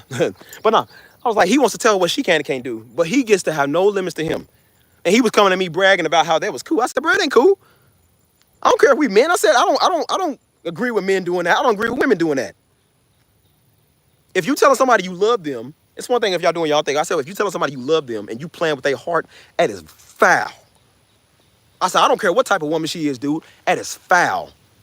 And I said, you dead wrong for that, dude. You are dead wrong for that. He didn't see nothing wrong with it. And I said, guess what? It's gonna come back to bite you. And now look how the tables have turned. Look how the tables have. Guess who came running back? Guess who came? Oh, I'm sorry, baby. Oh, I need you, baby. I seen the text. Keep in mind, alpha male boy. This is alpha male dude. Oh, I'm sorry, baby. Oh, it's just, I missed you. When I come back, we gonna be a thing. He thought that game was gonna work. And now she don't woke up. She's like, no, I'm good. That's okay, I'm good. I got somebody else, I'm good. Oh, he's hurt. She said, I got somebody else. Guess who he think the other person is? Yours truly. I told her, I said, bro, me and her just cool. But I said, you know what? Since he did you wrong, I said, you ain't got no issue with doing him the same way. I said, me and her cool. We never did none of that. But I said, I'm like, you know, we should almost be around each other just to spite him. Because I'm like, I'm tired of this dude. Because everybody hates him now. Everybody don't like him. Because he's annoying. And I said, oh, you don't like when people do you that way. But it's okay for you to do people that way, right? That's okay. I said, guess how the tables have turned? And guess who's the one that nobody wants to be with? Guess who's the one that nobody likes now? He looking down on some woman. But guess who he went back to when he needed help? His mama, his sister and them. Messing with some single mom. Playing women that's kind of slow, kind of mental, so he can get what he want. And now look what everybody doing to him. Now everybody is treating him the same way. I said, what you give, you get. Mighty funny, buddy, how that works, right? It's mighty funny how that works. Call it karma, or call it the universe, call it reap what you sow, God, whatever. It's the same. Like, you going to get your just desserts. And now he got it. Now he wants to sit right there and be in his feelings. Yeah, that's funny, right? That's real funny. No, I ain't the Puerto Rican girl. That's the Mexican. Puerto Rican girl, I don't know what happened to that nigga. She's just something wrong with her. I ain't talked to her since last year. We broke it off, and then, like I said, that was it. What it was. I just missed the dinners she used to make. The food was excellente. Okay, exquisite. But nah, that's why I was like, nah, you dead wrong for that dude. You gonna look down on some woman because she a single mom. I understand they might not be your taste. You don't have to date one. But I said, don't you dare put her down because she got a kid. If she good enough to pull her panties down, she's good enough to get with, right? So what's the problem? What's the problem? I said, yeah, you one of them type. I said, okay, you know what? I said, I don't roll with people like that no more. I don't be around people like that. That's wrong. The way you treat people is everything. And I said, I ain't for no men. I ain't for no women. I ain't for no white, and I ain't for no black. I'm for righteousness. When women do it, I call it out. And when men do it, I call it out. That is wrong. If I lied and told somebody I love them just to get what I want, that is dead wrong. And you think people are going to be okay with that? I said, but I'm not one of your little red pill podcast alphabet buddies. I don't do that stuff. I mean the stuff that I say. And I'm just like, no, I'm about fairness. You treat people with respect, whatever color they are, whatever race they are. I'm like, you treat people with respect, dude. And you got none of that. You got none. But now he wants to come back and be in everybody's life. And now he wants people to stop what they doing and talk to him. I said, oh, that's funny, because I won't. So I said, now when I see you calling, I don't pick up the phone now. Now when I see you talking, I don't talk to you till days later. Since you want to treat people like that, since you want to keep coming to me, messing with me, bothering me, trying to get at me, trying to figure out if we have something together, I said, yeah, I won't be around you no more. And so that's why I mean what I say. I said, I'm not hanging around people I used to be around. And then you look at the people I'm around now, they are mature, they are smart, they are about something, they want something with life. And then I try to hang around these niggas, they don't want nothing. You ain't doing nothing. I said, that's sad, dude. That is really sad. And I said, this is how people live their life. That's why I told you. Remember I told y'all earlier on my streams, I said, that's a person that me and mama was talking about. When these men be doing that, they die alone. These type of men die alone. Because they piss off everybody in their life. They live their life for them. And now, and they die in days when they need a new kidney. Now they want to call up their children. That, keep in mind, they never wanted, never liked, never cared about, never showed up to their dance recitals or graduations. Now when they need a new liver, they want to call a nigga and be like, hey, I want something. Like, nah. That's okay. I'll keep my good liver. Give it to my children. Like, nah, I ain't giving you nothing. That's why I said it's so crucial to how you treat people, man. You got to treat people with respect. Like, treat people with some common courtesy. Because like I said, it's going to come back to bite you in your butt. It's going to come back. I never understood that people live so selfishly for themselves. Don't care about their kids or nothing. Now when they want a kidney, they want to call that nigga on, oh, I want something. I said, yeah, that'll be the day. And some people do got the love of God, but some people don't. And guess what they do? You that same way you did them. I told you, I seen the story where that happened. This girl, literally, her father walked out on her and her mama. It was hard. He walked out on her and her mama talking about your daughter, his daughter, told her mama, y'all not my problem. She ain't my problem. And guess what he did? He walked out on her. And so she grew up hurt. She grew up real hurt. But she got older, had a good life, doing some stuff. Guess who called her when he's dying and needs a new liver or a new kidney? Guess who called her? Him. Oh, hey, baby, I'm dying. Like, now they dying days. I'm dying. I need something, baby. You know, I need a kidney. She said, I'm gonna get you back. Because she remembered how he hurt her mama and her. So she said, again, everybody got to love God. Some people just get your just desserts. They're gonna give you yours. So she said, okay. She agreed to do the testing. Came out, she was a match. The day of, dude was happy, jumping for joy. The day of the surgery, she went to him and said, I'm not going through with it. He was like, why not? She said, you are not my problem. And walked out. Oh, how cold that was. Oh, I know that hurt. Oh, that hurt, didn't it? Yeah, that hurt. Yeah, that really hurt, didn't it? And she said, dude sat there and cried because he knew he got what he deserved. He got his you reap what you sow. And I said, now somebody told you, you are not their problem. That is mighty funny that's mighty funny how that works. That's why I tell you, watch how you treat people. Because one day, it's going to come back to get you. When you cussed out everybody and everybody hates you and stuff, I said when we all need to survive and we need rations, ain't nobody giving you a plate of rice or nothing. As a matter of fact, everybody going to rob you because they tired of you. All the YNs are coming to your door to take your stuff if you got anything. That's why I said I'm cool with everybody. Steve is cool with everybody. Black, white, Democrat, Republican, blood, crib, gay, anybody. I said I don't got to understand everybody. I don't got to like everybody. But I said I got respect. Because I understand if I'm dying, God forbid, if I'm dying on the side of the road, I want somebody to save my life. I don't want people pulling out their phones recording people die. I don't want to be around a bunch of fools recording me on Snapchat dying. I want people to save me. But if I'm known for being a nasty Negro and always doing stuff, I said, and the people going to sit right there and watch you die.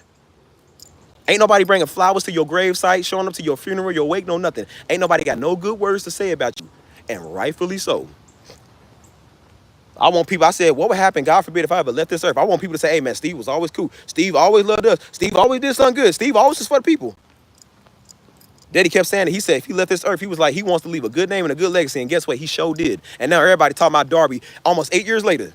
If he was a nasty man, nobody would talk about, they would talk about how bad they hated him. How you treat people is important, man.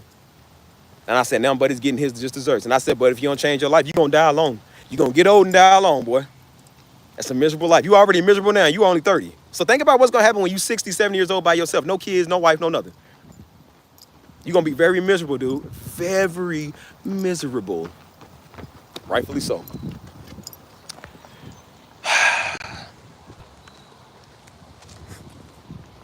Hold on. Told you, man. That's why I tell people, I said, bro, this stuff ain't no joke, man. You playing with people's life, people's time, man. That's messed up. And that's why I told you, I said, you can do that with other people, but you ain't gonna do that with me. I don't play that. You ain't gonna disrespect people in front of me. That's why I told you, I don't go out to eat with everybody because the way people treat the waiters, they treat the service. I don't play that. I don't play that. I don't care if the service is bad, if it ain't all. Even Daddy said it. He said, even if the service is bad, he still looks out for his people. He said, it don't give you no excuse to be nasty. It don't give you no excuse to cuss people out. It don't give you an excuse to send food back. It don't give you an excuse to make their time hard for them. You don't know what they going through. I remember Daddy told many stories, man, when he was out to eat. He said the girl was struggling. The girl was, we could tell she was going through stuff. And he said, I blessed her significantly because I knew. He was like, the services sucked. He said, but because she was going through it, he said, I knew what she was dealing with. He said, I blessed her good, even though he didn't have to. He said she came out the restaurant crying, talking about, I didn't have enough money to get a Thanksgiving turkey. She said, you literally, she talking about, she calling her kid like, we finally got the money to get a good Thanksgiving dinner. That's why I said Pastor Darby had a heart. And that's what people don't understand. They're trying to mimic this dude. He had a heart because he cared. He didn't like going out to eat with people that was nasty. I don't like being around people that's nasty neither. Like I said, they didn't like niggas. I don't like niggas even more. And now I'm dealing with Negroes for a whole year. I definitely don't like Negroes even more than I never did. Because I realize I'm like, y'all terrible people. Some people are like, you gotta understand, like, no, I don't care. They be like, well, don't call people. I don't know. Some people just terrible people. You gotta say that. Some people are terrible. You are of your father, the devil, man. You are the worst kind of person. That's why I said, I don't be all this sensitive stuff, man. I don't care about no sensitivity. You got people out here touching kids and you won't care about how we treat them and how we get their feelings. Man, please, you are a terrible person. You are Satan in flesh, dude. I don't care about your feelings. You call it what it is, dude. You judge that tree by the fruit. You are a murderer. Everybody coming with this old sensitive mob. Oh, we can't judge. Yes, we can. Yes, we can. People got kids, dude. You want us to feel comfortable with somebody that like kids? Are you stupid? Man, please, please. Let them do that to your kids if you want. Your kids, it sucks to be them. Oh, boy, I would hate to be these people's kids. I don't care what you say, talking about thou shalt not kill. Daddy and mom was ready to kill anybody that touched us. Daddy and mom was ready to kill anybody that came against our family. And we meant that. And we still do. And I mean it even more than they did. Care what you talking about, boy, please. Back in the Bible, they'll cut your hands off, your feet off, your head off, everything. Don't come over here with that trying to be cool. Like we ain't supposed to. Maybe we say whatever we want to. Shut up. And that's why people do what they do in the world, because they got people like that enabling them. And that's why little buddy acts like that, because he got people enabling him. And I told old girl, I said, bro, stop entertaining him. The more you keep entertaining him, he's going to keep thinking this is cool. I cut the nigga off. I don't want to talk to you. I said, you keep entertaining him, he's going to think it's cool, man. Don't do that. Because then when you don't talk to him, like, you keep doing it, guess where he's coming? Oh, he's coming to me next. And then when I really tell him off, I sound like you, I would tell him off. I tell everybody off now. I don't care who you is. And I said, then they get upset when they realize that, yeah, you got told off. That's why I said, don't come over here wrong, man. Come right, come correct. You don't come to people disrespectful. You got men talking about feelings. I'm like, dude, go to your local therapist and do that. Don't come over here with that. Negroes in that everything. Yeah, that's why I said I look out for my fam too.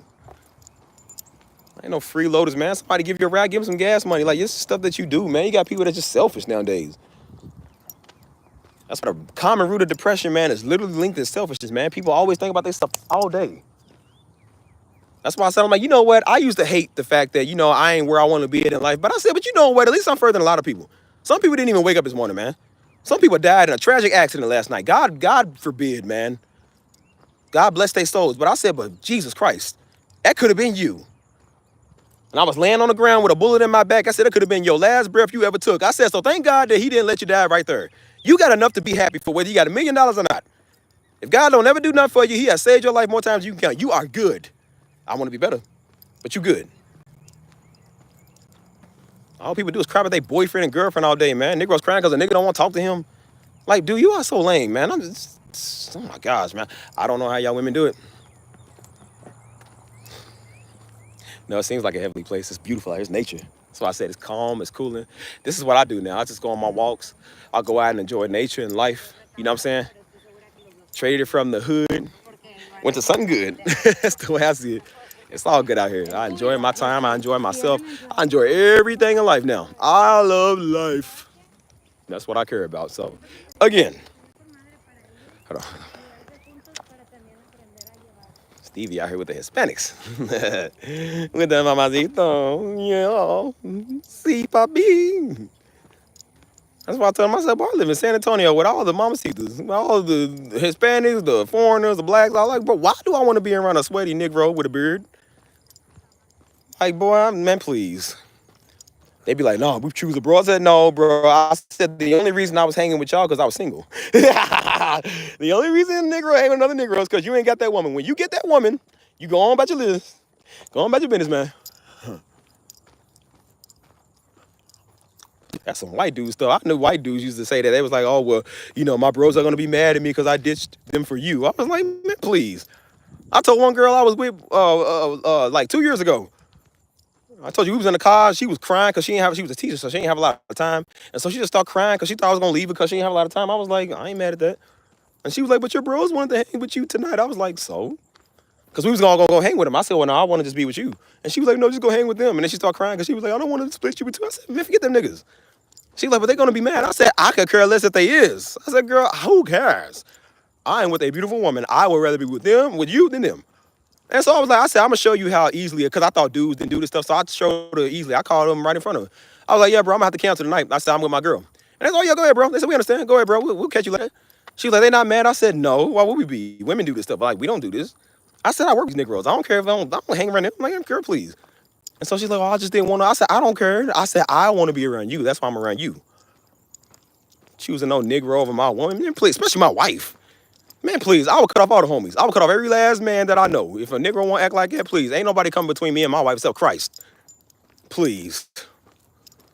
Ain't no pastor, ain't no man, ain't nobody coming between me and my woman. I don't care who you is. If you ain't Christ, man, please. Negroes got that messed up. There's a reason why God said, love your wife like Christ loved the church.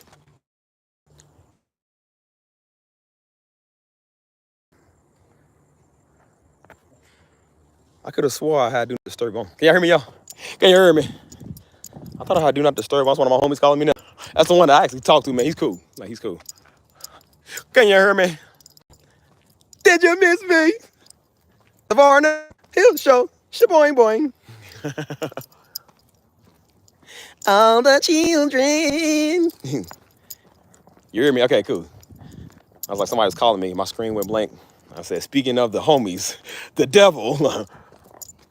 But no, that's why I was saying, I said, that's the reason why God said Christ loved the church, man. Love your wife like Christ loved the church. That's talking about an unconditional love. It didn't say, love your homies like Christ loved the church. It didn't say, love your bros like Christ loved the church. It didn't say, a man must leave his father and his mother to be with his homies and to be with his brothers. It said he leaves his mother and father to be with his wife. That woman always gonna come before you, boy. Negro's really jealous of a woman. I'm like, yeah, that sounds like a boy that been raised by his mama. Sound like it. Probably still daggone laying on his mama's teeth, watching movies on the couch, eating animal crackers and stuff, and graham crackers and apple juice.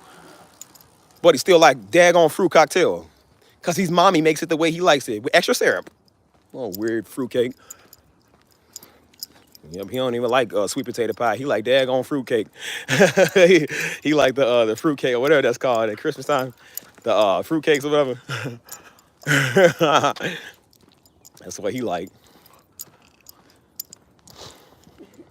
Well, I said, man, I remember Daddy preached that one time, bro. I was rolling. This is at the first church. This is at the very first church. I remember this.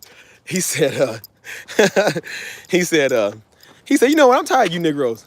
And then he said, land on your mama's titty. He said, yeah, I said titty. He said, land on your mama's titty, Negro, being a grown man. He said, what's so wrong with you?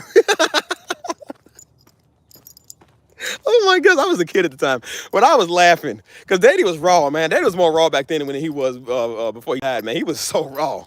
You know what I'm saying? Like, he always kind of been like that, but I think he was more raw at first because he ain't care, man. He said, something wrong with you, Negro.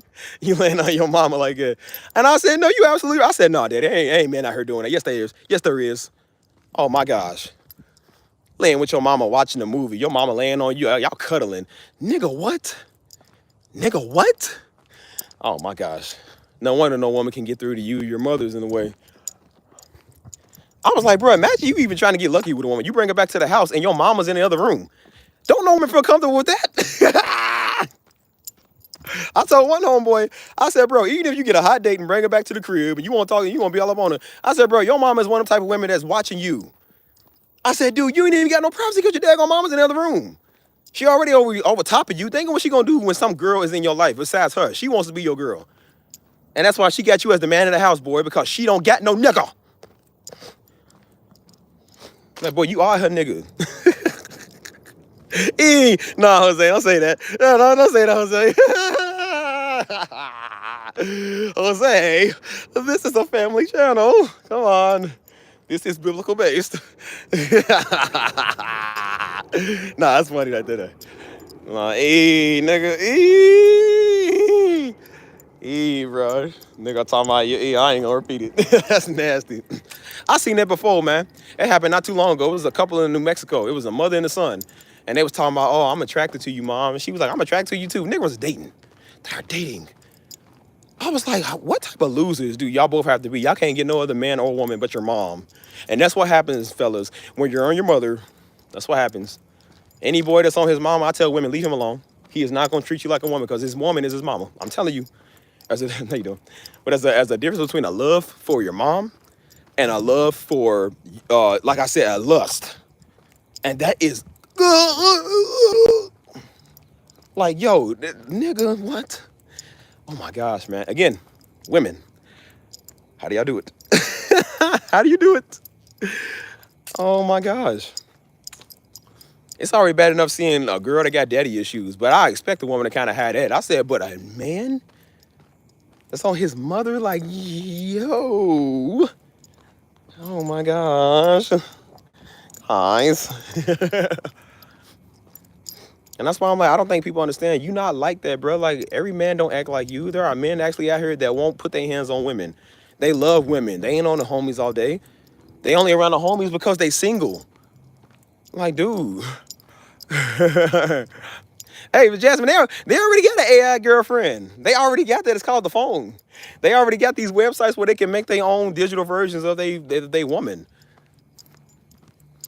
Like, man, buddy got 64 tabs of Pornhub on his phone. That's his AI girlfriend. Still not enough. He wants to come mess with you. He wants the real thing. Can't handle the real thing. I'm convinced that some of them dudes, they be talking crazy about women all the time, talking about women just snobby. I'm convinced if they get half the women they mad that they can't get, they wouldn't even know how to maintain them. They would not know how to maintain them. If a woman like that walked up to them and was like, all right, come on, let's go. Like, come on, I'm giving you a chance. Dude would be so caught off guard, he don't even know how to act. He gonna be stuttering and dropping stuff and nervous, but he ain't gonna be able to perform right or nothing. I never thought it'd be this easy. Like, yep, you don't know how to maintain her, boy. That's why I said, don't y'all women fall for these busters, man. Oh my God, bro. Got men trying to compete with y'all, and y'all the woman. I shouldn't be pretty. Like I said, I'm a very pretty man. I'm a pretty handsome How you say that? I'm trying to say the word substance or substance or whatever. You know what I mean? A specimen. I am a beautiful Nubian prince. I'm about to say queen. I was like, I gotta take that. Make sure I say that right. But I said, I don't want to be prettier than my woman. I ain't pretty, Ricky. She almost as pretty as me. Like, nah, man, I want to be pretty. Got Negroes getting their nails done, they feet smoother than yours. I'm like, hair better than yours. Like, oh my gosh, bro. Why do y'all watch me? Why do y'all watch Dear Old Steve, man? I don't got nothing to give y'all. I just be talking. But I think we can all agree that I be spitting facts a lot of times, bro. Because this is just, I mean, it's weird, man. It is so weird. You know what I'm saying? Like, real talk, man. That's why I said, just get out here. Hold on, let me show you. Get out here in nature, boy. Buddies need to go take a long celibate walk. That's what they need in their life. Long celibate walks. Just enjoy nature, boy. My mom always says, she's like, quit molesting yourself. I'm sure do, boy. Molesting the trees and the grass. Like, boy, niggas great. So yeah, that's why I said, man, like, but people wonder why I do what I do. Everybody asks me, like, why do you do what you do? And you know what I'm saying? Why you work so hard? I said, so I don't end up like you. So I don't end up doing the same stuff you do. I can only imagine being a nuisance to everybody, man. Like I said, everywhere I go, I'm loved. You got a couple of people that don't like me because, like I said, I mean, everybody's not going to like you. I'm okay with that.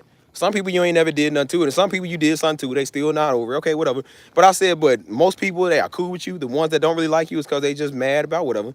I got a whole channel full of dumb Hebrew Negroes mad at me for some reason. I don't know what I did to them, but they a bunch of dirty meat micers on the corner hollering at people. So it ain't like I care what they think. You know what I'm saying? Just like the children of Israel was cursed for 40 years and wandered the desert, they cursed for 40 years and wandered that block. And that's why they 40 years old still on that same block. I jump to the next block because, like I said, they own it. So I ain't worried about what they think. But the majority of where I go at, I'm loved everywhere I go, and I do that for a reason. I want to be loved in Asia. I want to be loved in the Middle East. I want to be loved in the United States, South America, because I'm like, if I need connections and I need people, I got them. I couldn't imagine living my life where everybody hates you. You are just the most hated person in the world because of the way that you are, the way that you act. Just because I'm a man don't mean I'm better than women, bro. It don't mean I'm better than everybody. That's why I don't care if I got the Holy Spirit or nothing. It's like, dude, you ain't better than nobody. People are always going to be better than you. It don't matter who you is. Just because I'm black and my genes are superior don't mean I'm better than white people. There are a lot of white people that are topping me. They are way better than me. Ain't nobody got to be better than nobody. It's not about a competition. Daggone it, it's about just being a human being. That's what Negroes get wrong with this color stuff, man. We had to tell white people for decades that y'all ain't better than nobody because y'all white. Now we got to tell niggas that. Because now they think they better than everybody because they black. And then they go, not they don't go to the Klan and the white people out there in the rural areas messing with them. They go to the white people walking down the street messing with them. Niggas ain't did nothing to you. It'd be white people be on their side and they still mad at them white people. Said, look here, little jive turkey. You ain't better than that white girl because you black. That white girl be herself and still pull more niggas than you because you are nasty. The good black girls always get men. You don't get one because you nasty. I had somebody like that in my chat before, man. Some old bitter, nasty Negro coming over here mad at somebody white, mad at white girls all day. And you look at them like, who would get with you? Nigga ugly as all outdoors, man. Look like Hubba Bubba Gum Max. And you sitting here talking to them like you better than somebody white? Because they don't like white people. I said, well, white people ain't the reason why you old and single. You old and single because you a nigga. And that's why you can't get nobody. Nobody white problem because you can't get a man. What man would want to get with that? I'm looking at you. I'm like, bro, who would choose that? I would choose every white girl over you. Look at you. Have you seen you? Looking like Grandmother Willow, man. Sitting here mad at somebody white. Ain't nobody fault you like a pine tree, man. Like, what's wrong with you? Now you gonna blame white people for your looks. Yeah, okay. Go ahead. Well, it ain't nobody's fault that you came out looking like that. Blame your mama and your horrible genetics. Don't be blaming white people because somebody don't want you, man. Please. And then they come over on this page like, we don't do this on this page. Everybody's cool over here. Ain't nobody got no issues with nobody, white, black, whatever. Like I said, we know who we are as a people. We ain't putting nobody down unless the ones that come over here wrong, we got to do that with. If I had a Nazi skinhead come over here, I'm going to rip him up too. So when I got a bunch of dumb Hebrew Negroes over here, I rip them up too. We don't be doing that stuff, man. Negroes, I said, you know how people blame everybody for their mistakes? Now they blaming me. Now somebody done said it was my fault. It's my fault now. I'm like, what did I do? All I did was start a channel and be cool with people. To bring everybody together. Now Negroes got a problem with me. I said, yeah, that sounds like the Negro mentality. Now you got Negroes blaming God. There was somebody that blamed God for why he ain't got a girlfriend. He said that. He said, oh, it's God's fault. He said, I hate God because I ain't got a girlfriend. Dude was like, bro, you ain't got a girlfriend because God. He said, you ain't got a girlfriend because you ugly. He was a street preacher. He said, bro, you just ugly. You ain't got no girlfriend because God, you just ugly. And I was like, yeah, you are ugly. How you gonna blame God? Because you, the Almighty, for why you ain't got a girlfriend. Yo, that is, oh my God. Oh my God, Becky. I know, I'm making myself laugh too. It was great. That's why I said girl looked like a 3D version of Grandmother Willow. If they would have brought CGI and AI back in Disney Channel in the 90s when they had Grandmother Willow, they would have came out looking just like that. Talking about what, black men don't get married to black men. Yeah, black women. Yes, they do. Black men love black women. I don't know a black man that don't. He don't like them snobs. We all love some black women. Shoot. That skin, you see how my skin is glowing because it's glistening in the sweat? That black woman, when she get that melanin going on her, that skin is glowing, she look good. Got the pretty eyes, got the nice hair. Shoot. Who you telling? Talk about you don't like black women if you want to. Everybody love black women. I love all women of all type of races, but I said everybody love black women. Ain't nobody got no issue with them. I like me a woman with some melanin, whether they Mexican or whether they Hispanic or whatever. Like, that's mainly my favorite. I don't got nothing against white girls, but I said I really like people with melanin. I love melanin. I love that brown tone. I love that dark tone. I seen a woman the other day, bro, a dark African. She was beautiful. Bro, her skin was dark. She was black. She was blue. But she's beautiful. I was like, bro, she was walking down the street. And I said, bro, she was beautiful. You talking about men don't like black women? Man, please. Let a Nigerian princess walk over here and see if a Negro don't wife her up. Man, please. Everybody love a Jamaican, dude. Everybody love Haitian women. Are you stupid? Like, no, nobody like your little old African-American looking Grandmother Willow stuff. Like, nobody wants you. Looking like a minstrel show character. You sitting here mad because don't nobody want. Like, nah, I don't be doing that stuff. That's why I said, I'm like, bro, I would be ashamed. That's why I said, I don't let these chief keeps and these young thugs speak for black men. They don't speak for me. Y'all shouldn't let these black women speak for y'all either, man. That's an embarrassment. That is embarrassing. Then people think black women are ghetto and nasty because of them type of people that talking. The woman that was talking, she ghetto and nasty, and nobody like her. She always had problems over here, and then I was like, then you realize why she had problems, because she's a ghetto nasty nigga. Typical behavior from one of them type. Yeah, it is. Then they get offended and want to walk off and leave. I'm like, well, then nigga leave. You want? This ain't a channel for dirty, nasty niggas.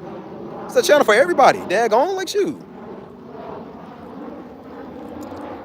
My gosh, man. Just like it's something wrong with a lot of these men, something wrong with some of these women too, man. People just be weird. That's why I said when I retreat to an island with my Puerto Rican wife. You remember that, Skippy? Yeah. Puerto Ricans are black too. Like I said, there'd be black Puerto Ricans, there'd be light-skinned Puerto Ricans, tan Puerto Ricans, white Puerto Ricans, all type of color Puerto Ricans. Shoot. They don't seem to see. That's why I said even in Costa Rica, they ain't coming all shades. And even they look at us, they was like, we don't know how your country do that. They was like, we don't do that colorism. They was like, if you Costa Rican, whether you black or white or whatever, they say you Costa Rican. We don't care. They was like, y'all the only ones that do that colorism stuff. I'm like, yeah, I know. It's stupid, ain't it? It's extremely stupid. I don't know how I even get on that. Shout out to my Ricans, man. Shout out to my Cubanos, my Mexicanos, my Colombianos. Shout out to my I said Dominicans. It's Jamaican and Dominican at the same time. Dominican people. That's my word. Copyright. I said that. Shout out to my Jamaicans.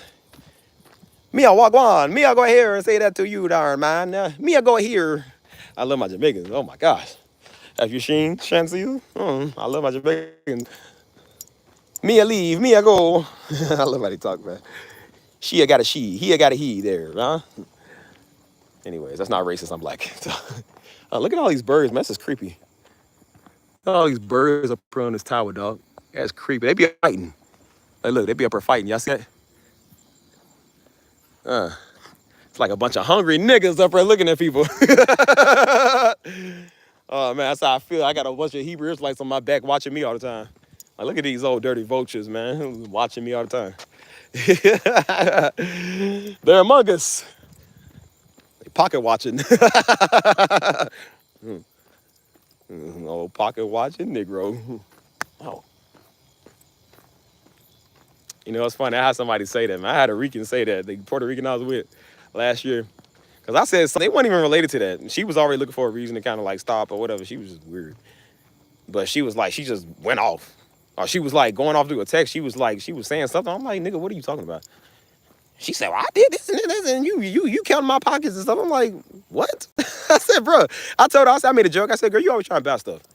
And she's like, I sound like you counting my pockets. It's not you always in my business. I was like, what? I was like, girl, I got more money than you. What are you talking about? And she was like, oh, well, no, that ain't the way I took it. I said, well, yeah, considering the fact that you the way that you is, yeah, I can see why you that way. You take everything the wrong way. So I wouldn't want to be with somebody like it anyway. She's like, you count my pockets. I'm like, girl, I ain't never count nobody's pockets. You ain't got enough pockets to count.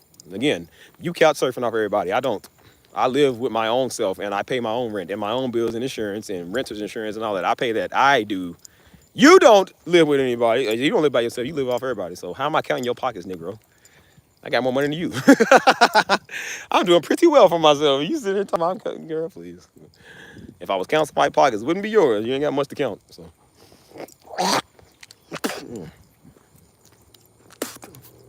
Anyways, good people. What are we talking about? What is y'all secret? Let me know.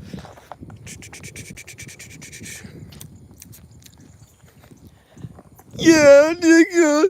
Yeah, nigga. What's up, my fellow Diddyites? My Jägermeisters. You ain't gotta tell nobody, no, no. You ain't gotta tell nobody, you ain't gotta tell nobody, no.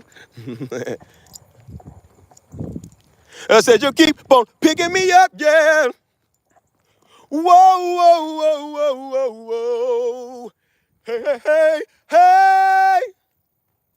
Hey, hey, hey, hey, hey. I can't hit my high notes. Doo, doo, doo. My voice still gone. Do, do, do, do, do. I ain't got my voice, man. I can't hit my notes, man. I miss my voice, dude.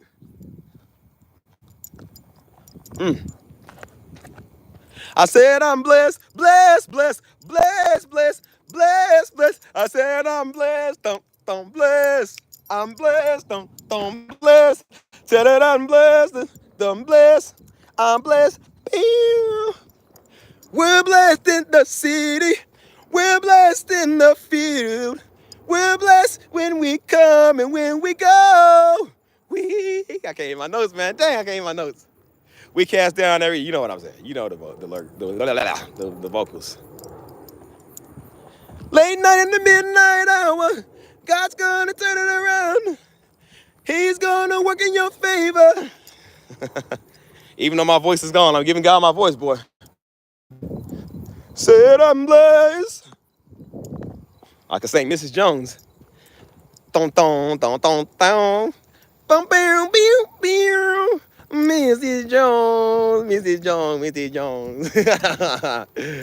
Oh, Mrs. Jones, where are you? I need a Mrs. Parker or Mrs. Jones, one or the other. Miss Loretta, Mrs. Jones, or Mrs. Parker. Hey, man.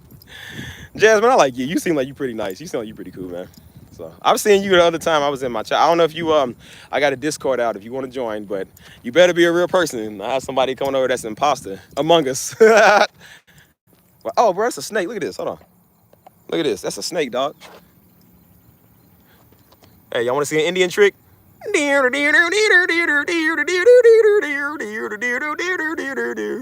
want them Indians. Nah, I know these snakes. These snakes ain't poisonous. These are garden snakes. I actually held one of those before. They're actually pretty cool. So they don't bite people. He's like, oh, yeah, get one of them snake dancing. Them things is quick too, boy. They are fast. Yeah, they ain't poisonous. They actually pretty cool. Those are the only snakes that actually like ain't really bad. Still, snakes are weird. Satan, Beelzebub, get behind thee. It's the devil in disguise, people.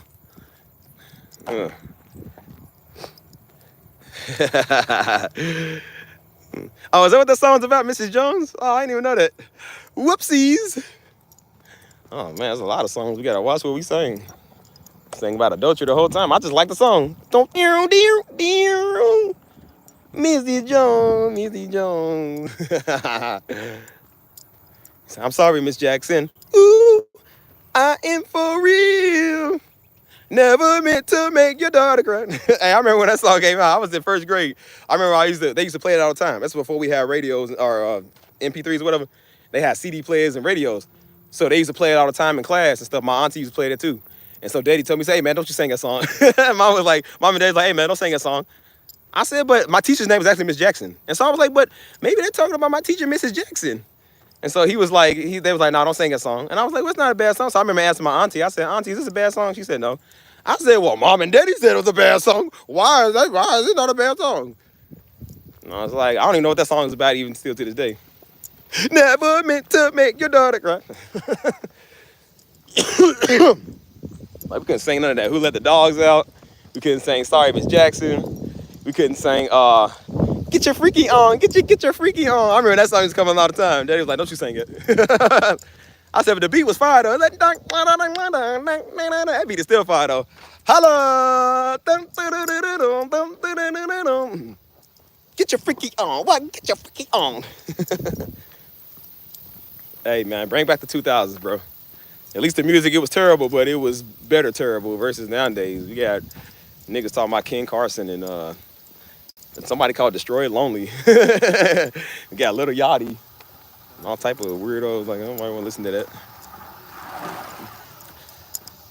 Oh, man. I don't know what she say. She said, I'm jealous that men could walk the woods without looking over their shoulders. Us women. Nah, Hey, Jasmine, I ain't walking the woods not looking over my shoulder. Do you see Buddy on my side? Shoot. Like I said, I got God on my side, but I also got Smith & Wesson. Smith & Wesson is the Lord in protection form. I said, oh, I ain't walking in the woods. Like I said, that's why I got this camera. I'm looking at this way. I'm looking at this way. I'm watching that might be a bear over here. I've been talking a lot of crazy, but I don't want no she bear coming out here eating me. I watch my shows all the time, and I got Smith & Wesson right here on my side. And I will put about 6 holes in you. That's the reason I got it. I don't go anywhere without it. Like I said, I ain't just cause I'm a man, I'm strong, I can fight, don't mean nothing. I would still put a cap in you. I don't care about that. I don't care who you is or what you is. A bear can get it just like a baby cub can get it, a baby lion cub can get it, a snake can get it, anything can get it. If you're with it, you can get it. Yeah, but Jasmine, if you want to join the Discord, he put the link in there, so you can join. I trust you. You're a real person, but unlike somebody, Jasmine, I had somebody weird over here one time, boy. They was just strange. You probably might know them. A lot of Negroes, to be exact. Well, no, that's why I said I really need to start recording this hand right here because I need to keep my hand over here just in case. Like I can't hear him and drop my camera. You ever heard the camera drop like, oh, pop, pop, pop, pop, pop, pop, pop. You be like, what happened next? I'm sorry, Miss Jackson. Ooh, I am for real. I know you're gonna see somebody come out the woods that's just trying to play a prank. I don't play that stuff, man. I had to put a hole in them. And I'm like, oh, I'm sorry. He's like, ooh, what you say? Oh, and only get wet. Don't tell it. Ooh, what you say is the slow motion. What did you say? JR. Ooh, what you say? I don't know, Jasmine. I got a lot of freaks over here, man. People be weird. A lot of boys acting like Diddy mites. It's like, why are you gay? Like, hello, welcome to the show. Why are you gay? He said, you are gay. You are gay. Y'all remember that? He said, He's like, why are you running? Why are you running? Why are you running? Why are you running? Yeah, tell him, Mike, I don't do pranks. They get you a whole 9 in you. I'm gonna know it's a prank, but I'm just gonna empty one in you because you play too much. I'm like, oh man, I'm sorry, I didn't know. I didn't see you there. You know, we in the state of Texas, we don't play that. That's why I said, don't play that, man. Don't be popping up on people. Don't be walking up on people. Don't be hiding, seeking from people. Don't be doing that stuff, man. People don't play that. Bro, some idiot tried to rob a gun store. That's how I know you Negroes is dumb. Some nigga tried to rob a gun store with like a baseball bat. Keep in mind, this is a gun state. I don't think it was Texas. I think it was like North Carolina or something. He tried to rob a gun store with a baseball bat. That was an off-duty that was a police officer in there. Everybody, including a police officer, pulled out their guns and shot this nigga. I was like, you know what? I can't even be mad at it. I said, you know what? Some people just need to go. You deserve that, Negro. You couldn't rob the convenience store. You try to rob a gun store with a like. That's so stupid. Like, nigga. Oh my gosh, like he just removed himself from the gene pool. That's one less idiot we gotta worry about. Oh, she said, I used to get in trouble singing Drew Hill, sleeping in bed. My mom would get really upset with me. I used to sing a lot of songs. Daddy was always, I remember one time when that song Laffy Taffy was out, and I had a little keyboard at the time. And so Daddy had bought me a little keyboard. And so it's a sound on there, they got the same sound as that little Laffy Taffy song. So I was in the front room playing it one time. I used to play it all the time, but this time I was playing it. And I said, dun, dun, dun, dun, dun, dun. And so Stisha walked past. She was like, hey, stop playing that, Steve. I was like, yo, shut up. And so I went back to dun, dun, dun. Daddy came out of nowhere. I don't know where Daddy came from. He said, hey, boy. He came like a lion around the corner, I promise you. He go, hey, boy. He said, hey, man. I didn't think he knew what that song. He said, hey, man, don't you ever play a song in my house. He said, you know what, dude? That's your problem. He said, don't you be going to school listening to world music. You hear me? He said, don't you be listening to he was He said, matter of fact, turn it off. He said, turn it off, put it up. I was like, but it's just a song, dude. I had a song I made on there that sounded like Meet Me in the Trial, but it was actually my own version. And so Daddy listened to it. He said, hey, man, didn't I tell you don't be making worldly music? That song sound like a worldly song. I was like, nah. I was like, this is just it was my own song. But it sounded like, Daddy always did it, man. If it sounded too like a song, he ain't like it. Like one time I was up on a stage playing a song. It was like, ding, dun, dun, ding, dun, dun, ding, dun, ding, dun, dun. And so he was like, he stopped midway. He said, hey, man, is that Chris Brown? I was like, no, this is my song. He's like, oh, he said, well, change it anyways. I don't want that. He said, it's not like Chris Brown. I was like, bruh, this is my song. I don't even know what song he was referring to. I was like, this is my song. I was like, I can't play my own daggone song. I was like, oh my gosh, man. Hold on, y'all, let me check something real quick. It's like I waited my whole life for this one night. It's gonna beat me, you on the dance floor. Cause we only got one life. I used to be the song back in the day. It's you and me at the speed of light into energy. I can take you there. Don't be scared. Hold on. Frank says a kid. That's fine. Ding dong ditch. We never did that. Daddy would have whooped us for that. We would go. Hey man, I was around some kids yesterday or the day before. I was helping my homie pick up his kids. And bro, these kids, keep in mind, dude just got saved not too long ago. So of course he's kind of, he's from the streets. Bro, his kids, man, I love his kids, but damn, new niggas is bad. Bro, these kids in here cussing. I was like, yo, I'm thinking of all the slaps. I'm looking, I'm just like, I mean, again, it's just like, it's whatever, but I'm just like, I was like, bro, if I said half of the stuff that these little Negroes said, boy, I'm thinking of all the slaps, the pops, the whoopings, the beatings Daddy would have gave us. I mean, he just kind of like, oh, it's whatever. And again, like he's kind of new to this. So he in there cussing with his kids. I'm just like, nigga. I was like, bro, I said, Daddy was never that cool. I said, brother, you shouldn't be that cool with your kids. It's one little dude, man. That's why I said, dude was about 5. He had to be about 5. I said, he knows a little too much. And I said, he knows way too much for his age. The whole ride, bro, I'm going to tell you what he said. The whole ride, he kept saying, he was like, everything he kept comparing to his left nut. That's what he kept saying. He's like, what's like my left nut? He's like, it smells like my left nut. He's like, you look like my left nut. I was like, bro, this is a little bit too professional. I said, where are you getting this from? And I was like, bro, you okay with your kids saying this? I said, if this is my child, I would have hung him upside down by one leg and beat the behind off of this little Negro. I was like, bro, I don't think you should be letting your child say that. It ain't my place. I don't really care. It ain't my kids. So I'm like, but bro, it was every 5 seconds. It's like my left nut. I'm like, bro, I don't think you should be saying that. I really don't think you should be letting your kids say that. And other little boys in there just, cause I'm like, yeah, you need to do something about this, buddy. I said, you better, I said, bro, you better do something about that, man. They gonna cuss you out. I was like, that ain't cool, bro. I was like, that's just sad. I was like, boy, we even look like we said a swear. I remember one time Joe say something one time when we was kids. Somebody told on him. And Daddy went back there in the church, man, and beat the behind off Joe. we was young kids, but it didn't matter. They didn't care. It didn't matter. Daddy told us don't say stuff like that. I said, that ain't fair, man. Daddy whooped us over anything.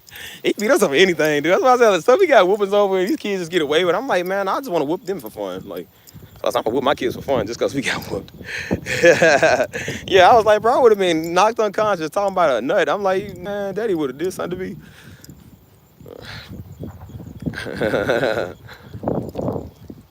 Hey, I always want to kind of do ding dong ditch, but where I come from, we in a carry state, so that's just stuff you don't do there. Like Kentucky, like it. So you ding dong ditch somebody, they got a right to shoot you, and they can get away with it too. So I don't think that's the best idea. And you're a young black youth. That's what Daddy was worried about because we was young and we was black, and I was already getting in trouble in my teenage years, and so I was already trying to like run with the gang members and stuff.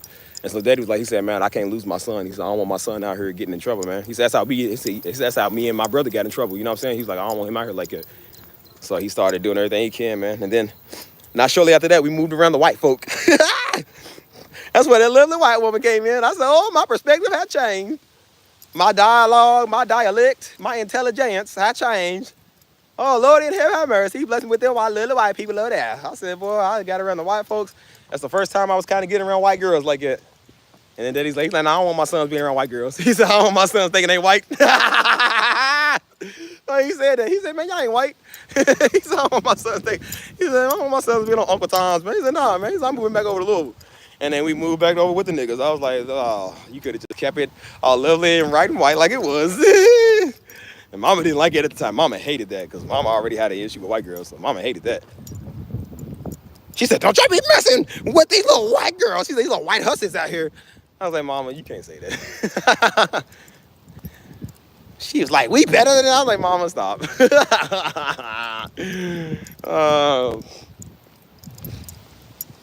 Yeah, my daddy didn't like it, but Mama definitely didn't like it. I mean, one time there was some white girls looking at us get a car. Mama, she said, what y'all looking at? Mama's crazy. I told her Mama's crazy. And so she looked at the little white girls, and she was like, what y'all looking at? What you?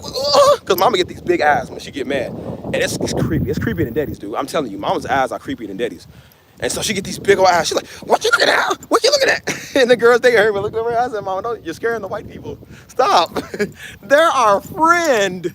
They are our ally. Don't hurt them. I said, I'm not giving up on them. Say something, I'm giving up on you. Like, I'm not giving up on my white people. I remember the day we was about to move. I was like, but no, I said, I don't want to move. I was like, goodbye, white girls. Goodbye, lovely white families. Goodbye, peace and clarity. Goodbye, the only sane childhood I ever known. I was like, goodbye. So long, bye-bye now. I was like, man, I was so mad because we ended up moving back to the hood, man. I was like, oh. And then he was like, no, I want y'all to get around y'all people. I said, but I don't want to be around my people. I want to be around the whites. I was like, oh, Dad, how could you? How could you? And then we realized, I was like, yep, I realized what the new normal was. Niggas. Well, that's when we started getting our guns, started getting the dogs, started getting our fences up. You gotta build a 12-foot picket fence around Negroes. And they'll go in your stuff and take your stuff. Oh my gosh. I was like, because we used to live over in Indiana, it was across the bridge from Kentucky. I would always walk, we would always ride past, and I was like, take me back. I had black fatigue. I was like, oh, I don't want to be around these blacks. Take me back. Like, oh, just Lord have mercy. You try to get around these lovely white folks, you get around one of these darkest. Can't stand you niggas. Cold black. Got a bunch of hungry niggas at the front gate. I'm like, man, I don't be around these niggas. And I was like, Father, what have you done? I was like, Father, what have you done? You allowed me to be around these Negroes. I was like, man. So he was like, no, I don't want my sons thinking they white. And I was like, I didn't think I was white. I just was intelligent. Just because we go play basketball. I said, bro, it was different. We played basketball with them, and then we would play basketball in the hood. The only difference is when we played basketball with them white kids and them white teenagers, they weren't trying to shoot us and stab us. They weren't trying to sit here and fight us because we blocked their shot, or because we one-upped on them in their eyes and stuff. Like, they weren't trying to fight us. They said, hey, man, good game, and then we went on about our way. Every time we played ball in the hood, Joe was worse than me. Joe had a mouth on him. That's why everybody wanted to fight him. Every time we played basketball in the hood, we was about to get in a fight.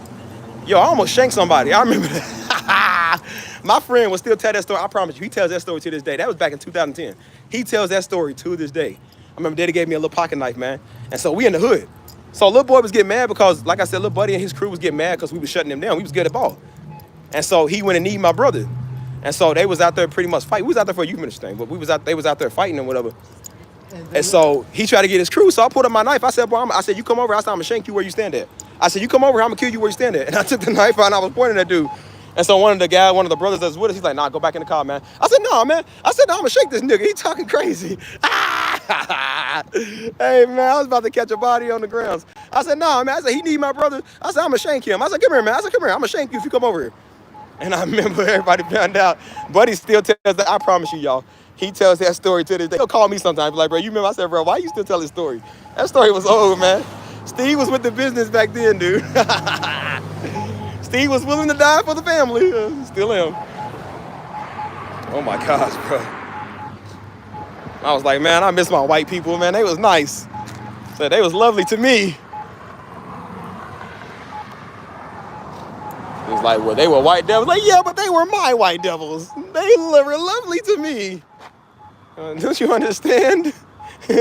Hell, I ain't know what I'm massa now. Hey, Mike, I was watching them Boondocks last night. He said, massa? He said, no, massa, no, don't do it. He's all, no, massa, when you beat Sabais, it's like you're beating all of us. I said, man, I love my white people. I was like, once I got older, I was like, man, I can't stand them either. I realized white people just like the niggas, man. I don't like them either. They all get on my nerves. But they don't come over here bothering me. It's only Negroes come over bothering me. I've had more support from white people than I've actually had from Negroes. And again, I don't just love white people. Like I said, I say it because they get on Negroes' nerves. It's, like I said, them little dumb Hebrew boys that think only black people can be saved. I was like, well, if that's true, you ain't. You not. Don't worry. Nigga was talking about, nah, Esau can't. Nigga, Esau your mama. Esau, yeah, I saw your ugly mama. Yup, sure is. That nigga look like a melted Hershey bar. Well, yeah, it makes sense why you're doing what you're doing now, son. He said, cursed be Canaan, cursed be Ham. Yup, y'all niggas is Ham, man. Ain't us. That's y'all. Y'all the generation of Ham out there smelling like and looking like a slab of Ham. Yup. Anyways, Jasmine, you join the Discord. If y'all want to join the Discord, man, I'll put the link in below. Don't y'all come over stupid now. Don't come back stupid now. Oh, Lord, Master. I said, I just want goes back to the old days. He said, no. Hey, remember, Mike, he said, no, me and Thelma gonna go get married and go live in Master house. He said, boy, I ought to be. He said, I ought to hang you for being able to read, but this script is so daggone good. He said, "What you looking at, cracker?" Hey man, I love my white people though, man. Like I said, I love white folk. I love everybody. It's just Negroes. Just I love the Negroes too. It's just certain type of Negroes. Yeah. I said, where would the grunty be without that great white man? Oh Lord, all the greatest fights I've been white. He said, name me one middleweight. He said, name me one heavyweight fighter champion of the world that was ever black. He said, oh, you gonna say Ali? Talk about Ali, talk about he ain't go to Vietnamese because he's talking about they call him a nigga. He said, well, I call you a nigga, that nigga. He said, all the greatest artists have always been white, man. Oh. I said, you know what? I'm starting to think Uncle Ruckus got a point. I would be equivalent to the modern day Uncle Ruckus. Anyways, man, what we doing, y'all? What we talking about? This is a great Friday, man. That's why I say this actually turned out to be good, dude. Because like I said, I was a little stressed earlier, man, but I was making it a good day. And now I'm here, man. That's why I said, that's why I love doing these lives, man. Y'all make my day. I did some music today. We had some laughs and some fun, some serious topics and conversations. And now we finna go over to the Discord and have a call, people. Bam, bam, bam, bam, bam. If you want to join the Discord, I put it down in the link below. Make sure you click the link before it swipes. You only have 24 hours. After this chat is done, there will be no more link for you to join and subscribe. And then after that, you cannot join the challenge. There will be no challenge today. I put the link down in the description below. If you want to join the Discord, let me know. And I will do anything you want me to do there. Oh, man, I hope they don't cancel me one day. Uh-oh. Nah, if y'all see Steve ain't on YouTube no more, it's because I took myself off of there. I don't even want to be on this platform. If I knew it was going to come with a bunch of Hebrew Negroes, I would have never did it. I would have did something else. I would have appealed to that great white man. I would have been talking about them finances. Talk about Bitcoin, trading in stocks. Or, Charles Schwab or something, something Negroes don't know about. I would have been talking about something like that. A great white audience. Oh, man. Anyways, y'all, what y'all want to say, man? My battery's on 10%, so this phone probably about to die any minute till I get back to the crib. So what y'all want to tell me while we on here? What you want to talk about, dudes? I'm going to show y'all these prompts. It's beautiful out here, man. Even at nighttime, it feels good outside. Hold on, look at this. It feels good outside. Look at these trees. Y'all got one of these in y'all backyard? I never thought I would be touching one of these, dog. I never thought I would wake up next to one. I always thought, because in Louisville, we sure ain't got these, boy. Man, I said, when I get a house, boy, I'm about to plant like 7 of these bad boys outside. Look at this. Man, that's beautiful. Look at that. It's like I'm in Hollywood, but I ain't even in Hollywood. Ooh. Living la vida loca. She will wear you out. Living la vida loca.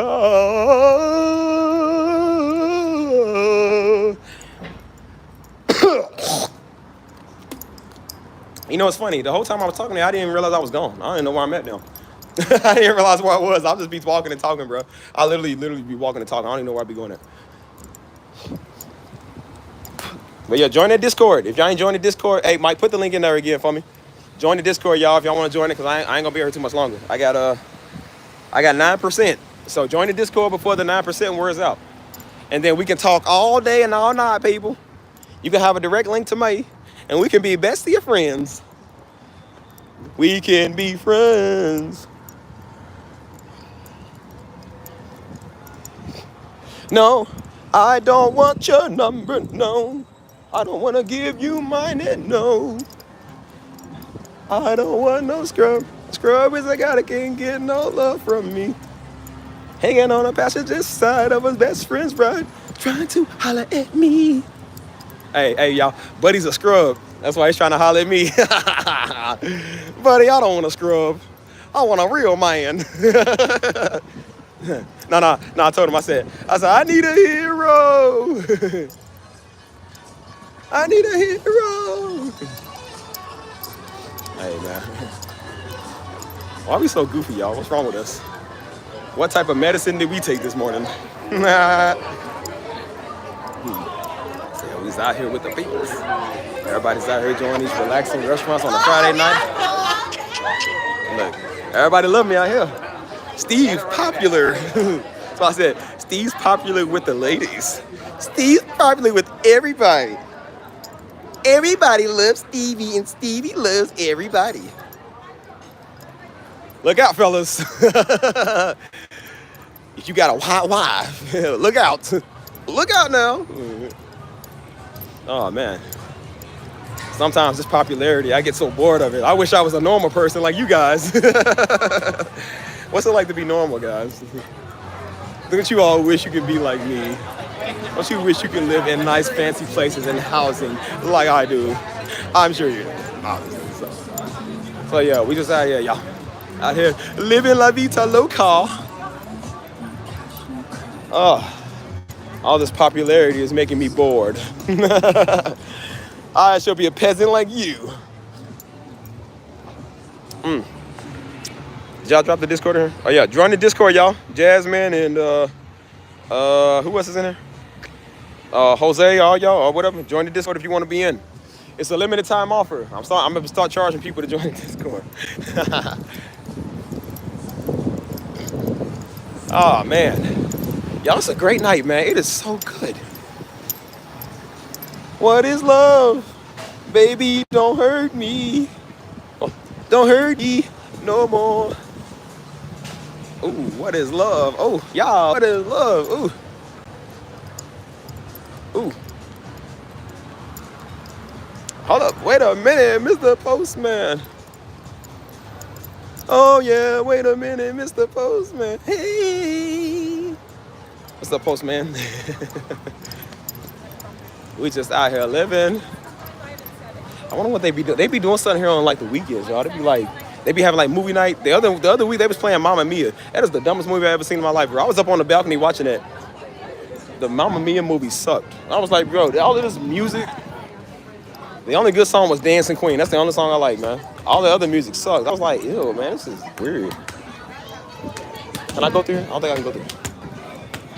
So like, they be like, hold on, they be like doing something out here. Like everybody's be out here just chilling and whatever. See that? Oh, look, you know what the problem is? You know why it's so nice and lovely? No Negroes. No niggers over here. Everybody's just chilling, being cool. That's it. No Negroes. Hey, I told you, you can keep the peace. Keep the peace. Look, y'all, look. You see that? I'm tempted to go. Look. You see that? So they be like doing like live festivals out here now. I'm starting to see they doing that. Look, y'all, they got the keys. Hey, your boy's about to get on the keys. I'm about to get up on the keys. I'm about to have worship session out here. But yeah, I can't go through that way because they got it blocked off. So gotta go through the other way. I'm on 6%. Oh, Jesus. All right, y'all. My phone dies. You know why? I'm on 6%. So I'm about to get out here on the keys on a worship session. No, Jasmine. Thank you. Like I said, join the Discord. Hurry up and join the Discord for the link expires. So, you know, I would hate for you not to be in there. So, but that's just where we be at. That's where we talk at. Everybody like us, you know what I'm saying? We be over joking. We be over sharing memes and positivity. And like I said, we have phone calls, you know what I'm saying? Like, we just be cool. So if you want to be over there, man, join the link so we can all have some fun and whatever. I'm building a community bigger, you know what I'm saying? I want more people to be over there. And so that's why I said I got rid of a couple of Negroes and a couple of bitter people that can't act right. So, you know, there's always room. There has been a vacancy. There are a couple of spots that's vacant if you want to take it. So, like I said, if you want to be over there, just go ahead and join. We will gladly love to have you.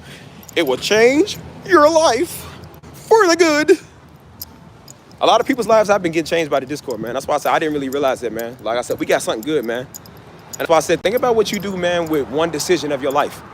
Before you pick up that gun and shoot them, I said, think about that decision, man, because it's going to change your life. So it's the same thing with doing something good. I said, think about what you're doing. When you reach one person, you can reach many. And I said, all of this came from me just picking up this phone and just deciding one day, it's coming up on a year. Next month, it'll be a year. And I picked up the phone and went outside and took my first vlog. And that's when I started posting, I started talking, started reaching people, started doing the live streams, and now I got a community.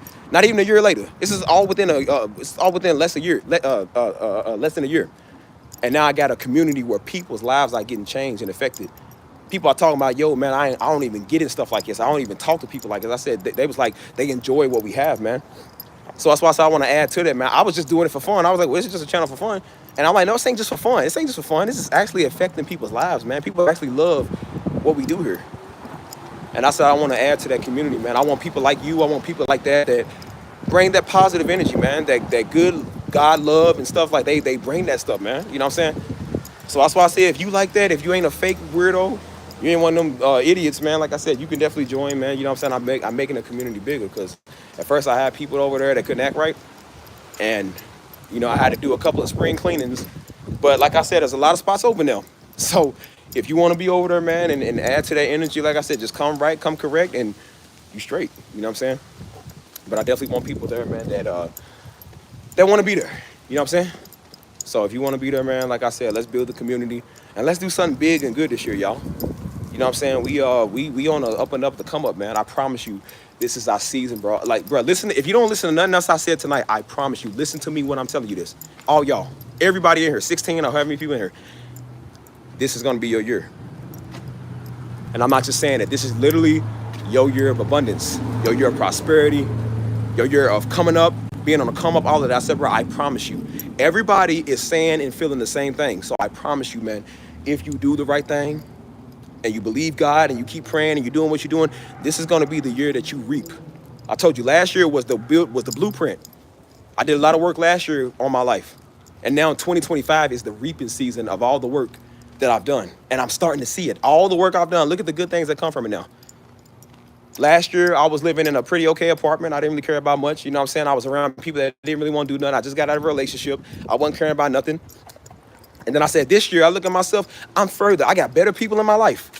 I live in a brand new, nice luxury apartment. You know what I'm saying? I ain't bragging. I'm just saying, like, but I'm doing a lot better with my life, man. I got a YouTube channel. I got a community. I got several things I'm working on. My vision is huge. My vision is big, man. And that's why I said I want y'all to be a part of that, bro. A lot of stuff I'm doing on my own. But I said some of that stuff I want y'all to be a part of like this. And I said, bro, that all started with one choice that I decided to make. The greatest thing that happened to me, man, like I said, was when I went through that breakup. The greatest thing that happened to me was when I was stressed out because it made me get up and do this. And now y'all all out here and now we here. And I told myself, I said, whatever you feeling right now, you ain't gonna feel forever. And that was my season of sowing so I could start reaping. So I'm telling y'all, man, this month, don't think because this month ain't over. We got about 7 days left of this month. I told God, I said, God, earlier this month, I was pointing to the sky. I was so mad. I went outside because I was mad about some stuff. I said, God, you're going to have to do something about this. I said, this month is my month, and so is next month. I truly believe that May, June, and July are our months of prosperity and abundance. I promise you. 2 months ago, I was not the same person. 2 months later, I'm so different. So think about another 2 months from now. I said, a whole year later, barely even a year later, I'm already doing big things. So think about what I'm going to do in another year from now. I'm telling y'all this, man, because I'm not just saying this, I'm being for real. We about to do some big things, man, and I want y'all to be a part of this abundance rant that I'm doing. So again, man, this is our thing. Again, join the Discord, get the link. Like I said, get the link and get in there. This is what we talk about all the time, man. We all have fun. We all have a good time. Like I said, my phone's about to die. If you ain't got the link, join the link. Because like I said, I don't know when I'm going to go live next. So if ain't none of y'all click the link, join. Because, again, man, I want people to be over there and see this on the daily, not just when I go live. I want y'all to be over there all the time, man, and really, really see how we live, man, how we are. So, again, man, you know, this is our year, man. If you ain't took away from nothing else I said tonight, take away from what I'm saying right here. This is our year, man. So, yeah, man, this is, I'm excited, man. That's why I said, even though things are not the way I want it to be, I'm happy. Even though my money sometimes ain't always where I want it to be, I'm happy. I be upset because sometimes, like I said, stuff ain't the way I want it to be, but I'm still happy. And I said, God, I'm still happy because I know you got me. I know you going to take care of me, man. I said, God, you going to do it. I ain't worried about it. You going to do it. So I'm good. I ain't got the money today. God's going to bless me with the money tomorrow. And that's the way that I believe. And every time I say that, God does it. So y'all need to have that same type of faith. We got about 7 days left of this month. Don't think that big things can't happen within 7 days. The last I checked, it took God to create all of creation in 7 days. That's the biggest thing in the history of history. So believe me when I tell you, you got some big things coming, man. You can go to bed broke today and wake up rich tomorrow. I promise you. man, that's all I'm gonna say about that. I'm so excited I can't even talk about this no more. I talk about this every day. I go on my walks every night and just talk to myself and talk to God about this. So believe me when I tell you, if anybody gonna do it, it's gonna be me. I can't speak for you. I'm gonna speak for me. So I'm on 2%, y'all. I'm headed back up to the apartment, but like I said, the phone might die. And like I said, if it do, it do. But believe me when I tell you, man, this is it. If you don't take away from nothing else I said, man, understand what I'm saying now. This is it. As a matter of fact, I'm gonna go ahead and get off here, y'all, so my phone don't die, because I think the live will still be playing. So, like I said, get the link. I'm gonna give you about a minute and a half. If you ain't got the link, man, click it. Go ahead and click it. You know what I'm saying? Because I want y'all to be over there, bro. But